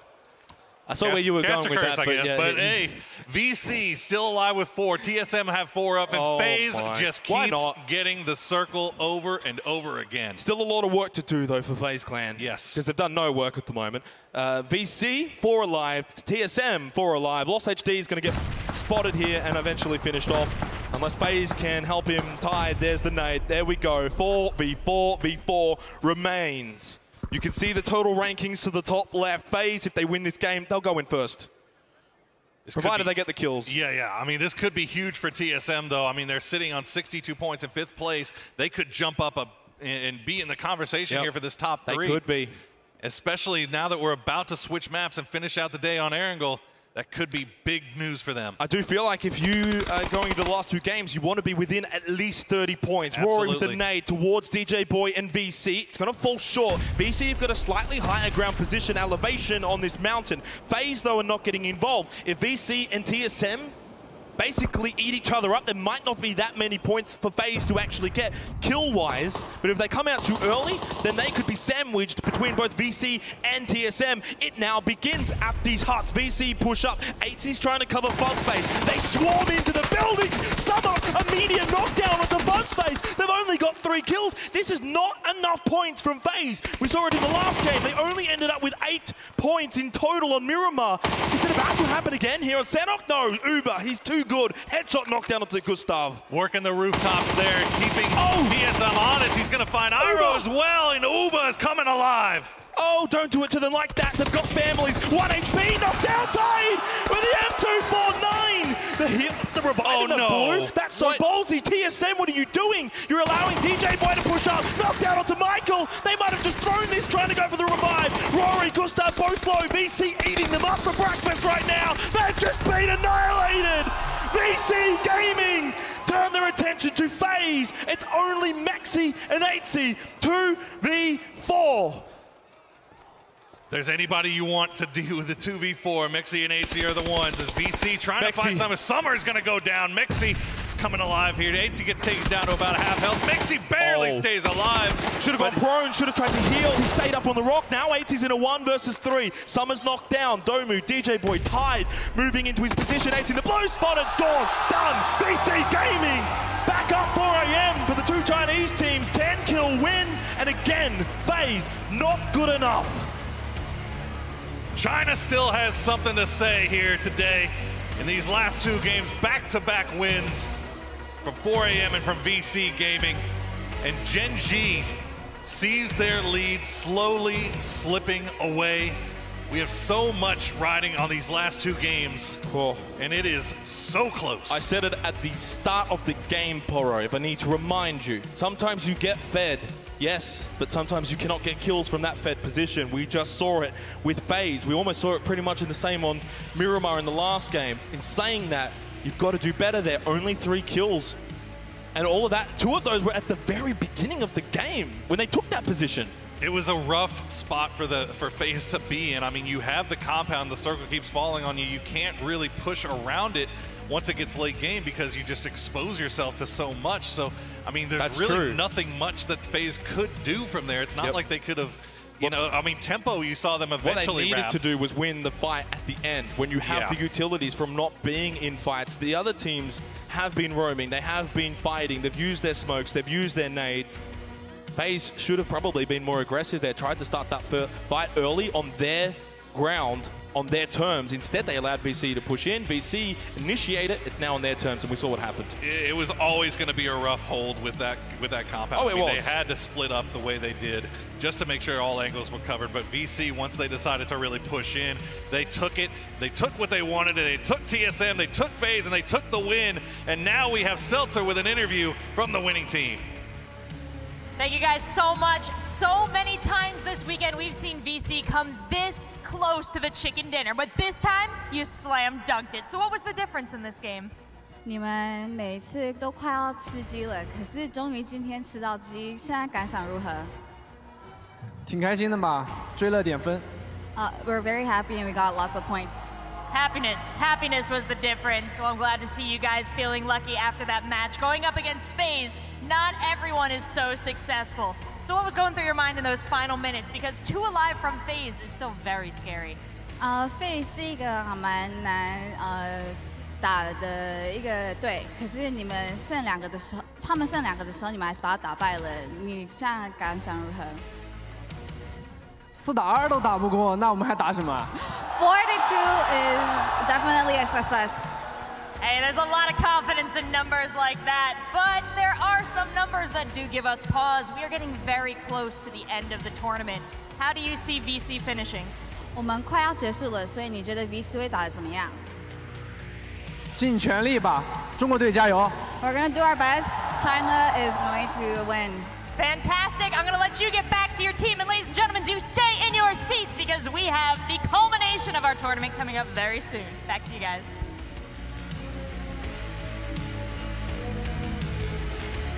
That's right, big moves from VC as they're able to take the chicken dinner there completely out of the grasp of FaZe as well. They had the circles going their way, but VC were able to push in and crush any resistance that they had available to them, be it TSM, be it FaZe, in those final moments. Big pickup for VC. They're fighting for a lot of money, especially when it comes to that mid-pack there with that big win. I mean, I think they're right up on top of possibly taking third and technically 2 games from being back in the mix in first and second, and that is a difference of like $150,000. So that's a massive amount of money. Let's take a look at some massive plays. ZGG01 in the highlight here. I got to be honest with you, nobody moves and fights better than this guy. He let the barrel like spray end as he transitioned and rose up with the recoil into the next shot. Like, this guy is insane. Tempo Storm, they tried to go there in third part of that fight, but they ended up dying early on, and Sung Jang, he got out from there alive. VC, though, their positioning and how they took control of the outside of this compound took them the win. TSM tried to move there, they naded and made sure that they gate kept them effectively out of the new circle, and then it just took over and rushed in all the way over FaZe. This is one of those wins that I think you get because you're hot, right? We've been in that position where you don't get the circles, but your team seems to like really just be getting stronger with the more challenges that you face. FaZe got the circles, there's no denying that, repeatedly, and I think they were cold going into that last fight, and VC was coming out of a war zone and was able to sort of just keep it rolling as they went into that, and they executed. Let's take a look at the points coming in from that game. VC gets themselves another 20 points on the board for them. The Rumblers in second place on Sandhawk. Well, hey, listen, 12 points. I think that they've doubled their total earnings from Sandhawk this entire tournament. So congratulations to them. I mean, they came out, but, you know, might be a little bit too late. I mean, it's not really too late yet. They're still playing for a lot of money in the prize pool there. So, hey, it's time to show up, and they did it on the map that they play worst on. So, I mean, if this is what they can bring us on Sandhawk, what are you going to bring us on Erangel? Nice to see them triple their points from the whole tournament on Sandhawk. So it's really nice to see. We talked to them before they went into the games here, and they promised us top 5, and it's looking likely if they continue this kind of aggression. So I mean, I'm happy to see that. They're in that mix. They were at home, not really planning on being here, and just like GX, they got the call up. That said, they're now competing for anywhere from $50,000 to $75,000 from having a quart of Ben & Jerry's in your couch watching this thing. Like, that's a pretty big pivot. Yeah, that's a pretty big pivot. I must agree with that. Let's take a look at the overall leaderboards, and the gap up at the top is closing. Gen.G did not have a great game there. They managed to squeak out a 7th place, but they had a hard time coming in from that top northeast position across the river, and they lost a lot of members eventually because it was having a hard time getting into the circle Avenger. Gen.G. Gen.G, yeah, obviously them being on the northeastern side and then trying to get across that, they were trying to get into a position where we have 3 teams. It was extremely rough for them. And it felt like FaZe was very rare. This was Gen.G hiding behind the Ruggers PU there. And he got him down to less than 10 HP. And they went out early, and 6 points now, guys. 2 games left with 6 points different. I'll tell you this, with 2 games left, though, we're moving back to Erangel. Even if it looks pretty good for Gen.G and FaZe Clan, 4AM are really deadly on Erangel. We saw that yesterday, and I mean, with the 2 last game here, they're pushing themselves. They are a little bit behind, but it's far from over. I mean, as we look at the map coming up right now, we're going to see the drops. You're going to see FaZe really landed where it ended for the most part. And honestly, I think that may have hurt them. At the end of the day, they come out in second, but they only get 3 kills, 8 points. That's, imagine if they had to fight a little bit. If they had to push, they would be ahead of Gen.G right now. I'll take the example for this compound here, because you have a compound that is on a very high ground. So when everybody's far away from you, of course, shoot them. But here, when you're in the top and everything is basically a ridge where you can sneak up on, and everybody can get out, so you have to hide inside. You can't take control because you're going to get third party from literally every side. So they played this right. Yes, it was very gifted. We had a lot of like circles towards them, but from the second circle on, they were very central, so statistically they should be closer to the center. Look at VC's rotations here, though. They were basically following TSM on the west coast there, making sure they got in from the south side, because they thought, hey, there's not going to be anyone on the south side. Let's go in from there and see what we can do. And I mean, they found some kills, and they found a lot of points. I mean, everybody, we saw the 3 tracks had to work for it. FaZe was left off of that tracking because, well, they didn't have to go anywhere, and those final teams got in there and took the fight. You know, good try for AT there at the end, but really it just came down to, like you heard during the interview, we knew we had the numbers. It was a W. I don't know. I feel like I would have enjoyed watching that guitar pick not move for about 5 circles, but you know that's how it goes. You know, FaZe would have enjoyed that after how much they chased circles in the last rounds. Right. I suppose. All right, thank you very much, gentlemen. It's time for a break here. Things are getting very tense at PGC for our final day to crown our world champion. And just to confirm, our first place prize is now a guaranteed 1.95 million for first place. We're going to that short break. When we return, 2 more games. Do not go anywhere. We are going to Erangel.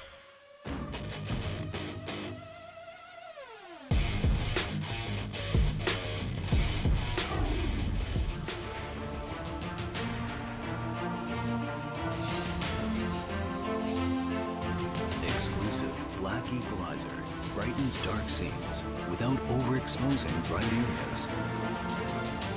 Color vibrance allows for more realistic and vibrant colors. It also provides the convenience to tune colors in-game, making you see the change instantly.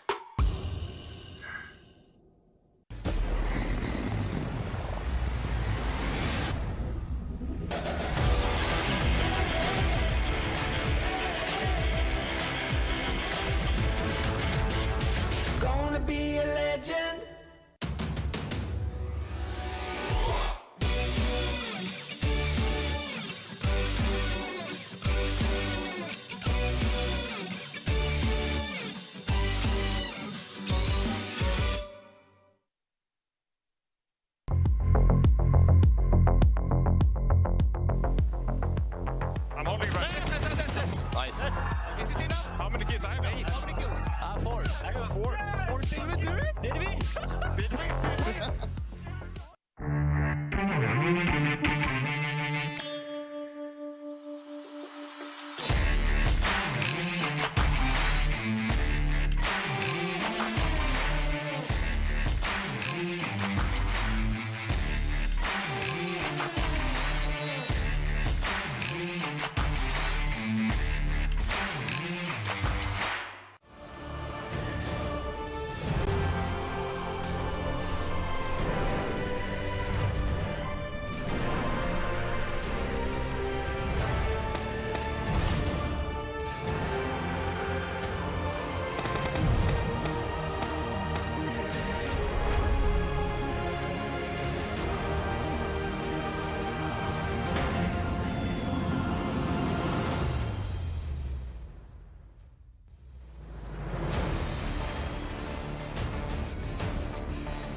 Sees it through the door. Goodbye! Say hello to the shotgun. Wait, he holds the angle. 2 more shells ready to go, locked and loaded. Smoke still standing. Can GX recover? They can't enter anymore. They know that is a big resounding no. Shut the door, get out. This is my compound. Peeking around carefully. Another fall!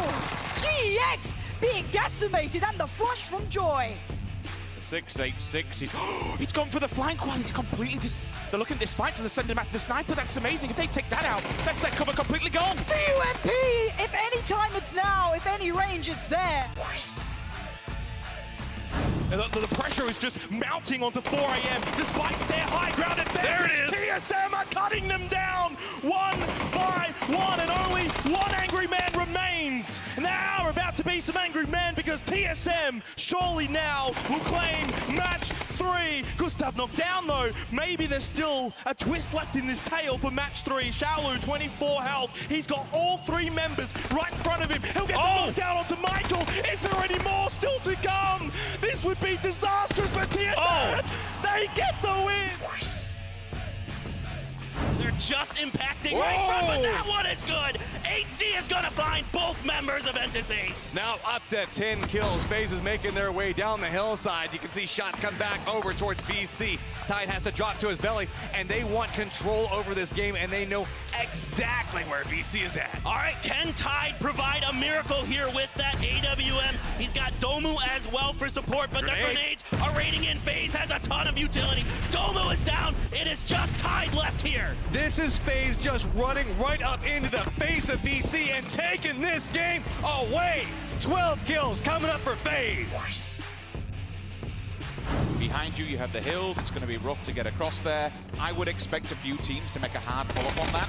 It will be difficult. Speaking of hard pull-ups, Milan's gone. Tempo Storm are just feeding the Giants here. There's another one as well. Tempo, what are you doing?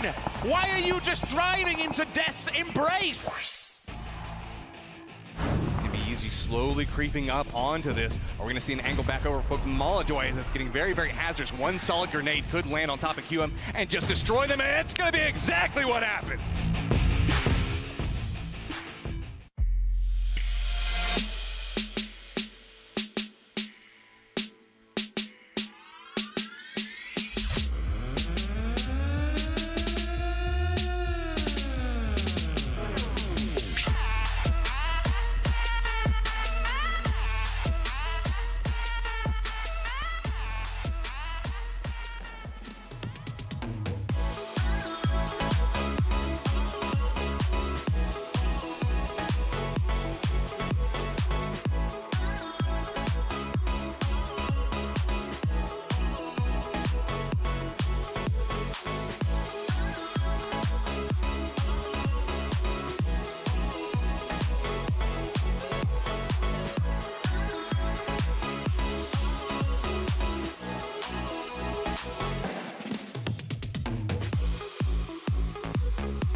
Massive 18-kill victory. FaZe Clan shocking the world.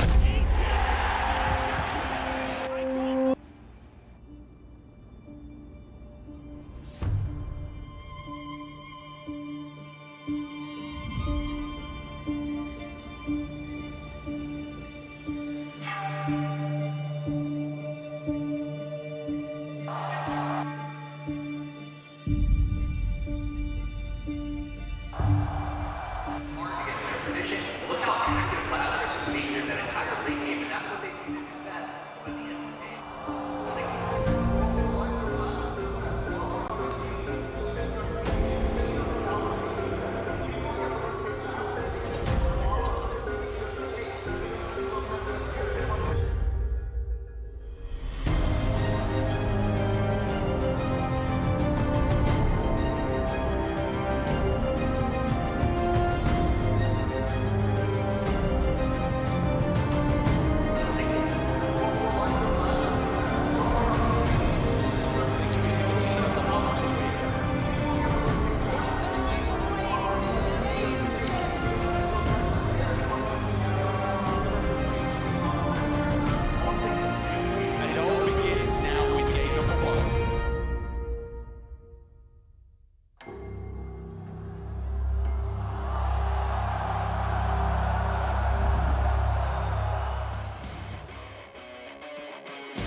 now led to this moment.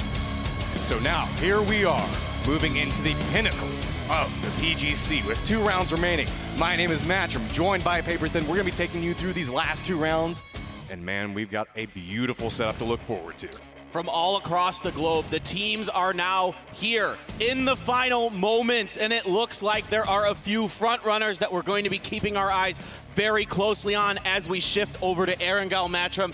This has been one heck of a day, but it's getting pretty top-heavy up there. I mean, we're starting to see some separation come out. There's still a couple of chances for these guys that are not in these top 4 or 5 positions. Maybe they could have a huge showing, but it's got to be big. It's got to be now. And this is what it all comes down to. We've seen sweat, tears, so much determination lead to this point.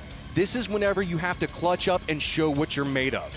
And this is where you need your superstars to come up big. So far, we have been seeing that. It's been Pio for Gen G. 20 kills in 10 games. Anybody who pays any attention to competitive PUBG knows that averaging 2 kills a game is really damn good. Now, just behind him is Forever from 4AM, who has been an absolute monster for them and has kept them in things today. He has 19. That clutch save where he was just, it was one against the world there at the end of it, and somehow Forever just managed to survive through the whole thing. Gen G, these are your guys. You've been talking about them for so long now. They're stepping up. This is the team that you've been looking forward to. So what do we need to keep our eyes on today?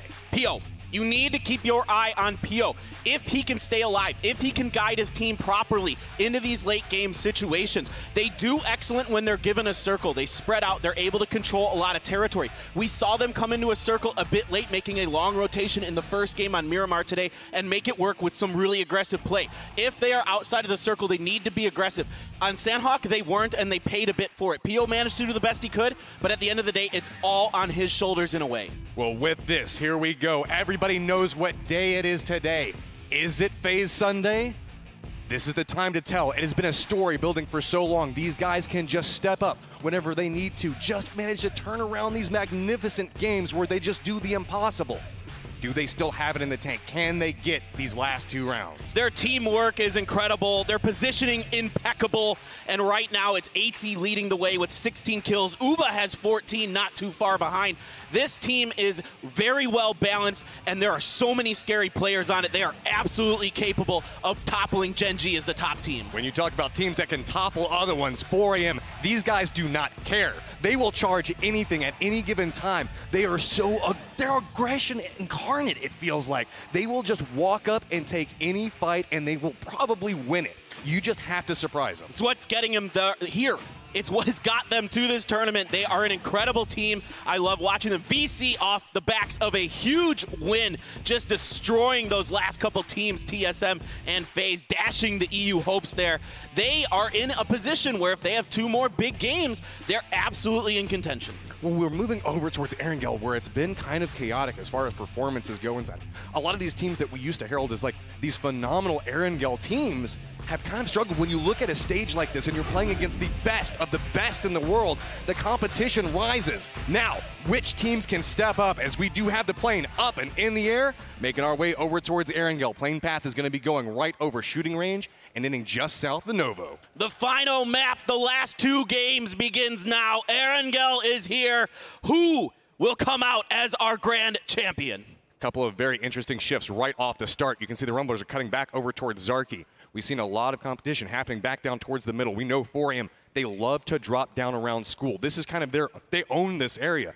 But we've seen a lot of very interesting shifts happening in these buildings in between Pachinki and school. Gonna kind of keep an eye out, see if those are contested at all. We know that Genesis loves to make that push back down towards Pachinki as well. One thing I want to point out that can be very important in this situation, Rumblers have gone Zarky. They aren't going to Lipovka. And FaZe is getting out over Sosnovka, as is Entus Force. Of course, we saw Entus Force going military base. Curious to see exactly where FaZe is going to shoot to here. So we see VC doing an extended push. Looks like they're making their way back over towards that shelter lumberyard area. They should have plenty of control. With the shifts and how people have opted into not dropping around this time, FaZe, they actually dropped out over military base to realize, hey, nobody's going back over towards like Milta Power. Now starting to make the push back over there, but that's just going to open up all of this terrain for VC. They're going to have plenty of space to loot. I think this is just FaZe playing it safe, making sure no one is trying to hot drop them. Circle is going to be dead center. So a potentially fair circle depending on how it goes, because sometimes that river will cut things off for a while. Look at this 2-2 split coming up from Lazarus. We have 2 over in Yasnaya,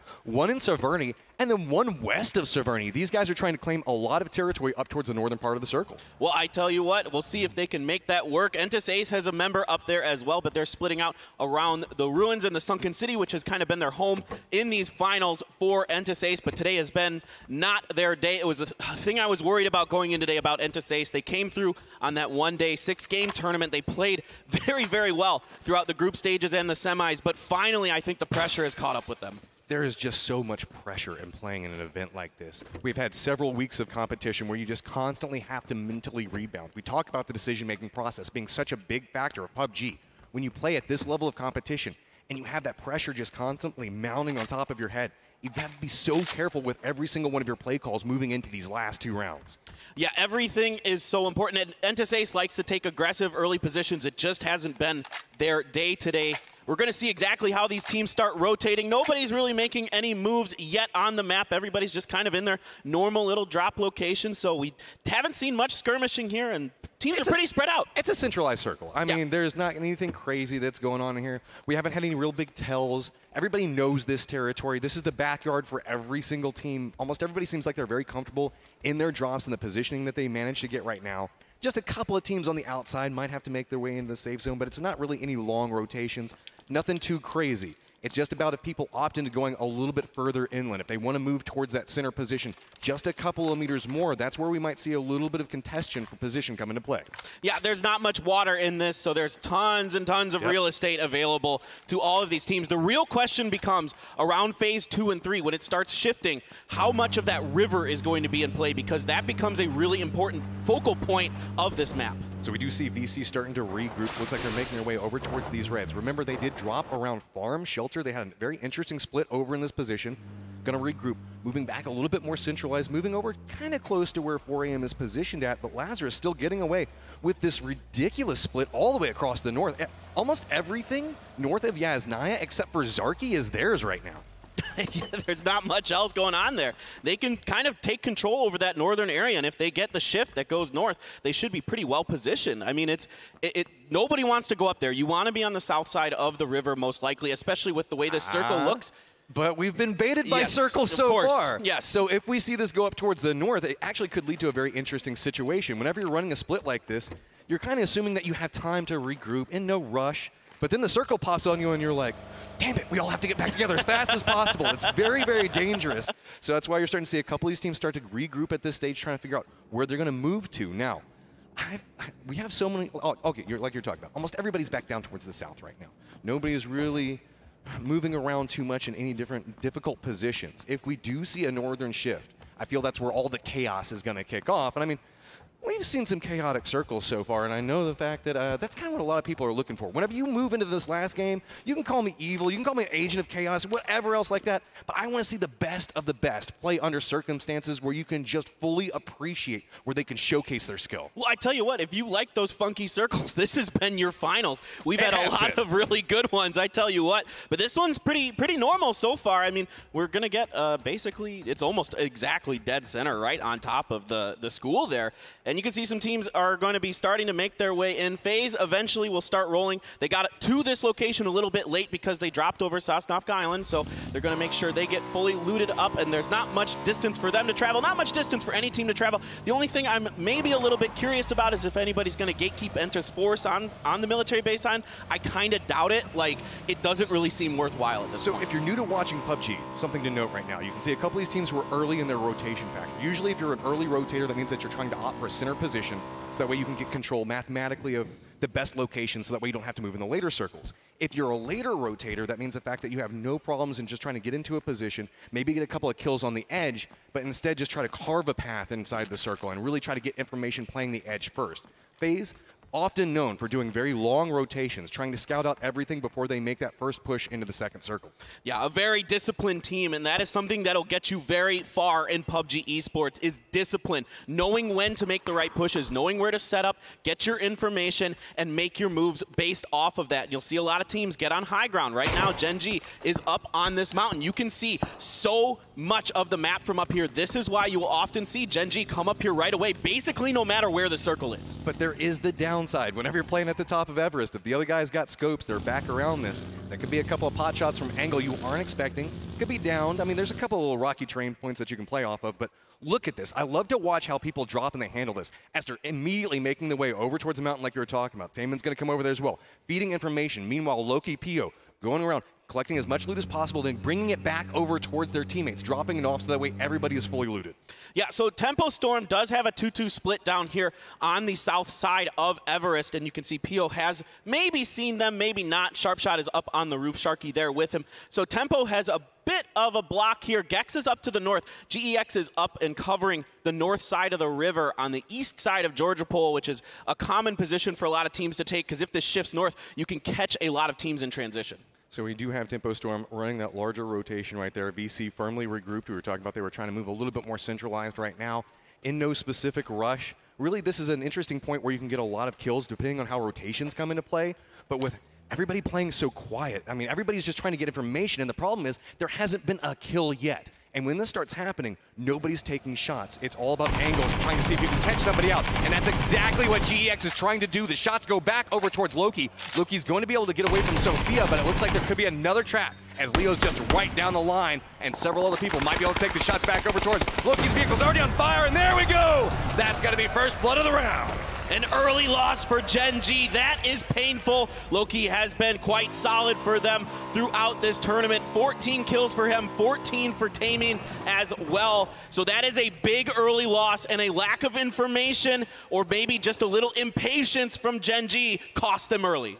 And that's the problem. Whenever everything is so quiet, there's no gunshots to give away position. People could be sneaking around all these different parts of the map, and it makes it so nerve-wracking to move through different parts of this circle. Even with this great vision, you can see that Gen G is holding up towards the top of it.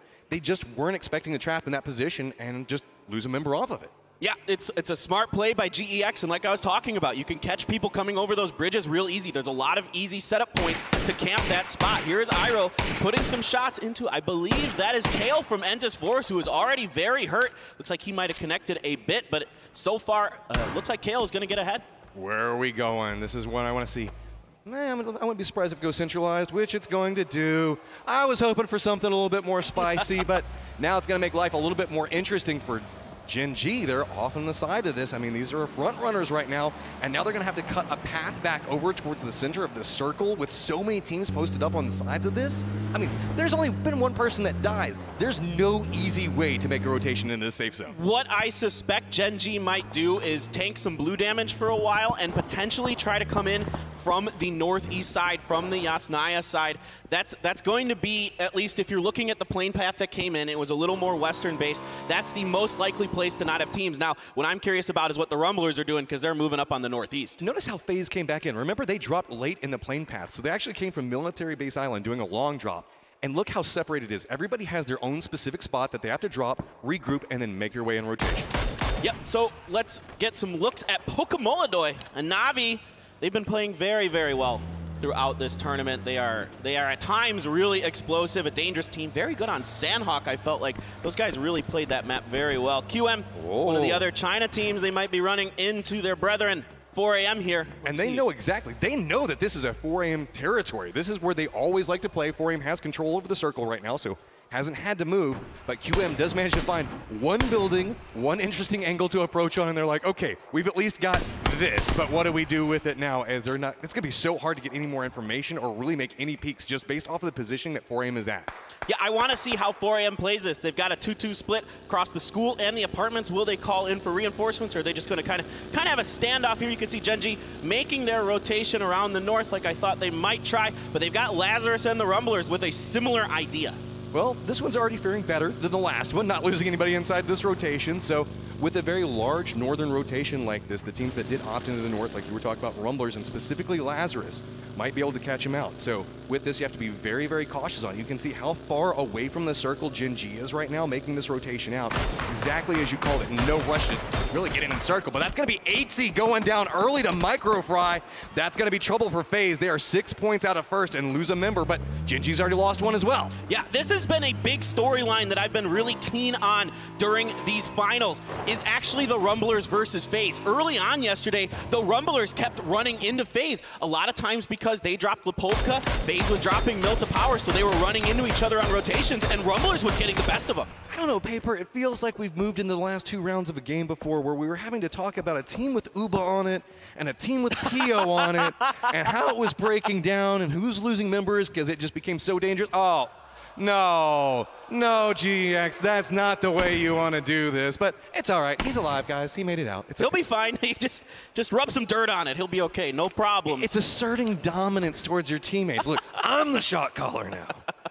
All right, Pio's going to set up, get some more information on the north side of the Yasnaya Lake. Likes what he sees more or less. He probably caught Lazarus over to his west, moving across the eastern Razak Bridge. I know that's a little bit confusing there, but there's 2 bridges by Razak. They're both pretty small, but the one's right in the middle of Razak. The other one's to the east, and Gen.G is going to continue to tank some blue and come in, looks like around the Yasnaya area. This is dangerous depending on the path that they come in. They're taking a lot of blue damage at this stage. Sure, they have the meds running up, but with the circle shift away from that look, Gen.G's over in Yasnaya. They have to cross the entirety of the circle to make it back over there or take even more blue damage. But really, if you're a Na'Vi fan right now, if you like W-Click, they're in great positions, as well as 4AM still posted up exactly where they started. I think 4AM is in a really important position for themselves right now. Both of the other top two contenders are outside of this circle. They are in and they could try to play gatekeeper. This is QM though, taking some shots at Lazarus. Lazarus getting through mostly unscathed there. Or, excuse me, that's T1. That's not Lazarus. The colors, I got confused there. So we have T1 making a cut back over towards the top of Potato Mountain. There is a team that's situated up on the top of it, and it's going to be W-Click. So we're going to have to see how T1 decides to make this rotation. There's outside shots kind of forcing them to funnel into this position, but I think they managed to find a dip that's got a little bit of cover to play around. Meanwhile, FaZe really just trying to find some easy approach into this, but it's going to be a little bit hazardous. You can see that they have Force right next to him. TSM already waiting along this path. We have to be so cautious in making this. Instead, FaZe is going to hop out, see if maybe they can get a shot back over towards it, but narrowly misses on it. T1 decides that they're just going to crash right back over next to where Navi's at. There's already 2 members at T1 down. Make that 3. There's just Jeff Locka left, and there's so many shots coming from outside angles. There's nowhere easy for him to go. He's just huddled down inside these vehicles. I mean, he gets the first aid off, and only Akkad is left to be res, but it's going to be near impossible to get to him. The vehicle blows up behind him, and finally he's taken out by Rybo. That will be T1 out in 16th place. Navi's just sitting there like, what just happened outside this? Everything was happening. That was all third party going on. There was a couple of grenades being thrown out. You can see a doozy did get 1 kill, but it was just sheer chaos as they were waiting for somebody to approach, and they just got cut to pieces before they can even make it to the door. FaZe is forced off just a little bit, maybe to the east of TSM here. Another interesting setup that Gen.G is going to have to face in front of them is a long split from VC. VC is doing a very long 1-1-1-1 split in like a 45-degree angle across the circle. They control a lot of that situation over there, and I would suspect that's kind of where Gen.G is thinking about going, but it's going to be very tough to get through that. Gen.G's been rotating for a little while. You can kind of see based off the lines moving across the map. They're slowly making their way back on approach into rush as of right now, but it looks like they might just be opting into a direct approach, but has to be very cautious. We already know that QM's posted up in the exact same spot as 4AM. This is a firing squad, just waiting to light up anybody that comes by, and PO is going to be the front runner for it. You can see a couple of shots did come back over as GX is eliminated, so now we're going to have to see. PO realizes, okay, that might be a little bit too hot. They have to have done their homework and know that 4AM loves to be in this spot, and that's a little risky. This is so precarious for Gen.G. PO is in the Doom Buggy. This is one of the worst vehicles to be in this situation. It blows up pretty easily. It's pretty easy to get some shots in through the front of it. You're taking blue damage. This is what I was talking about. This is what I thought Gen.G might think about doing, and they might be forced to do because of this blue. Summer does have an angle back over towards it, taking the shots back over towards PO. A little bit of damage coming through. Got to be a lot coming back over towards Gen.G. Summer does go, gets the connecting shots onto one of them. That's another member of Gen.G down. So with this, Gen.G does manage to cross through one team, but there's several other teams posted up. Rumblers is looking back over towards them. Could this be the opening that everybody is looking for? Are we going to see the team at the top finally go down early? It's going to be a peak battle back and forth, and Microfry's got the angle, and there you go. Gen.G is out. Disaster for the Korean team that is on top. It is a combination of BC and the Rumblers who tear them apart. Could not find anywhere to go in this circle. circle, everything was already taken. FaZe, the door is open for you. This is your opportunity if you can claim it. FORIEM has a chance to have a big game as well. They've got a ton of circle favor going over towards them. WClick is still holding the top of this hillside. Ace is going to lose one, maybe even more, trying to get that UAZ just across the hill. All right, Rang and another member of Entis Ace coming down this hill. Looks like Mickey is with him. We got to see a nifty little drive-by. Ooh, Alpaca in there. So 3 in that UAZ. We got to see a little nifty drive-by by Joy earlier today, but he is already down for Entis Ace. That was like the most casual drive-by. I'm going to look over here, take a couple of shots, and that's going to be it. Well, Navi is doing some work on the Genesis right now. This is OG and Entis Force. Still an outside shot for them. They're going to absolutely have to just go crazy these last couple games. They have any hope at all. Coming into today, it looked like they could have a shot, but these first 4 games have not been theirs, and this is a battle for these compounds on the east side of Pachinki between Navi and Genesis. So we have VC in rotation, trying to cut a path, get into a gatekeeping position in front of QM. A couple of shots coming from the side of them. It's going to be Rumblers. They love to fight across the edge of the circle. They just like to take shots at anything that moves around them. They spot this out, and they're actually starting to push back this direction. So if we see a fight happen between VC and QM, Rumblers could opt into third party and just sneaking up right back behind them. I would expect nothing less of the Rumblers. They're already getting it kicked off. It is going to be Microfry who finds Duma with the first knock. So that is 3 for VC. This might be the go time for QM as well. They are desperate for some points. Everybody is playing for this massive prize pool. The higher you can get, the more money you are going to make. So every kill, every point counts. There is nowhere for VC to go. They've got 1 member up. They're caught between 2 very violent teams right now. You can see Tide's just trying to find an angle. There's nothing that he can do. It's all about this pathing that we can see from Rumblers back behind it. The grenade's going to roll out. Is it going to be enough? Narrowly makes it around the tree, but there's no cover. VC is out as well. VC is dusted, and after a great Sandhawk game, they are not able to duplicate their success. Now there's the battle popping off between these guys, the Rumblers and QM. There is one knocked. Liga is down. You see Wu Fang over there, easy up, and Navi, they are still in this battle now. And it looks like H-Win's going to get the finish onto a doozy, but Genesis was taken out. 4 Angry Men gets light signs back over towards WClick there and trying to see if they can get any angles for it. WClick Rubo looks like they're going for some shots. Stops for just a second. ZGG just annihilates him. Now you can see the opening starting to come up towards the top of this. 4AM running a very, well, I wouldn't say too separated split right now, just making their way up the hillside, but off to the side of this, Lazarus also thinking making a similar approach back over towards it as Rumblers still looking back over towards QM. Love the Rumblers. They are just suffocating QM right now. Just keeping Wu Fang completely blocked in, knowing that he's going to have to start moving because that blue is right on his butt. Tempo's pushing up, tries to make their way back over towards Navi, but nice hold back on this angle for it, just jumping around the bathtub, trying to buy a little bit more space. But it's going to be Sharp Shot, go for the peek back over towards it. Navi tries to hold it together, but they're going to go down in 11. A nice push here by Tempo Storm is going to give them control over that western edge compound. They've got Lazarus to their north, and down here on their south is Entis Force, who is doing a good job containing their sister team. Rang, the last member up for Entis Ace.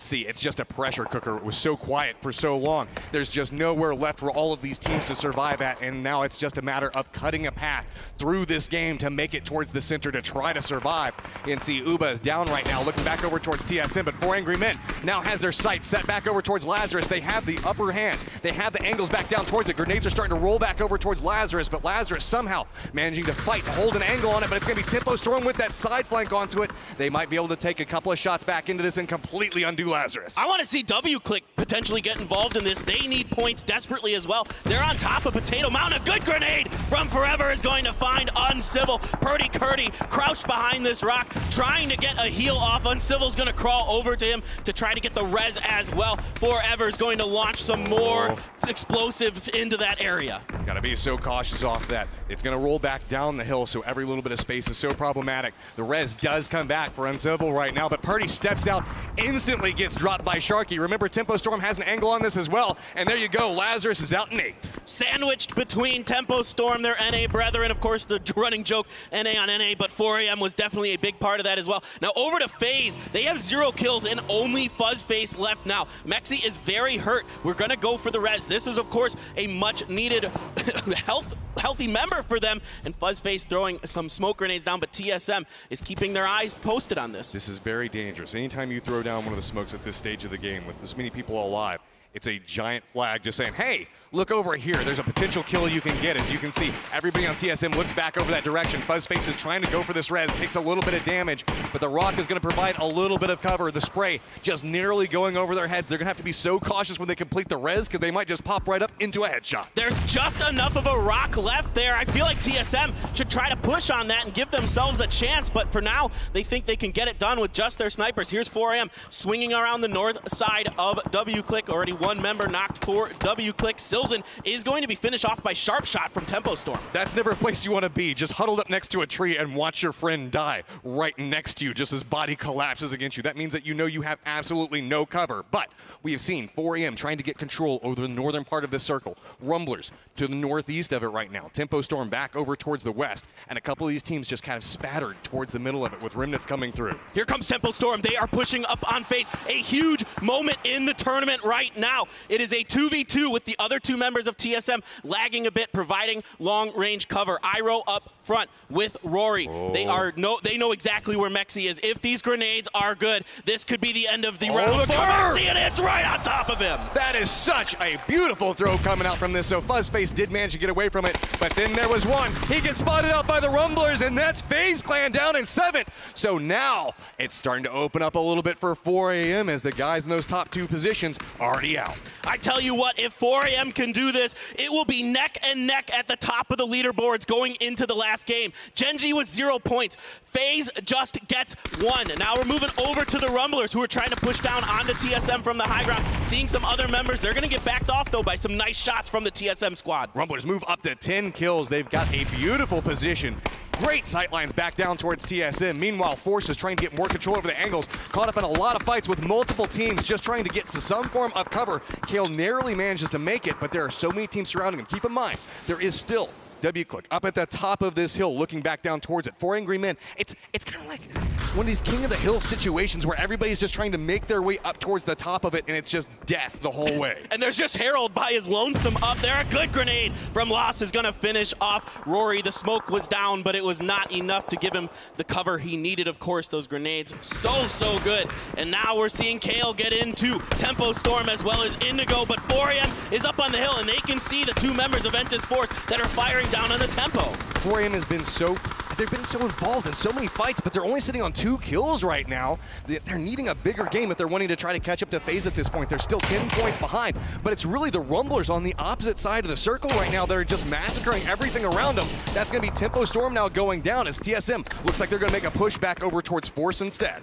All right, another big kill going over to 4AM. A grenade's going to finish off TSM from Duya. Enters Force with 7 kills right now. They need every point they can get to climb themselves back up into contention. It feels like this could be the round for a couple of teams that are really needing it. There's this one, and then the next one to follow it up. Force is running a huge split. They're all across the bottom of this hill. They can look back up onto it, but that means that they've surrendered the high ground towards all these other teams. We do have 4AM still holding down a huge chunk of it. It's going to be Rumblers holding down the other side, and Harold just in the middle of it, praying everybody kills him.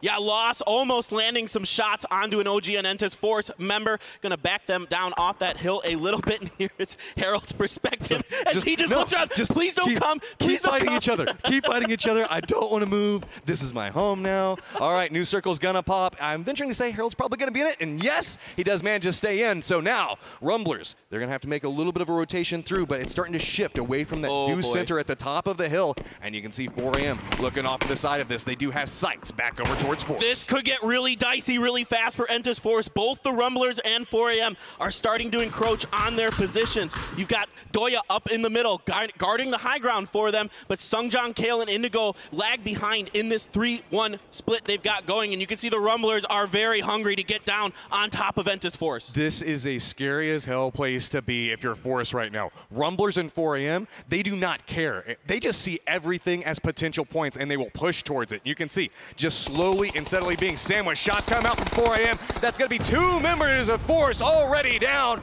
Now it's starting to come apart for Force. Shots do start coming back out, but it's actually going to be the Rumblers protecting Force. The Rumblers are buying a little bit of time for Force, but I'm not sure if they have any hope of getting to Kale and Indigo. There is a lot of teams that can kind of see that area, so let's see what Sungjong and Doya have left. This is going to back Forever and ZG off a little bit, but man, tell you what, Forever is going nuts. There he goes. He is going to get the flush on to Indigo. Look at the movement differences from what we're seeing right now. Force is just trying to get towards the center. Meanwhile, these really aggressive teams are just running all around the edges of the circle, just trying to hunt down every kill that they can get. Grenade really close back over towards Songyang. Next grenade's going to come back for it. Is that going to be a little bit closer? A little bit more damage? It's okay. It's okay. He's still alive inside of this position, but the next one's going to land right on him. Right off the tree branch into Songyang's face. What a grenade from Loss. A little bit of luck there, but some nice stuff. Xiaolu does find Herald, so W-click out and forth. This is looking very good for the 4 Angry Men.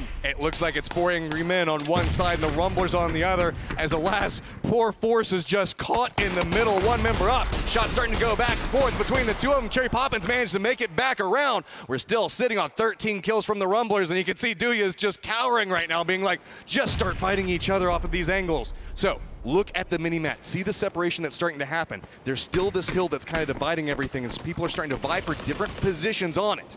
Oh, Duya is in a lot of trouble here. If any of these teams step just a little bit closer to him, the circle's going to head the Rumblers' direction just a little bit, but all of these teams still have some real estate available for them here. Duya's going to put down some stuff in front of him, but now somebody spotted him out. A shot hits the tree right next to him. Could just be some pre-fire as well. He sees ZGG, but is not going to pull the trigger, of course. He could be huge from this position, since everything's just kind of going over him at the time. If he decides to step up, take some shots, he could weaken one of these teams immediately, allowing the other one to just step up and pounce the position. Rumblers still moving back around the southern part of the circle on the hunt. They know that one member of Force is still in this position. 4 AM still just trying to get a little bit more information, but they're moving up towards the top of the hill instead. Everybody's just kind of circling around Doya's position as he's got his Molotovs just chilling off to the side of him. Well, right now, this is a little game of cat and mouse, trying to take the best possible spots in this circle. You can see 2 members of 4 AM are heading up onto the high ground to the north. They're going to find a little bit of damage onto a member of the Rumblers. Wayless up here with some smoke for cover, but now the Rumblers quickly reposition because they know they've been spotted out. I love watching the way both of these teams move, but it's going to be Doya that steps up, gets his shots back over towards Wayless. Microfry moves back over towards 4 AM, but it's going to be Shula getting his shots back over towards him, so now a 3v3, but somehow Doya is still alive in the middle. All right, let's see if Xiaolu can get this flush. He does, but he gets shot by another member. I believe it was Cherry Poppins who put some damage into him. Doya does get found out by a grenade from Forever. Entis Force out in third. 4 AM looking very good right now. It is 3v3 standing. Wayless is knocked. Let's see if they can get that revive. The nerves coming out from Cherry Poppins right now. These grenades are rolling down right next to him. ZGG still thinks that he has the angle for it, but it's so risky to go for the throw. The angle looks like it might be good, and it's going to roll right back behind Cherry Poppins, but it's not going to do any damage towards him. The angle's still being held. ZGG's on peak with one side, and there's Cherry Poppins on the other, and it's going to be ZGG that gets him down, but he has to be cautious. He's taking a lot of damage. Waldo's down on the other side, and there we go. It's all turning up. 4 AM with 11 kills. And you can listen to this crowd erupt. The Chinese fans are pumped for the second win of the day for 4 AM. They are an unstoppable force once they start getting going. These guys live off of the adrenaline. They can just murder anything in their path. I gotta say, that was such an intriguing battle to watch between them and Rumblers. Really patient play from both teams, but in the end, 4 AM makes an aggressive move to take the top of that hill, and that gave them sightlines onto so many members of the Rumblers. These guys are definitely the fan favorite crowd. We've all seen how many people are just dropping so many votes on them, and they're just a pleasure to watch. I mean, I always like to talk about the aggression that they bring out, but it is always so controlled. There's always a motive behind every single movement that they make. Somebody has to find a way to stop them, because right now they look incredible. They move so well, they team fight so well, their positioning is incredible, their knowledge of the map is top tier. It's an incredible play from them. That's all I've got. If you're a FaZe or a Gen G fan right now, this last round has got to make you a little bit nervous. Force managing to hold up, move into that third position, but walking away with a round victory. 4 AM, you don't want these guys to start charging up moving into the last game. No, absolutely not. This is the scariest team in the lobby right now. Like we said earlier, it's their second win of the day. They look to be completely on fire, but there is still one more game to play. There is still a lot of teams in this. so much is still on the line moving into this last round.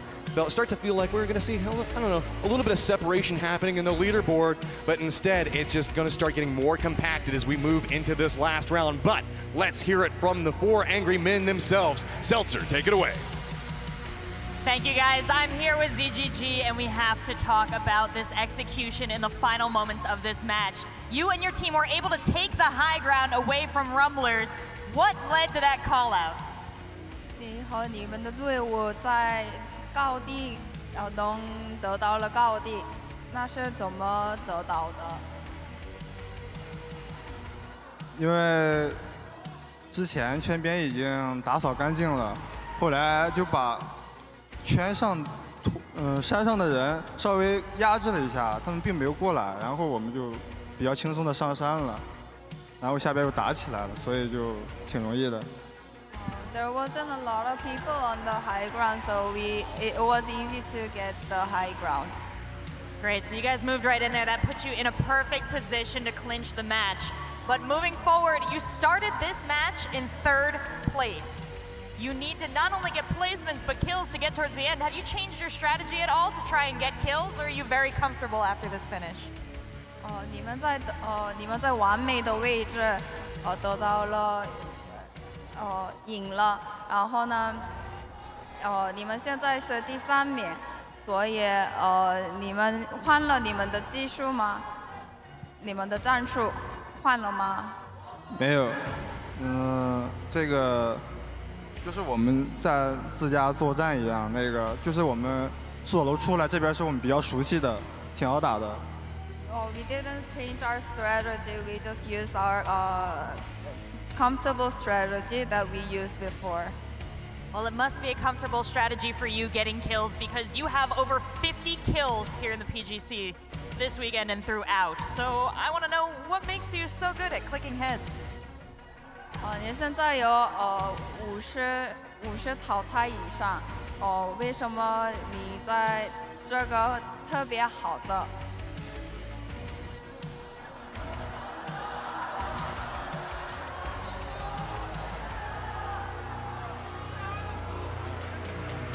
现在你有50以上淘汰，让你有这么多的淘汰是什么原因？第一肯定是指挥的好，后来是圈好，再后来就是打得好。The circle was great, and then I also did great. Well, whatever it is, it's working for you guys. So I'm going to send you back to your seat so you can get in this last game here at PGC. And I'm going to give it back over to the analyst to take us through one more. It wouldn't be a world championship in PUBG if it wasn't for China showing up and making this a very, very close contest here towards the very end. The People's Champion gets another victory on the board for day number 2, and they make it very close indeed. A huge game by 4AM. First place, 11 kills, massive points on the board, and it's all going to come down to the last game. Toffees, Froz, Avenger, that was a great display by 4AM. Oh my goodness, 4AM played out of their minds. They managed to somehow get that high ground advantage on the Rumblers, who, by the way, were an absolute wrecking ball during this match with 14 kills, and 4AM has just been putting the pedal to the metal, no looking back. I mean, it just looks great when you watch them, how they rotate, how they move. They started on in the apps there. They took it very passive, but also how they were moving up towards the other teams. There were so many teams up towards Potato Hill already, but they fought one by one and just took them down. Second last game of the day, highlights time here as we start things off. Na'Vi picking up massive kills onto T1. They tried to crash this compound Avenger. It was very unsuccessful. This compound ended up being an absolute slaughterhouse. I didn't expect it to be that. Na'Vi's managed to survive for a long time. Tempo then managed to crash them, and there's a lot of third party. There's a lot of so much map awareness and so much micro plays that really made this match one of a kind. I mean, as we get to the end of these highlights, you're going to notice that FAZE is not in it and Gen G is not in it. And I think they played too defensive too passive. They left the door open for 4AM to slip in and try to steal this away from them. And as we get to the final breakdown here, you can see them doing it. ZGG01, just a masterclass in getting that peak and getting the kills, and Rumblers, they just didn't stand a chance once that high ground was taken over. 4AM with another victory under their belt here for the last day of the tournament. Let's look at those points coming in, of course, as we do have 4AM at the very, very top there, getting themselves a big chunk of points to be able to propel them up the board. Once again, the Rumblers getting big points on the board here to try and propel them up the ladder. You know, we talked earlier, I was like, man, they're playing for like $60,000. I don't think so. I think they're playing for like possibly top 4 at this point, and we're talking 6 figures. Like, that's the passion you want to see as they play these games. This is the Rumblers we know. They can be super explosive, and they showed us on Sanhok, the last game there. They don't even know how to play Sanhok, but they managed to get a bunch of kills, and now once again, they promised us a top 5 today, and I'm happy to see them step up. They're potentially going to take that in the last game, guys. Absolutely. So a few other points coming in here or there. It's not making too many shifts. Obviously, we're keeping a very close eye on FaZe Clan. We're keeping a very close eye on Gen G. And for Gen G, in these last couple of games, things are slipping away from them. They are not putting up the points here, as of course they are at the top.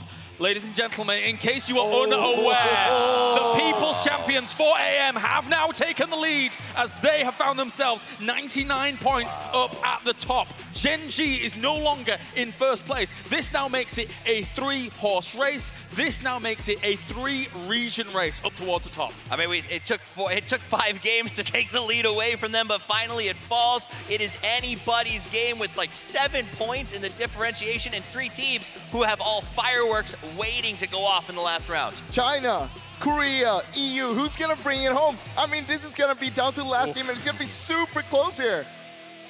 This is truly the global championship. Oh, yes. I did not expect it to be this low. 7 points. 3-horse race, guys, to the last game. Unexpected, to be honest. I pray and hope these 3 teams are the last 3 teams surviving. Oh my God. That would be insane.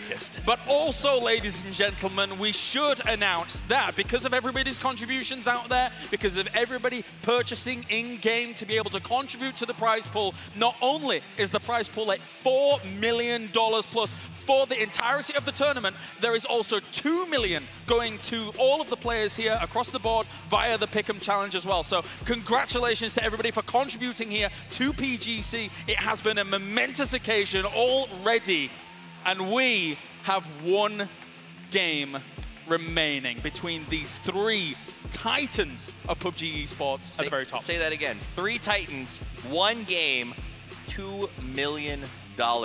Literally, 16 teams dropped. Those 3 are playing for $1 million. That just, or $2 million. That blows my mind. And you might see me smiling a little bit extra, but it's because these 3 top teams, I got them on my pickings. So I'm really happy. I am really happy. And you contributed as well?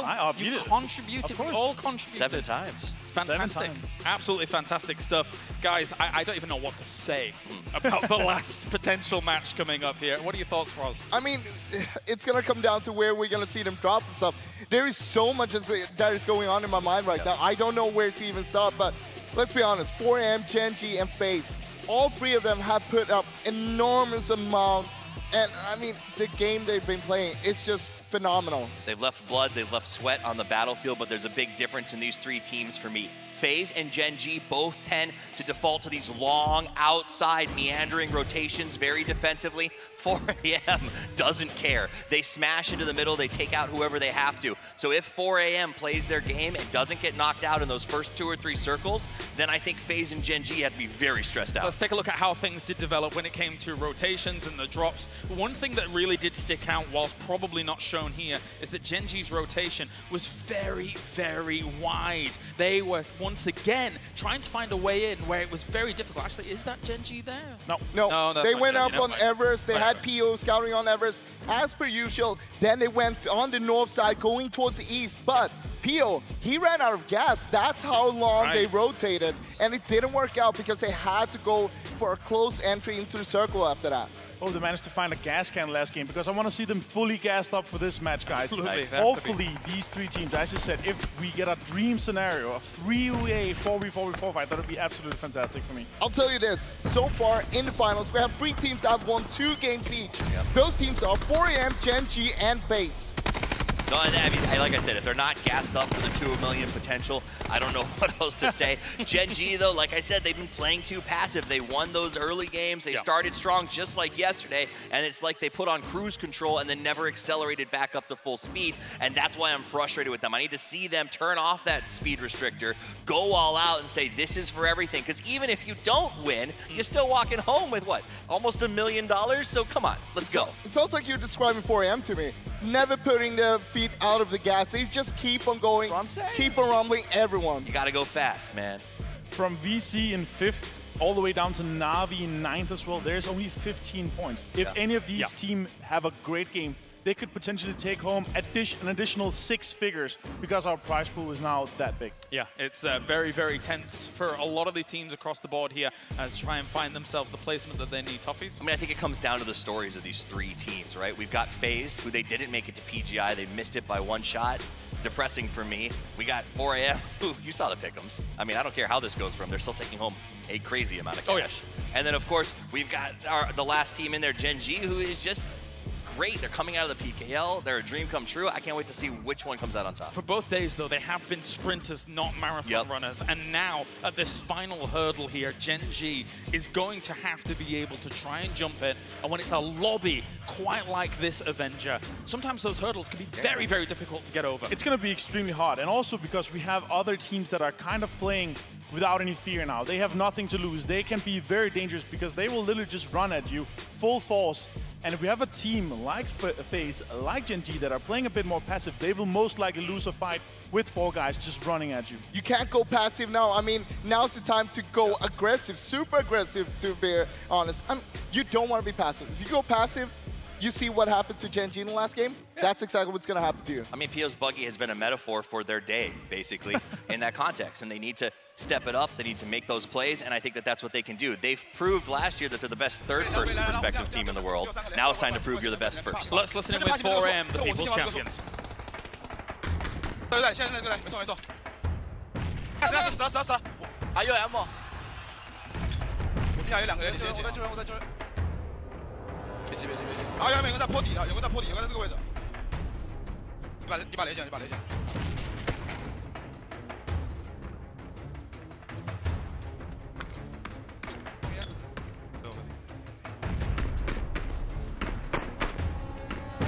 坡底那个了，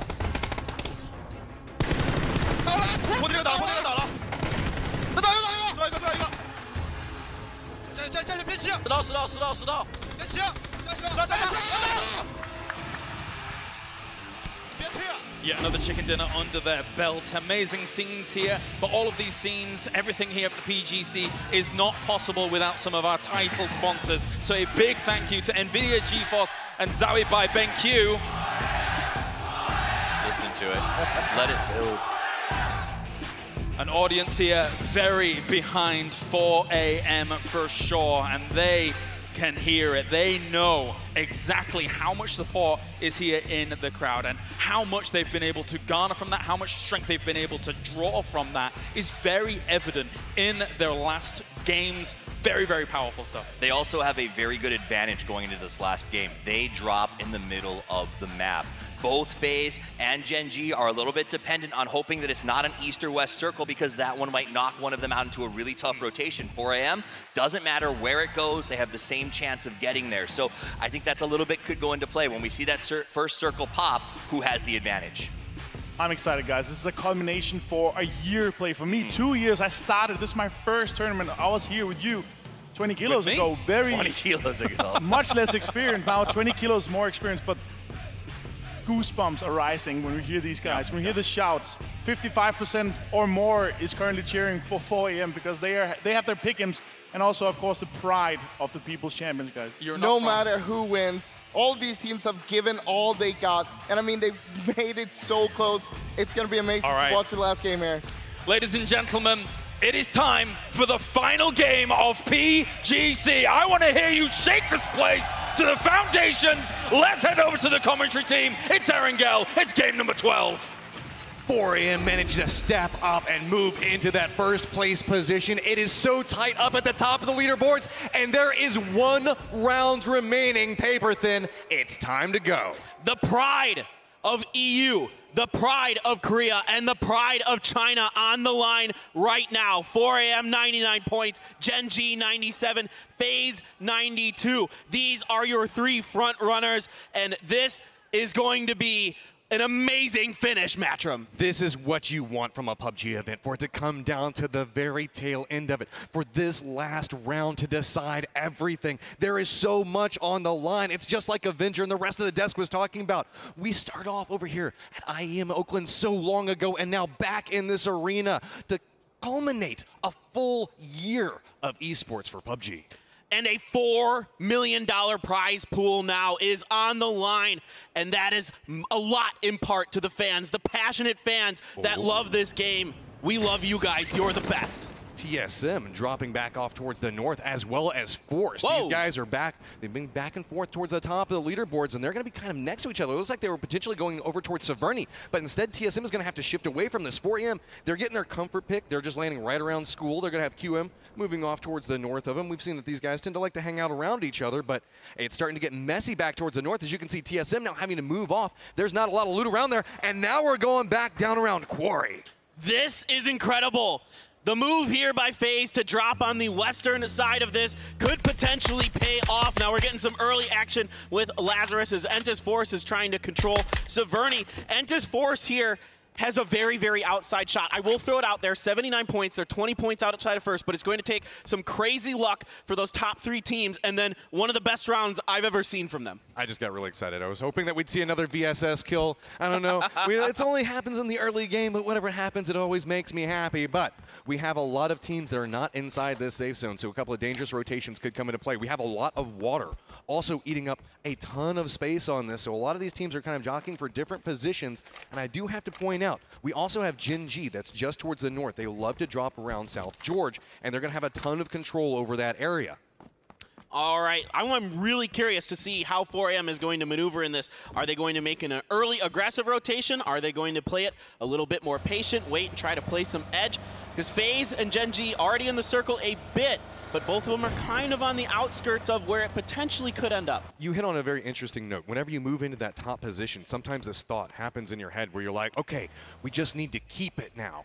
And that's so dangerous in PUBG because once you start deciding that you want to keep it, you start playing more passive, more trying to control. You don't want to risk as much. That's not a 4 AM way to play this game, and I hope that they just keep the pedal to the metal, keep pressing W, and just keep sending it in because it has been working for them. You got to go with what's worked. Exactly, and I feel like Gen G has to be doing something similar. That was what was working for them in the first 2 games on Miramar. They were playing, dare I say, 4 AM-esque.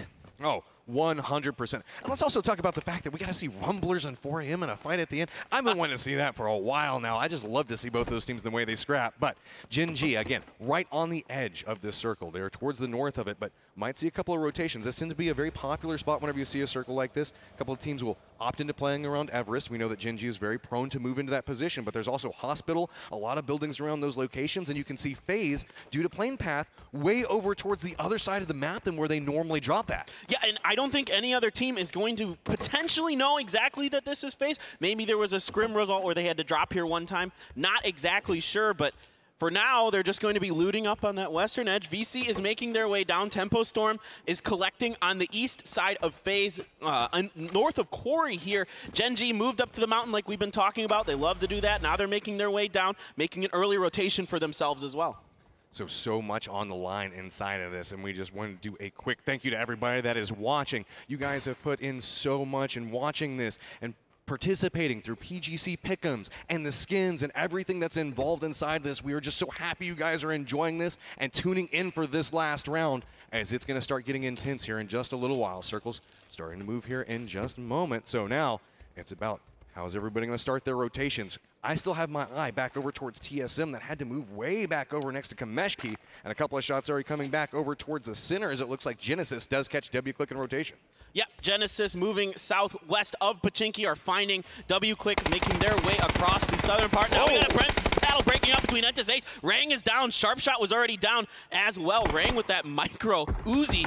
He is going to get found out. Here comes AFREECA. He finds a Zanpa. Mickey on the right-hand side out-duels me, Luke. So with this, Mickey's now starting to get controlled back towards the center of this. Sharky's just had to make an exodus out of this position. He's just got to leave his teammates behind. As you can see that Ace has managed to take control over this position. They do lose one. Joy's in the process of bleeding out, but with this, they should be able to rotate back over there and get the res, depending on how these rotations go. You said you wanted to see how 4Am's going to rotate. It's just straight through the middle of it, as now FAZE starting to bump into a couple of teams rotating as well. FAZE is just out in the middle of the road. VC's got an angle. There's already one down. A lot of damage is going back over towards Mixie. So now you can see he's just trying to spin back around over it. This is just a fight in the middle of the road. No, Mixie is down as well.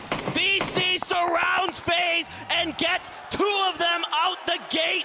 A huge loss for our EU team here. Fuzz, FAZE, and Uba, the only two left, and that is going to keep them pinned in that compound more west of all of this fighting. How did that fight even start off towards the beginning of it? It looks like they just bumped into each other and decided to go for a fight back towards it, and it ends up taking a lot of damage back over towards FAZE. So FAZE losing too early. They can still potentially scrap it together, but 4AM coming in with that aggression that we know that they love to do. Look at the sight lines. They're picking these buildings where they can go for these shots at, and 4AM going to take a quick look at their looting. And if you were looking in the bottom right-hand corner, you might have just been able to catch who the team next to them is. It's Gen G right next to 4AM. Will those two teams rumble? I don't expect it to happen for a while. We're still very early, but potentially there could be a fight that breaks out there. Maybe if one gets a knock on the other, they might just try to knock each other out. PO is in that dip just to the side of this, and it's going to be W Quick taking a couple of shots off of it.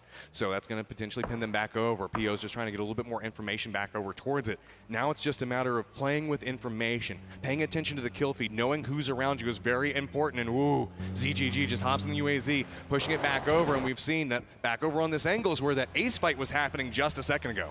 Yeah, you can see 4AM is splitting up a bit, trying to cover as much territory as they can in the center of this circle. Give themselves easier rotations, easier ability to group up into their fights. They've got Pio out there. They've got Sharky. Setting traps. They're setting traps right now. They're moving over these UAZs into different positions, trying to use it for cover, but Pio does spot out one of them. Gets a couple of shots, not going to connect off of it. So with this, Gen G's going to retreat back a little bit. There's not reinforcements coming up from Pio. It's a little risky, so instead, going to hop in a vehicle, make his way back over towards his teammates. Wise move by Pio here. He got some damage in. Time to get out, regroup. No knocks came through for that, so he doesn't know exactly who he was shooting at there.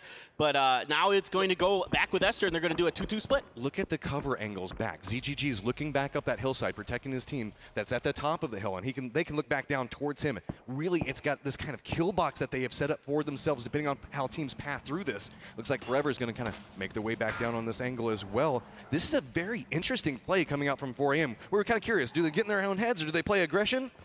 Aggressive seems to win. Aggressive is the way they absolutely should go. We're definitely going to be keeping our eyes on them. Entis Forest is making a long southern rotation. Sungjong is way ahead of Indigo and Duya along this road. In fact, Sungjong is down by the ferry pier. Oh, and the Rumblers, they have been taken out in the back by GEX after a fantastic second to last round. The Rumblers will be our first team to drop here in our final game. So with this, their points are now locked, and they're just going to have to watch the leaderboard and how people collect points around them. They're presently in 6th.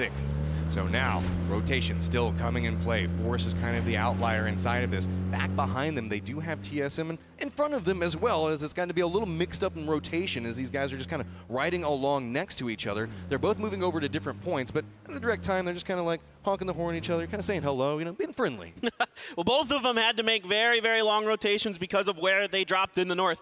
Now the all-important Phase 2 circle about to reveal itself, and it will go. Oh my God. No way. Okay, this is going to get messy fast off of this. So VC with that aggression back over towards FAZE early is going to be rewarded with that coastline. There's a ton of teams that are stacked over next to that quarry location, but Batka Fields aren't even inside this circle. That is absolutely nuts. It's just going to be a race to try to find some cover in this circle. There's more water than not in this circle, but Gen G, 4AM, and the last two surviving members of FAZE all in this circle so far. So for now, they can rest on their laurels, try to get some members, get some other teams in transition. You can see here, Fuzzface lands a couple shots onto Joy, but isn't able to get a knock out of it. It's still just buying space. There's just the two of them right now. They need to hit the shots to try to force people to move away from from them. These late rotating teams that we were talking about a second ago with Force and TSM, they have so far to move inside of this, but on the opposite side of that, Gen G have carved out a nice little position that they can play from and maybe find a couple of kills on rotation. I'm kind of wondering if there might be a battle that breaks out between Force and Navi on the south side. Force is cutting across. Oh, Sharky is going to get a knock onto ZGG. Now remember, Tempo Storm got very beat up. Sharky is the last member. Silton's got an angle on this as well. He is putting some damage into them. Can 4AM survive this? There is nowhere for them to go. You can see it's just bullets raining down on top of them. Somehow Forever is still alive. He's got a little bit of a divot to play in. Two different teams shooting back over towards 4AM right now, and it's just constantly raining death and destruction. And 4AM, they're going to have another member knocked. This is disaster for 4AM. Forever tried to get out there quickly, but he is knocked as well, and he will be taken down by Silzen. Another team in our top 3 is 2 members less. So now 4AM sitting on 2, FaZe on 2, Gen G in a good position right now, still all 4 members up, but all the violence is happening away from them right now. They haven't been able to net a lot of kills in this position. They only need a few at this point, but 4AM, FaZe, we know these teams can be so scrappy. They can somehow salvage what looks to be disaster and turn it around. Don't count these guys out yet. Absolutely not counting either team out. We saw what Forever could do on his own on Miramar, and no way I'm counting FaZe out either. Those 2 members, they're scrappy. They'll find a way in. You can see GYY putting some shots onto Lazarus. There's a bit of damage done to Luke, but he's able to get back inside the house. So Lazarus, they do have control towards the center of the circle right now. Can kind of gatekeep out QM. They have a little bit of a foothold inside the safe zone. QM's just trying to get a little bit of more of a feel of what's happening around them. Back down towards the south of this, we do have GEX that's managed to make it inside the safe zone around this. But really, it's just about how QM is going to opt into playing this. With so much water inside of this circle, there's not a lot of clean paths to make it down here. So you can see a lot of these teams are struggling, going, okay, what's the safest route whenever there's 48 people alive in this small position? Right. There's actually quite a few compounds to work with over here, surprisingly. So there's a lot of room for these teams to maneuver right now. But as this circle tightens up, now most likely it's going to move away from the water. So there's going to be kind of about the same situation going forward, most likely. So with this, we need to kind of note where the shift could come out. It's about 13 seconds away from revealing itself.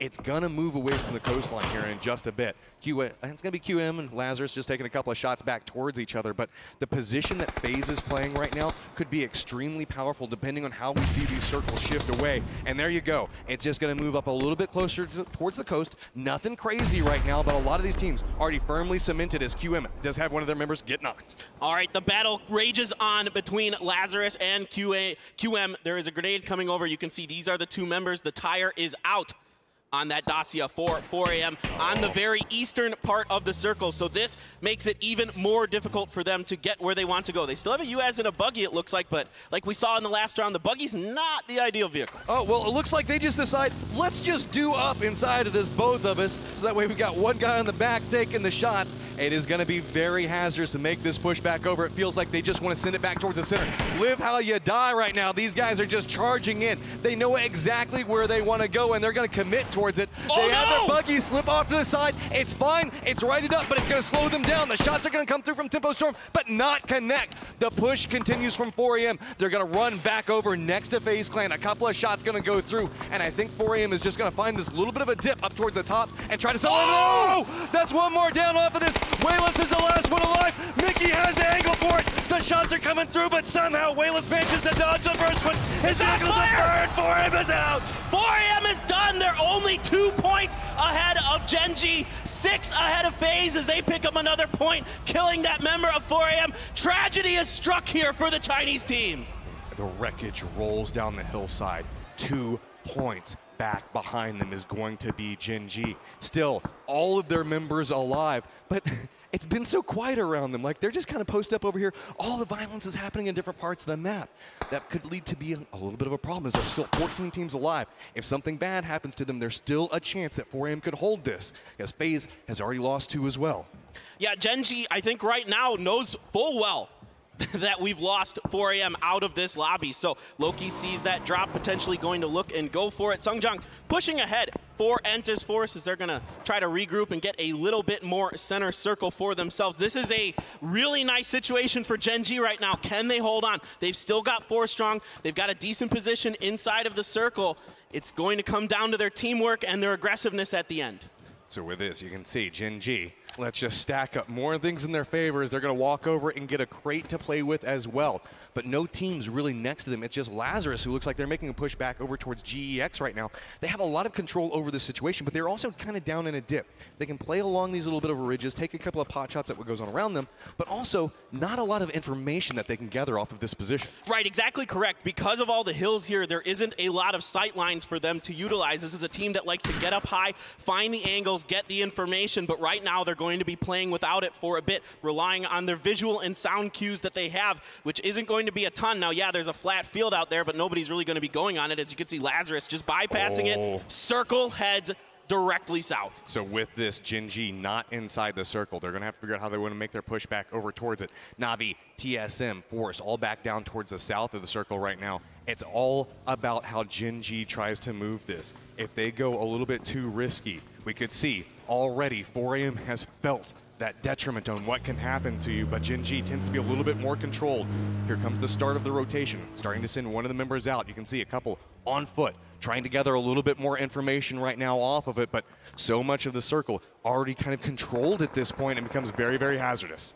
Yeah, there is some room to maneuver up there, and Sharky is going to push up towards FaZe. So Sharky's already played a bit of a spoiler for 4 AM. Is he going to do it to FaZe Clan as well? This guy is the lone ranger right now for NA. He's trying to put some hurt on some of these other regions. So with this, Gen G starts to make their push back over towards the circle. They can hear the fight off to the side. It's going to be GEX and Lazarus getting caught up in a little bit of a skirmish. Pio hops out, immediately looks that direction, trying to see if there's anything that they can pick up, any angles that they can find. GEX is trying to retreat off of the situation right now as it looks like Lazarus has an angle back over towards them, but there's no clean sight lines for Gen G to play with.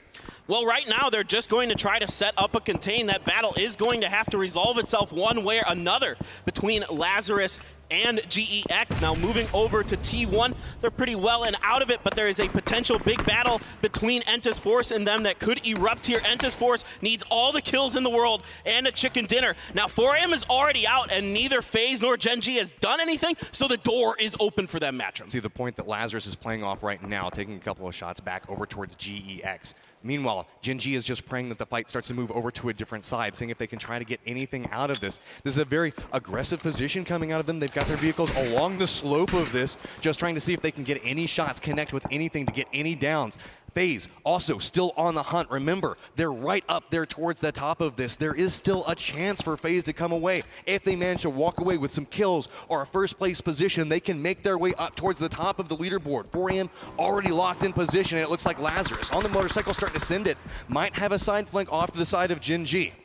All right, Gen G is set up inside of this little divot by the road using a couple buggies as protection potentially. Loki has got that level 3 gear for himself, just trying to find some kind of angle, but nobody's really exposing themselves because all of this battle is pretty much taking part on the north side of this, on the other side of these buildings. But now somebody's going to poke their head over. Pio's putting some shots in. They are not able to get any knocks. This is start to be a little frustrating for Gen G. They know that they need points right now. Finally going to connect with a couple of shots, but they're not even going to get credit for it. Look, it's just going over towards GEX right now. Purdy Curdy's also finding himself getting caught on an outside angle as well. So Lazarus starting to fall apart to the side of this, and Gen G made a commitment to playing off this position to try to find kills off of it and finds nothing. Yeah, Fuzzface looking at TSM's Iro. Oh, Pio is able to get one kill onto Purdy Curdy. So that is one more point for Gen G. They're going to get another one here. That's 3. They are now ahead of 4 AM. Looking back over towards this, you can see Loki starting to make a little bit more of a push back with the buggy. They're comfortable inside their position. Luke 12 down below them just inside the shack. Pio starting to feel a little bit more comfortable, but notice Tide is starting to move off across that field. I don't think that Pio spotted him out off this. The new circle pops. It's going to shift back over towards FaZe and Entis Force right now, but Gen G is going to have to move yet again. Yeah, and this is going to be a really interesting fight that Gen G has coming up. First of all, they want to deal with Luke 12 here. Then they've got the other Korean team, Entis Ace, up ahead. You can see Luke 12 is stuck inside of the shack. VC has a bit of an angle. And once again, a member of VC popping off with an AWM up there, so they're getting themselves some nice little equipment to work with. Luke 12 is going to wait this out as long as he possibly can. Only one way in or out of those shacks. Look at the differences in playstyle from what we've seen. Gen G right now is playing so controlled. They know exactly where Lazarus' last member is, instead going to opt into rotating around. But this is going to put them in the path of FaZe. It looks like they've opted to make the push back over right next to FaZe's complex. There's only 2 members of FaZe posted up. The full push did not come through. We didn't see the send it, but just on the other side of this little bit of a ridge, you can see that's where FaZe is sitting in wait. This could be the tournament right here. If Gen G can bust FaZe out of here, they could potentially put themselves in the winning position, assuming something completely nutty doesn't happen from Entis Force or somebody else. You see Luke 12 leaving, but I tell you what, Matchroom, this is getting really intense. Pay attention to the kill feed. The moment that we see FaZe get a down off of this position, you might just see Gen G rise up and run to those buildings, knowing the fact that there's the potential for them to get the win off of it. So now, Gen G still holding that angle off to the side of it. They are now in first place, but it's FaZe that's just nipping on the heels back behind them. They're just a couple 100 meters apart right now, as TSM also has a little bit of an oversight position to the side of them. All right, Gen G's got to be careful. Entis Ace is rolling up along the north side. Gen G is repositioning to try to block this flank. They know that the team in the building in front of them probably isn't going to be leaving, so they got to make this fight work. That is a really nice grenade. Almost takes down Mickey, but Pio is also going to find joy. It is Pio once again popping off for Gen G. Magnificent awareness coming off of that. They knew where the threat was approaching from and instantly destroys it. Ace was thinking about making the push off to the side of that. Mickey's now down in cover. He had a potential point where he could push from, and now Pio is starting to feel it. You can see he's starting to step up, try to make this push off to the side of it. Mickey's still playing inside this dip. They know exactly where he is, and now they just got to spot which hump of grass is he behind, as I don't think that they know exactly with it, and now gonna have to step back. This could be bad for Gen G, depending on when Ace decides to take the shot. Gotta spot him out. The spray's gonna go through, but Pio's down. Pio gets out-dueled here, but other members, TSM is now shooting into Gen G. Pio is confirmed dead, so there's only 3 standing for Gen G. And look at this, Uba now spots them out, putting some shots into them. Loki moving forward, and now the circle is on top of FaZe and Entis Force. So now FaZe knows who their neighbors are. That's why they started spin back over on this. They know that they need to eliminate these guys. Gen G sitting on 5 kills. Uba manages to hit a little bit of damage back over towards Taman, but he drops down, trying to play off of a little bit of cover, but notice Loki slowly starting to creep off to the side of this. Loki might have managed to find an angle back towards it, but I don't think he has a clean sight line, as TSM is looking back over towards him, and really it's Rory holding the angle and kind of containing back Gen G's push. All right, Loki is going to relocate. He doesn't like this situation, and I don't blame him, but look at this. TSM is hungry. They know that there's only 2 members of FaZe. Taemin's out in the open. Uba is popping some shots into him, and he is going to get the knock on Taemin. But at what cost? TSM is running right up back behind him. Uba does manage to get the shots back over towards it. Fuzzface manages to get it down onto another member of TSM. They're spinning back around on this. Now starting to hold back the approach coming out from TSM. As you can see, off to the side of it, it's going to be Michael and Iroh up towards the top.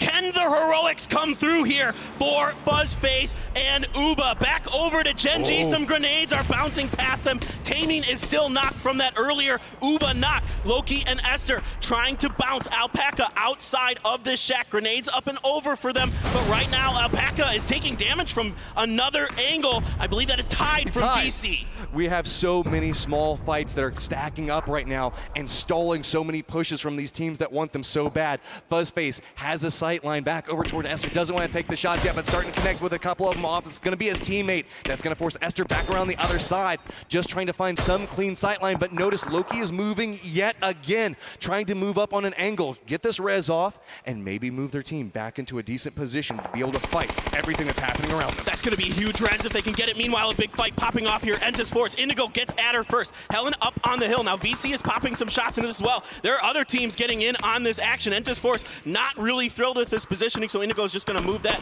up just a little bit. Kale taking a bunch of damage from Helen on the bottom side. He is very weak, going to have to heal up.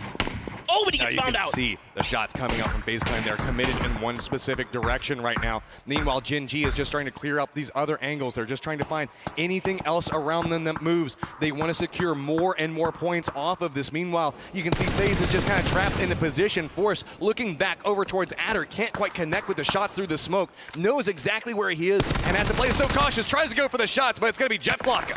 Jeff Flocka coming up and over, so 2 knocked for Enza's Force. This could be their tournament as T1 pushes down the hill. Doya very low as well. It is just Sungjong with full health for them. Akkad is going to get knocked here. Esther finds Indigo. Oh my god, Esther finds Adder as well.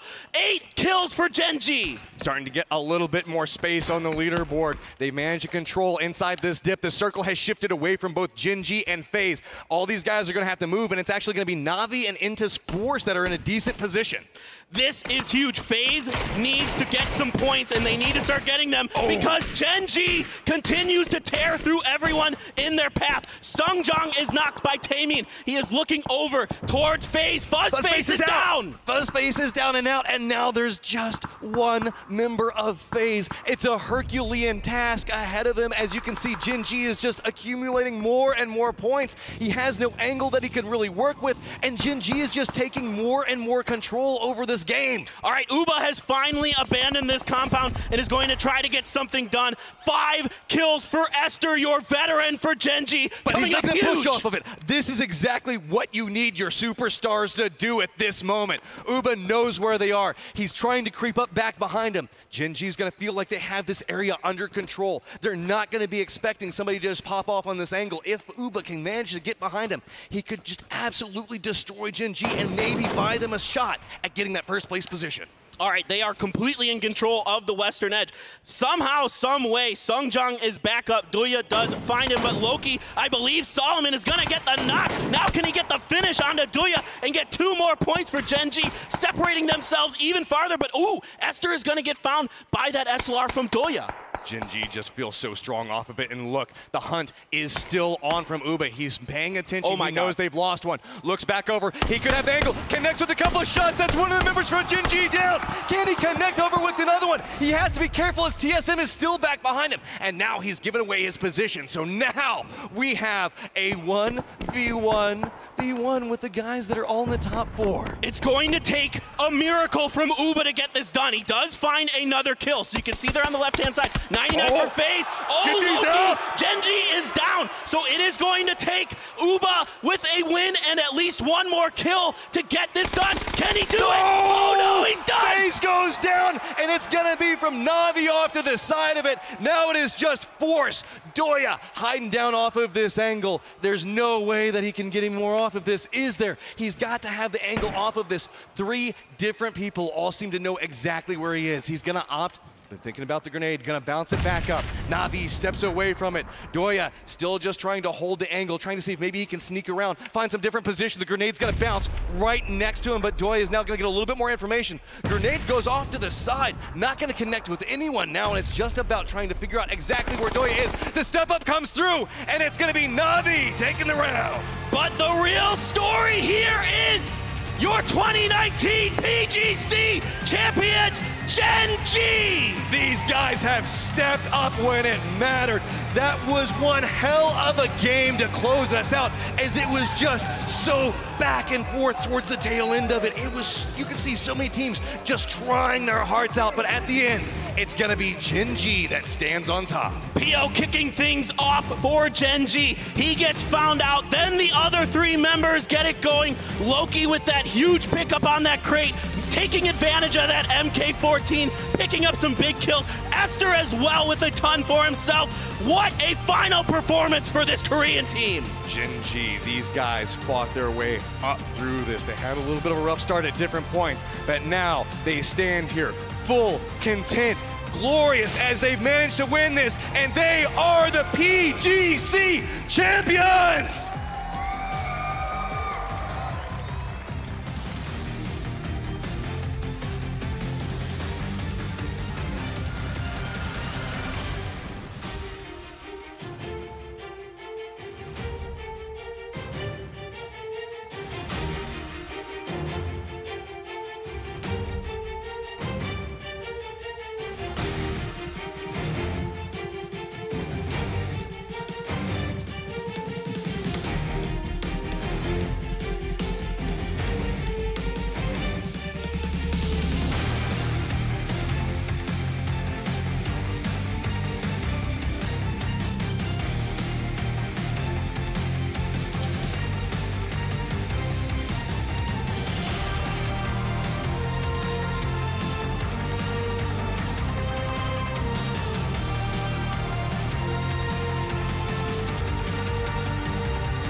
Congratulations to Gen G.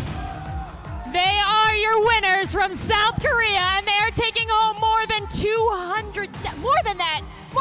million, thanks to the incredible PUBG community. So now you've got your trophy, you've got your flag. It is time to give you our medals. And presenting these medals, we have Chang-Han Kim, our CEO of PUBG Corporation, to distribute your gold medals.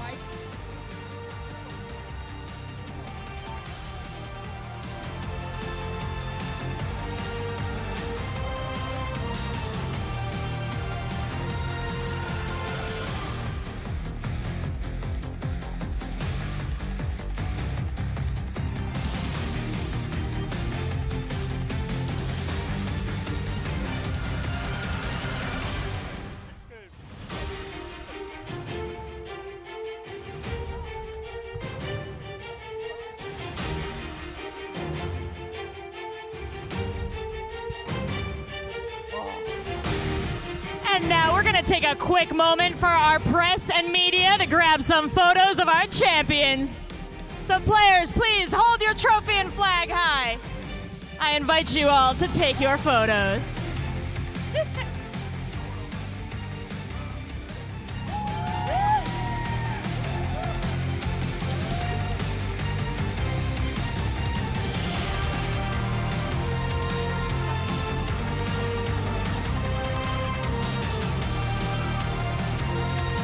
Right down.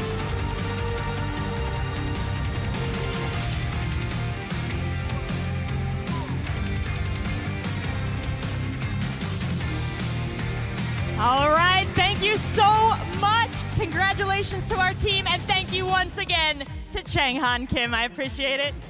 And now let's have a few words with our winning team.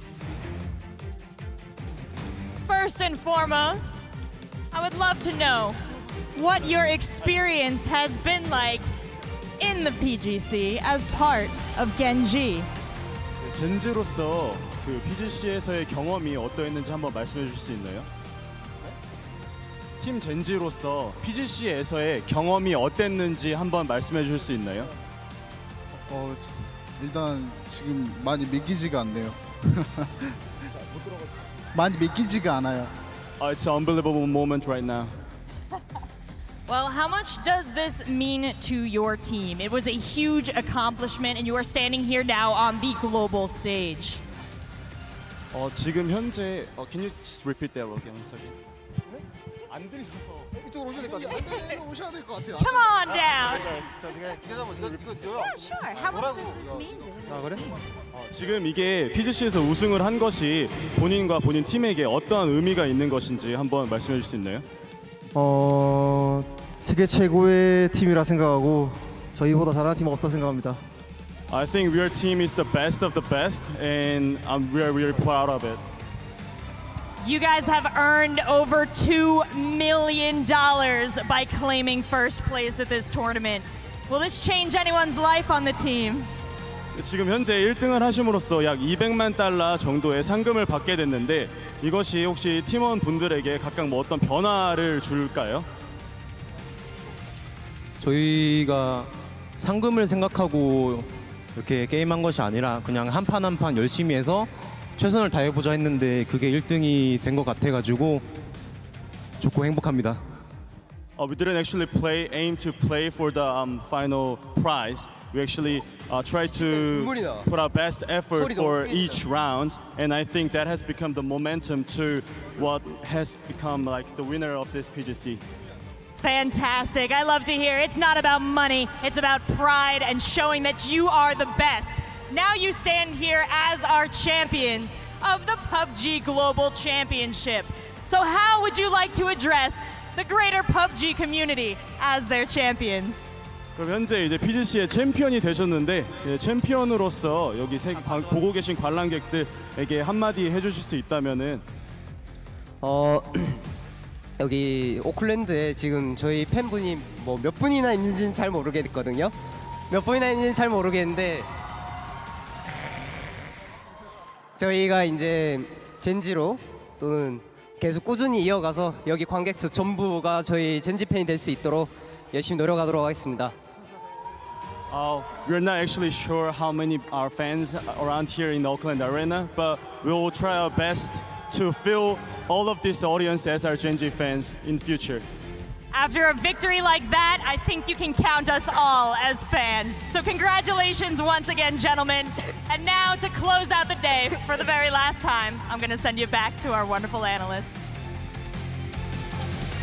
It's a legacy that is etched with absolute excellence. They chiseled into the PUBG Esports tablet absolute gold, and that is the flag that they fly here. Gen G is your PGC champions. An unbelievable feat from them at the final game, coming down to every confident and calculated move. They were able to take the championship in phenomenal flying colors. I mean, it came down to a win, basically. 10 points put them up on top. They started this tournament with a bang, and they ended it that way. Phenomenal play, and a big shout out to Loki, the only player who won. He was the world champion in third-person perspective before that format left competitive play, and now he is the world champion in first person. So I think that deserves a little bit of love. They started off the finals with getting themselves 2 chicken dinners. And coming in today, they got themselves 2 second places, gathering a lot of points. They ended up with 111 points and 69 kills, most of all of the teams here. Last year at PGI, I was extremely excited to see how they were able to play. They absolutely smashed third person, and showing now that they're also the best at first person a year later, more than a year later, is absolutely stunning to see. I mean, after the second game of this series, Martin put his book down and said, that's it, Gen G is going to win this thing. And turns out he was right. Absolutely, only one commentator. Wow. Congratulations for getting the prediction correct. A big round of applause there. Fantastic stuff.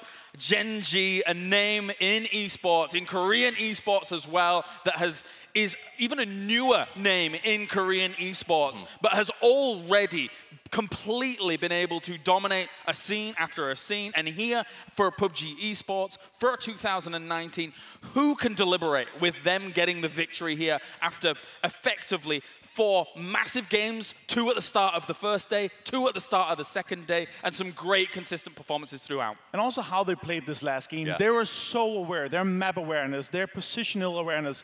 They played this game to perfection, considering how 4AM lost out early, how FAZE, they lost 2 players early. They managed to play this to perfection. I mean, the story of their victory comes down to the kill counts on that last match. They stepped on the gas. 4AM finished with 0. FaZe finishes with 4. But Gen G pulls the trigger, says, we're not going to play comfortable, and they take home a 10 to make sure that this is their big day. And you got to respect that kind of passion and aggression. The best thing about it, it was so tense in that final game, with Circles favoring a little bit of FaZe Clan, with 4AM going out very early, and unfortunately for them, losing out on that first place position.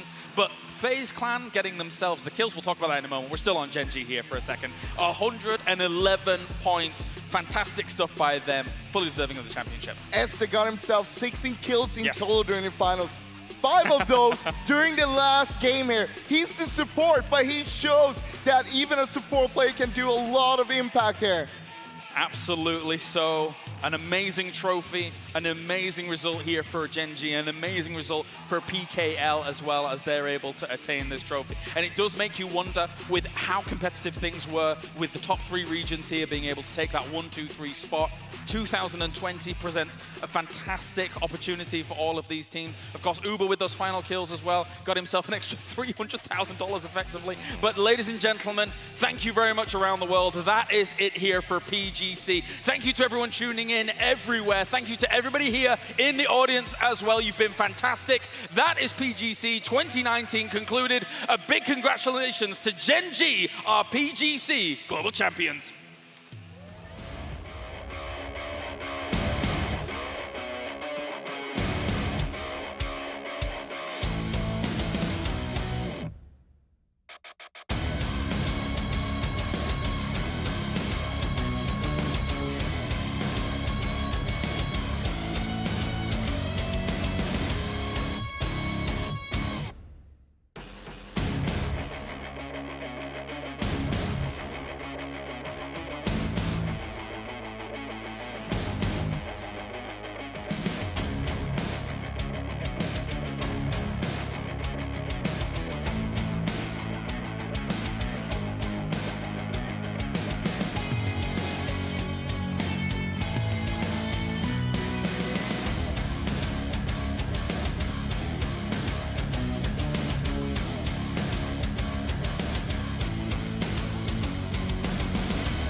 Fist clenched to my side, blood burning in my veins, hands soaked sweat for battle. This is more than just a game. Breaking through the silence, it's time to stand up, face up to the fear. It's time to rise up. Now is the moment. Now is the time to win or die. To win or die. To win or die.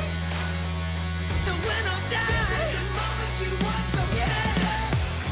Stand united. Undivided.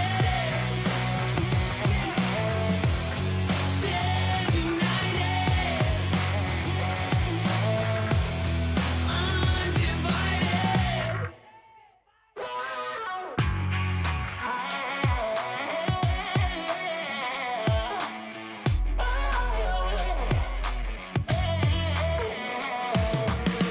No time for weakness. Prove we can survive. Noise is shaking up my bones. It's when I feel alive. Got metal in my hands. We roll ya, you keep coming on. We have to school ya. Rise up to the sky. The enemy is here. We win or die. We win or die. Win or die. To win or die. This is the moment you want, so stand up. Stand united. Undivided. Stand united. Undivided. Live for this. Die for this. Try for this. I'll rise to this. Live for this. Die for this. Try for this. I'll rise to this. I'll live for this. Die for this. Try for this. I'll rise to this. I'll live for this. Die for this. Try for this. This is the moment you want, so stand up. Stand united. I live for this. Undivided.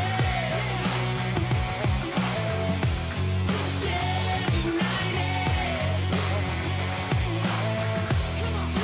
Undivided. This moment is all that you got, so rise up.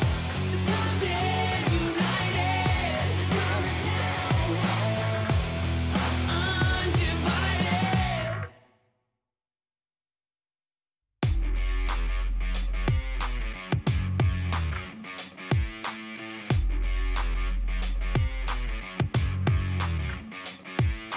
Fist clenched to my side, blood burning in my veins, hands soaked sweat for battle. This is more than just a game. Breaking through the silence, it's time to stand up, face up to the fear. It's time to rise up. Now is the moment. Now is the time to win or die. To win or die. To win or die. To win or die. This is the moment you want, so stand up. Stand united. Undivided. Stand united. Undivided.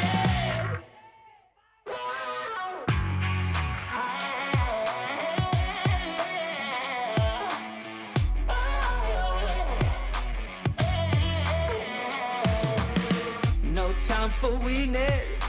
Prove we can survive.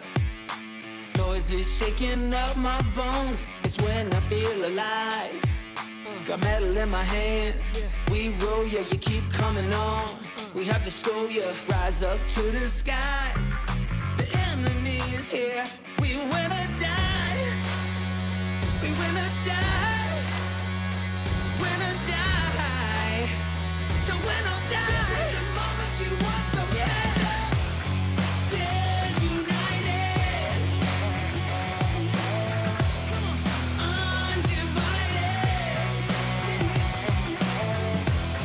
Stand united, undivided. Live for this, die for this, try for this, I'll rise to this. Live for this, die for this, try for this, I'll rise to this. I'll live for this, die for this, try for this, I'll rise to this. I'll live for this, die for this, try for this. This is the moment you want, so stand up, stand united. I'll live for this, undivided. Stand united, undivided. This moment is all that you got, so rise up, stand united. From is now, undivided.